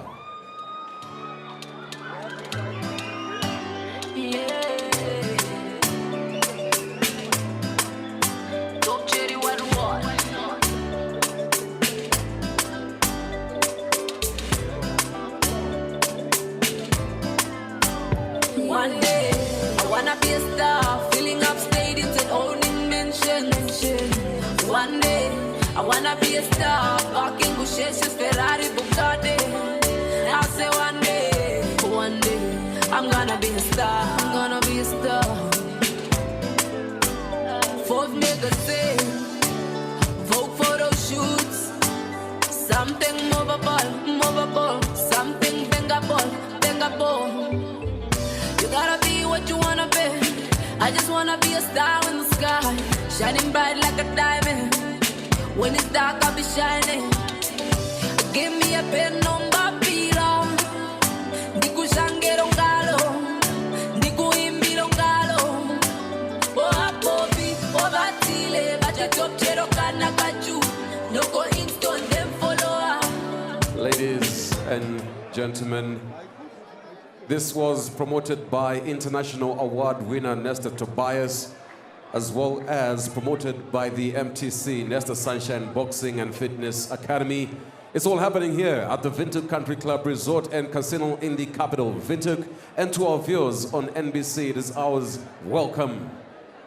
Proudly brought to you by MTC as well as co-sponsored by PST Bet. You play, we pay. For the night tonight, we have the final fight. And before we get there, this has been sanctioned by the World Boxing Organization, WBO, as well as the Namibia Boxing Control Board. May we all rise for the Benin national anthem, as well as the Namibian national anthem.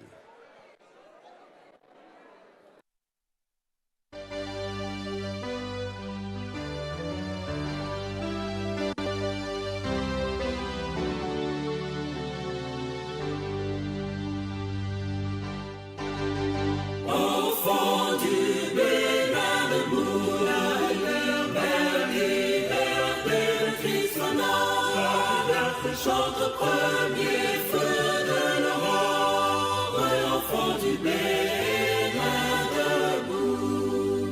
Jadis à son appel, nos aïeux sans faiblesse, ont su avec courage, ardeur, plein d'allégresse, livrés au prix du sang.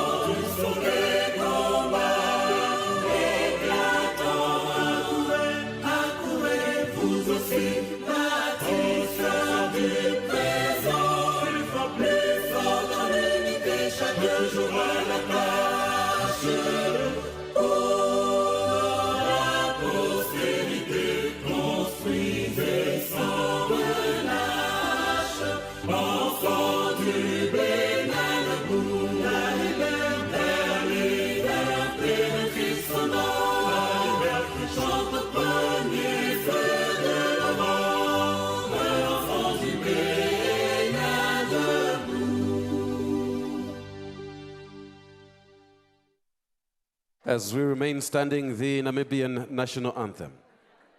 Namibia, land of the brave freedom fight, we have won. Glory to their bravery, whose blood waters our freedom. We give our love and loyalty, together in unity, contrasting beautiful Namibia, Namibia, our country, beloved land of savannas. Oh, God, the banner of liberty, Namibia, our country, Namibia, motherland, we love thee. Thank you. You may be seated. The doctors, Chase Bathingworth, as well as Atulo Rodriguez, keeping an eye on the boxers. Eckhart Modise was on logistics.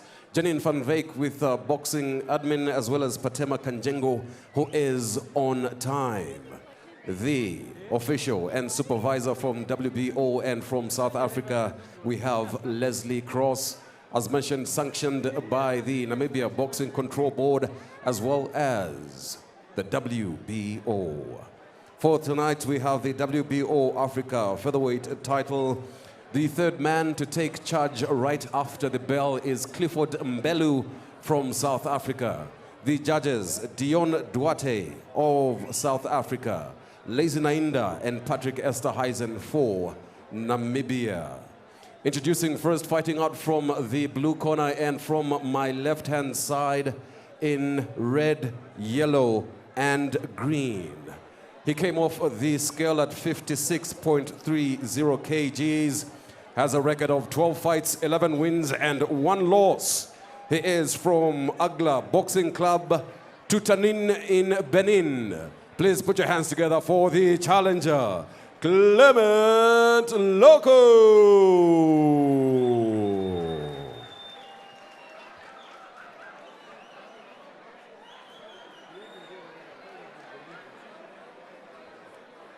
In black and gold, accompanied by Nitki Natangwe, SBK, as well as Nestor Tobias.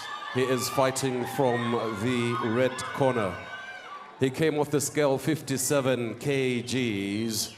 He is a product of the Sunshine Boxing Academy, has a record of 15 fights, 14 wins, and 1 loss.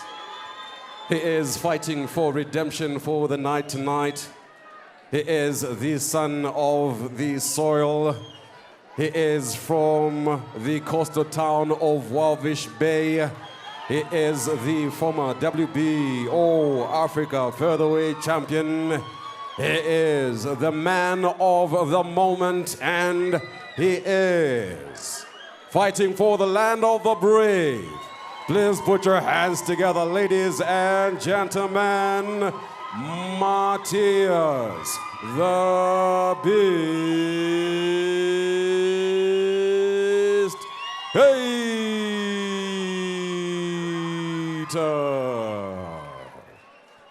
Boxers at the center of the ring. Okay, guys, I've spoken to in the dressing room, obey my commands at all time. May the best man win. Shake hands, good luck. Ladies and gentlemen, we are scheduled for 12 rounds of boxing, and this is for the WBO Africa Featherweight Title.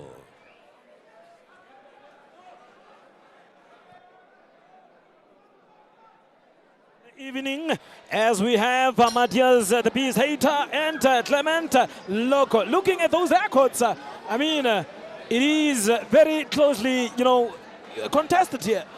Very, very much closely contested. The man from Benin, Clement, has 12 fights, 11 wins, and 1 loss. So he's someone, we really need to pay attention and pay attention to. As he has only lost once, that is Clement, Loko. And coming in here is the Beast. Look at the Beast. Immediately coming up with that overhead, a big one indeed. And I think he caught Clement, Loko. Yeah, we know the Beast doesn't take too long to be very active. He likes to be active. He likes to move forward. He likes to pressure, and I'm expecting that from him. You might not want to blink here because anything can happen in these early seconds of this round 1. And holding each other there immediately, looking at Mateus, Heita. 15 fights, 14 wins, 1 loss. Look at that punch again. Beautiful. There. I mean, combining well here. And coming through there is Clement, Loko. He had a good one. And it is a title fight here. The WBO Africa Featherweight, 12 rounds. And they have exchanged so much already here in the first seconds of this round 1. And I'm telling you, look at those powerful punches there from Clement, Loko. It's not easy, and I think he caught Heita somewhere there on the body. And his punches is powerful. Yeah, no, from what I have seen now. Yes, Heita must be very, very, very, very careful because you don't know what this guy has in store for him. I'm telling you, as much as many have thought that it would be easy for Heita, doesn't seem like that as they trade blows here. Look at that. Another one to the head there by Heita. The powerful punches there from Loko are not bad either. Another one from the back of the head and reversing there. Not so sure what is going on there with the trunks of Loko. They are going up high. Yeah, way, way, way high. And he doesn't like them there. Will he get a chance to pull them down?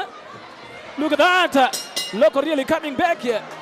And round number 1 gone like that. as we still have 11 to go. Yeah. Your take on the first round here? Yeah, no, the first round was very fast. It just passed by like it was nothing. And it was very busy for a first round. It's 12 rounds, but it was very busy. Heita is pushing forward, he's pressing forward, you know, he's being the aggressive boxer. But likewise, the man from Benin, Clement, is also being aggressive. He's responding, he's throwing combinations, despite the fact that his trunks are, you know, bothering him. And you can see he's in the corner, he's not even sitting yet. So that is what, the sign of confidence, or what? They probably ready for this fight. Really ready for this fight here. And he has a 3 winning streak. That goes to show that this man is not here to come and joke. He wants to give a good fight to Mateus and possibly taking this belt here. Or rather the title as well. And the Beast coming up there with 2 or 3 combinations. The man from Benin really not giving up here.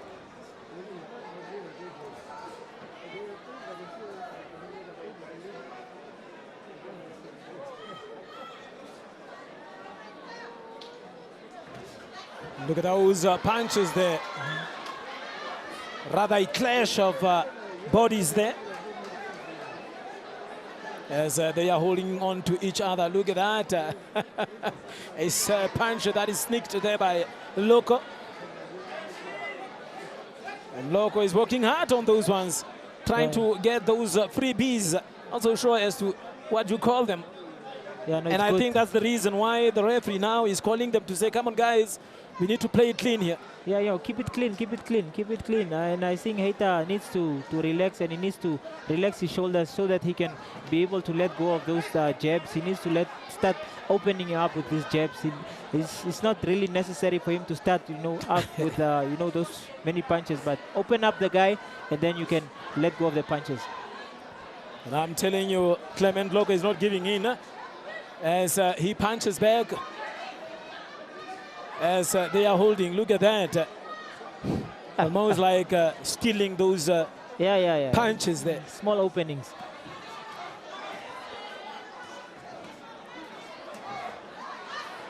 Another uppercut there by Heita, really coming up with good combinations, but then Clement also really fighting back here.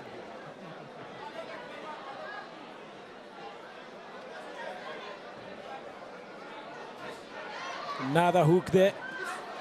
Another powerful one there from the Beast, Heita. Heita, I think, wants to finish this one. And the young man here from Benin is not letting in. And it could be it here. Look at those punches, the combinations there. And Clement is fighting back. The Beast himself in his beast mode. The Beast just went beast mode. Was he counted down?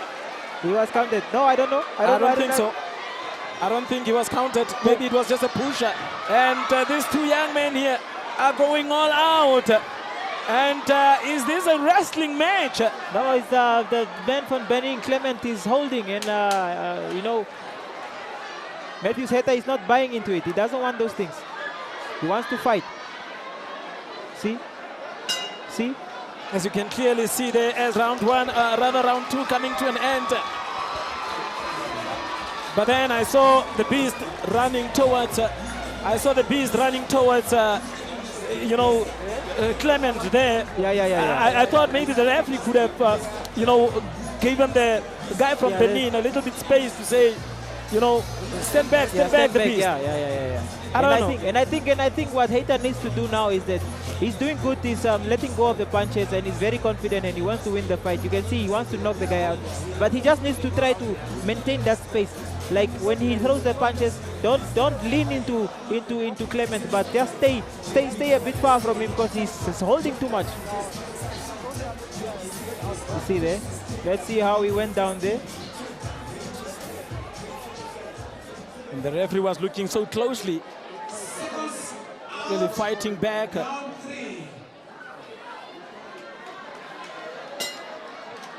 And it is on again, round number 2.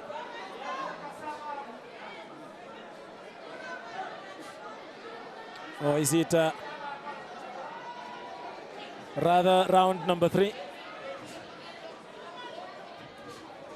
Look at that long jab there. The reach, it seems as if... oh, is this it again here? The young man from Benin throwing back punches here. And I think he says he is punched in the back of the head there. And he's really putting up a fight here. Doesn't want to give up. And they hold...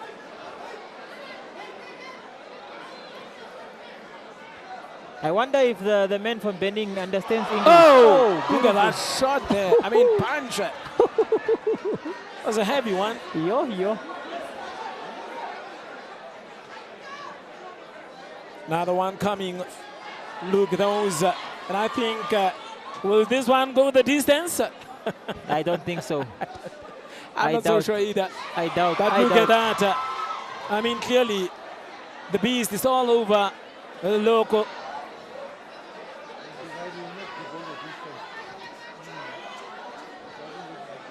And I think for now the beast has relaxed a bit. Shouldn't undermine Clement Loko. Looking at his record here, he might just be busy with his game plan here.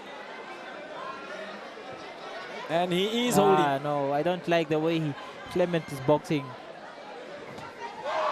Oh! Is that a punch? I think that was a punch. I think that was a punch that landed on Heita. Leaning back on those ropes. So you must be careful of those wild punches from Clement, because you never know. Yeah, one can land. He might land one, and it could be very dangerous for him, Heita. And credit would then go to Clement Loko, as he would be taking the title. Yeah, but make no mistake, you know, Mateus Heita has a good chin. You know, he has really a good chin. So no matter whether he's being punched in the face, he manages to still stand. Remain to see that here. Hey, and that was a very powerful one. I'm just wondering, had it landed? He's throwing wild punches. It's too wild. It's too wild. Had he landed that one, could have been something else. I'm not so sure. Loko coming through here. Whoa. Another uppercut straight. Uppercuts straight to the face of uppercut followed by straight. Yeah. Uppercut followed by straight. It's a good combination. Yeah. No Heita is doing. He's just doing what he's supposed to do. But the only problem now that Heita is facing is the fact that he's fighting against a very awkward boxer. Like, it's awkward. He's doing all sorts of things. He's holding. He's throwing wild punches. You just never know. So he's making it very uncomfortable for Heita, and I hope Heita just remains composed. He mustn't get frustrated. Look at how heavily Clement Loko is breathing. Yeah, no, you can see that he's received a lot of powerful punches from Heita, and I just hope he'll be able to endure for the rest of the rounds. Round number 4 coming on, and you can see the Heita very, quickly coming to the center of the ring there. Yeah, already cutting off the ring. Yeah, to attack from the onset of the beginning of the round here.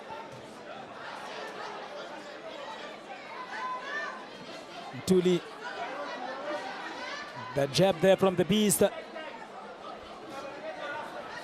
he's trying to overthrow that one. Look at that. Oh, that's a hit.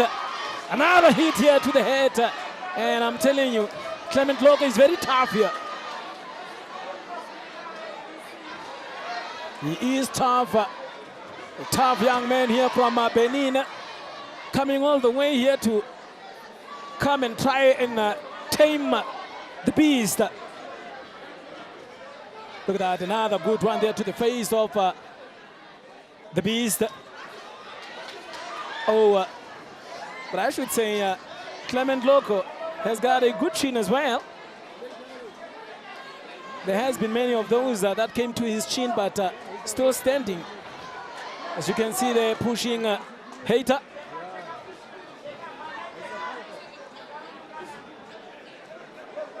Will that chain sustain him? I'm not so sure. Coming through there is the Beast. And you can see that Clement Loko clearly wobbling. It's all over the place. It's all over the place. It's like as if... I think it is the time now for Heita to perhaps bring an end to this one. Look at that. He needs to stay composed, pick your punches one by one, and then you will learn something big on Clement. Look at that punch again there from the Beast. Another uppercut. Another uppercut, and Loko is reversing here. Another one from the overhead. Oh! No, I think he's how much can he just take? I think he's going to end it now. Another one to the body. Look at that. Referee looking at that one very closely. And it is down. I don't think he's going to make it. Oh, he's up. Is he out? I don't think so. He's up. The referee is still busy counting, and already Heita here is celebrating. He thought he ended things. He was right. It's out. It's out. The Beast. As Mateus, the Beast, Heita claim the WBO Africa Featherweight. The Beast. And he takes this one. The young man from Benin, Clement Loko, couldn't really withstand the punches that came through here from the Namibian. I know the Beast did justice to the nation. I mean, then people came out in numbers, they were very confident that Heita will come out victorious, and he did that. He came out, he delivered, he bounced back from his fight from the US, and the sky is the limit. Let's keep on going on and climbing that ladder. And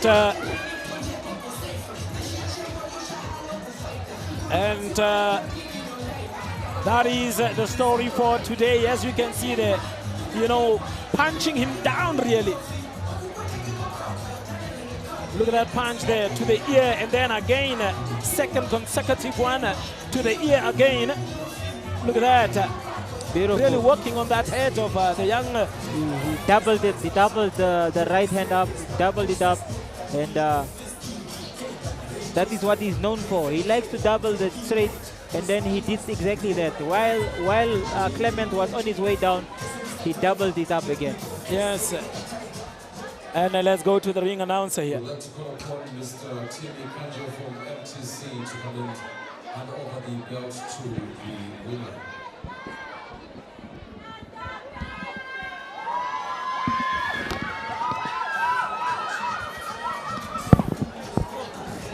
Put them like a little, because you need to hear to what those guys are listening. You also need to talk here. Put them both on.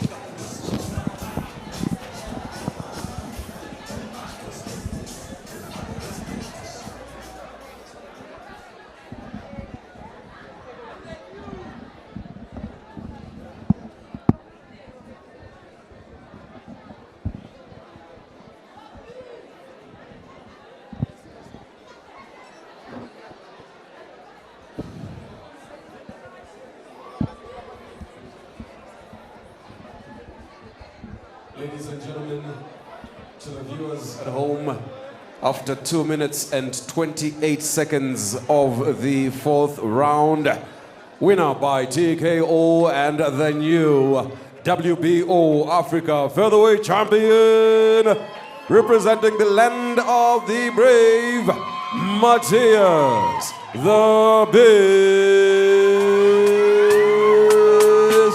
Heita.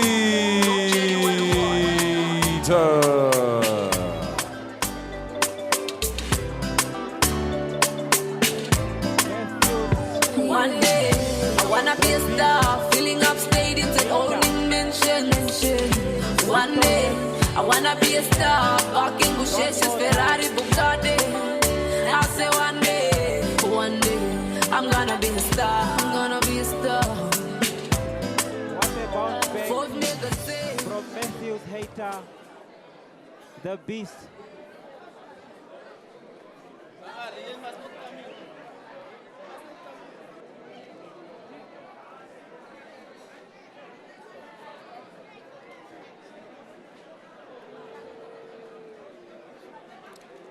Ladies and gentlemen, give it up to the champ.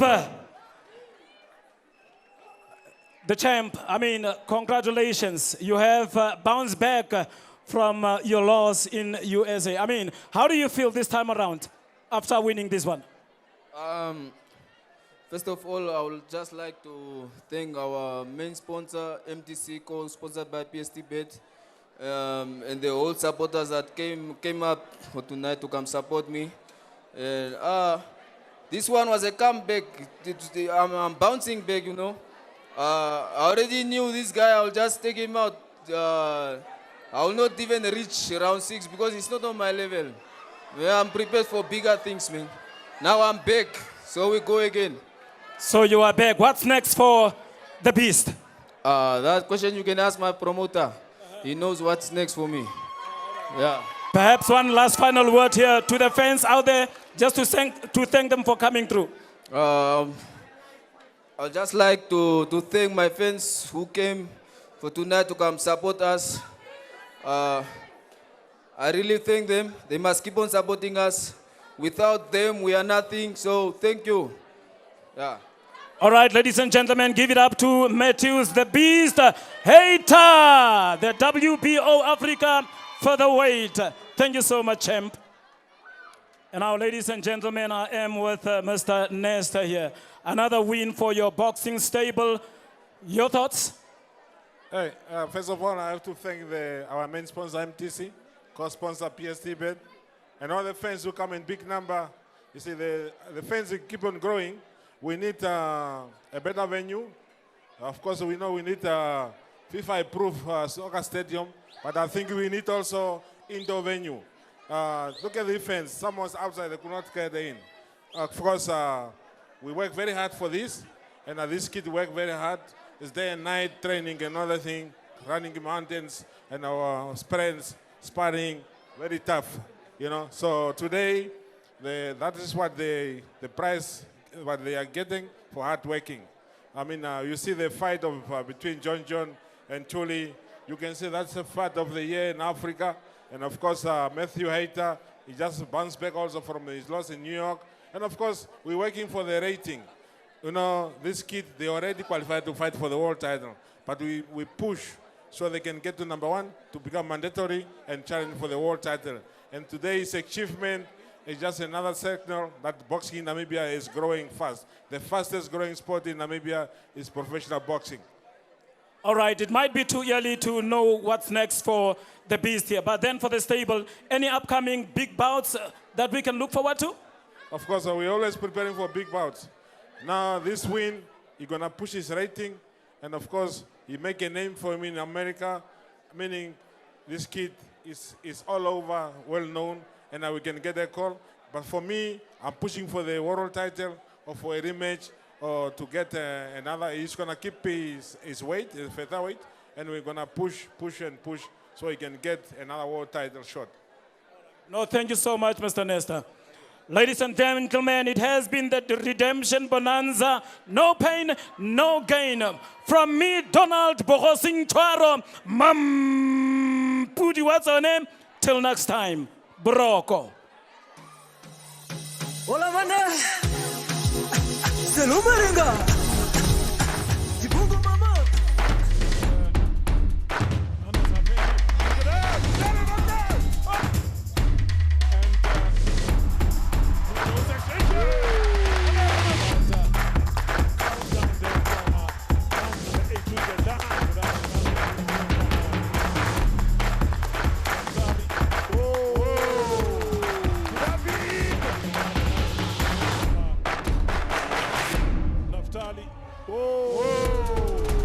David!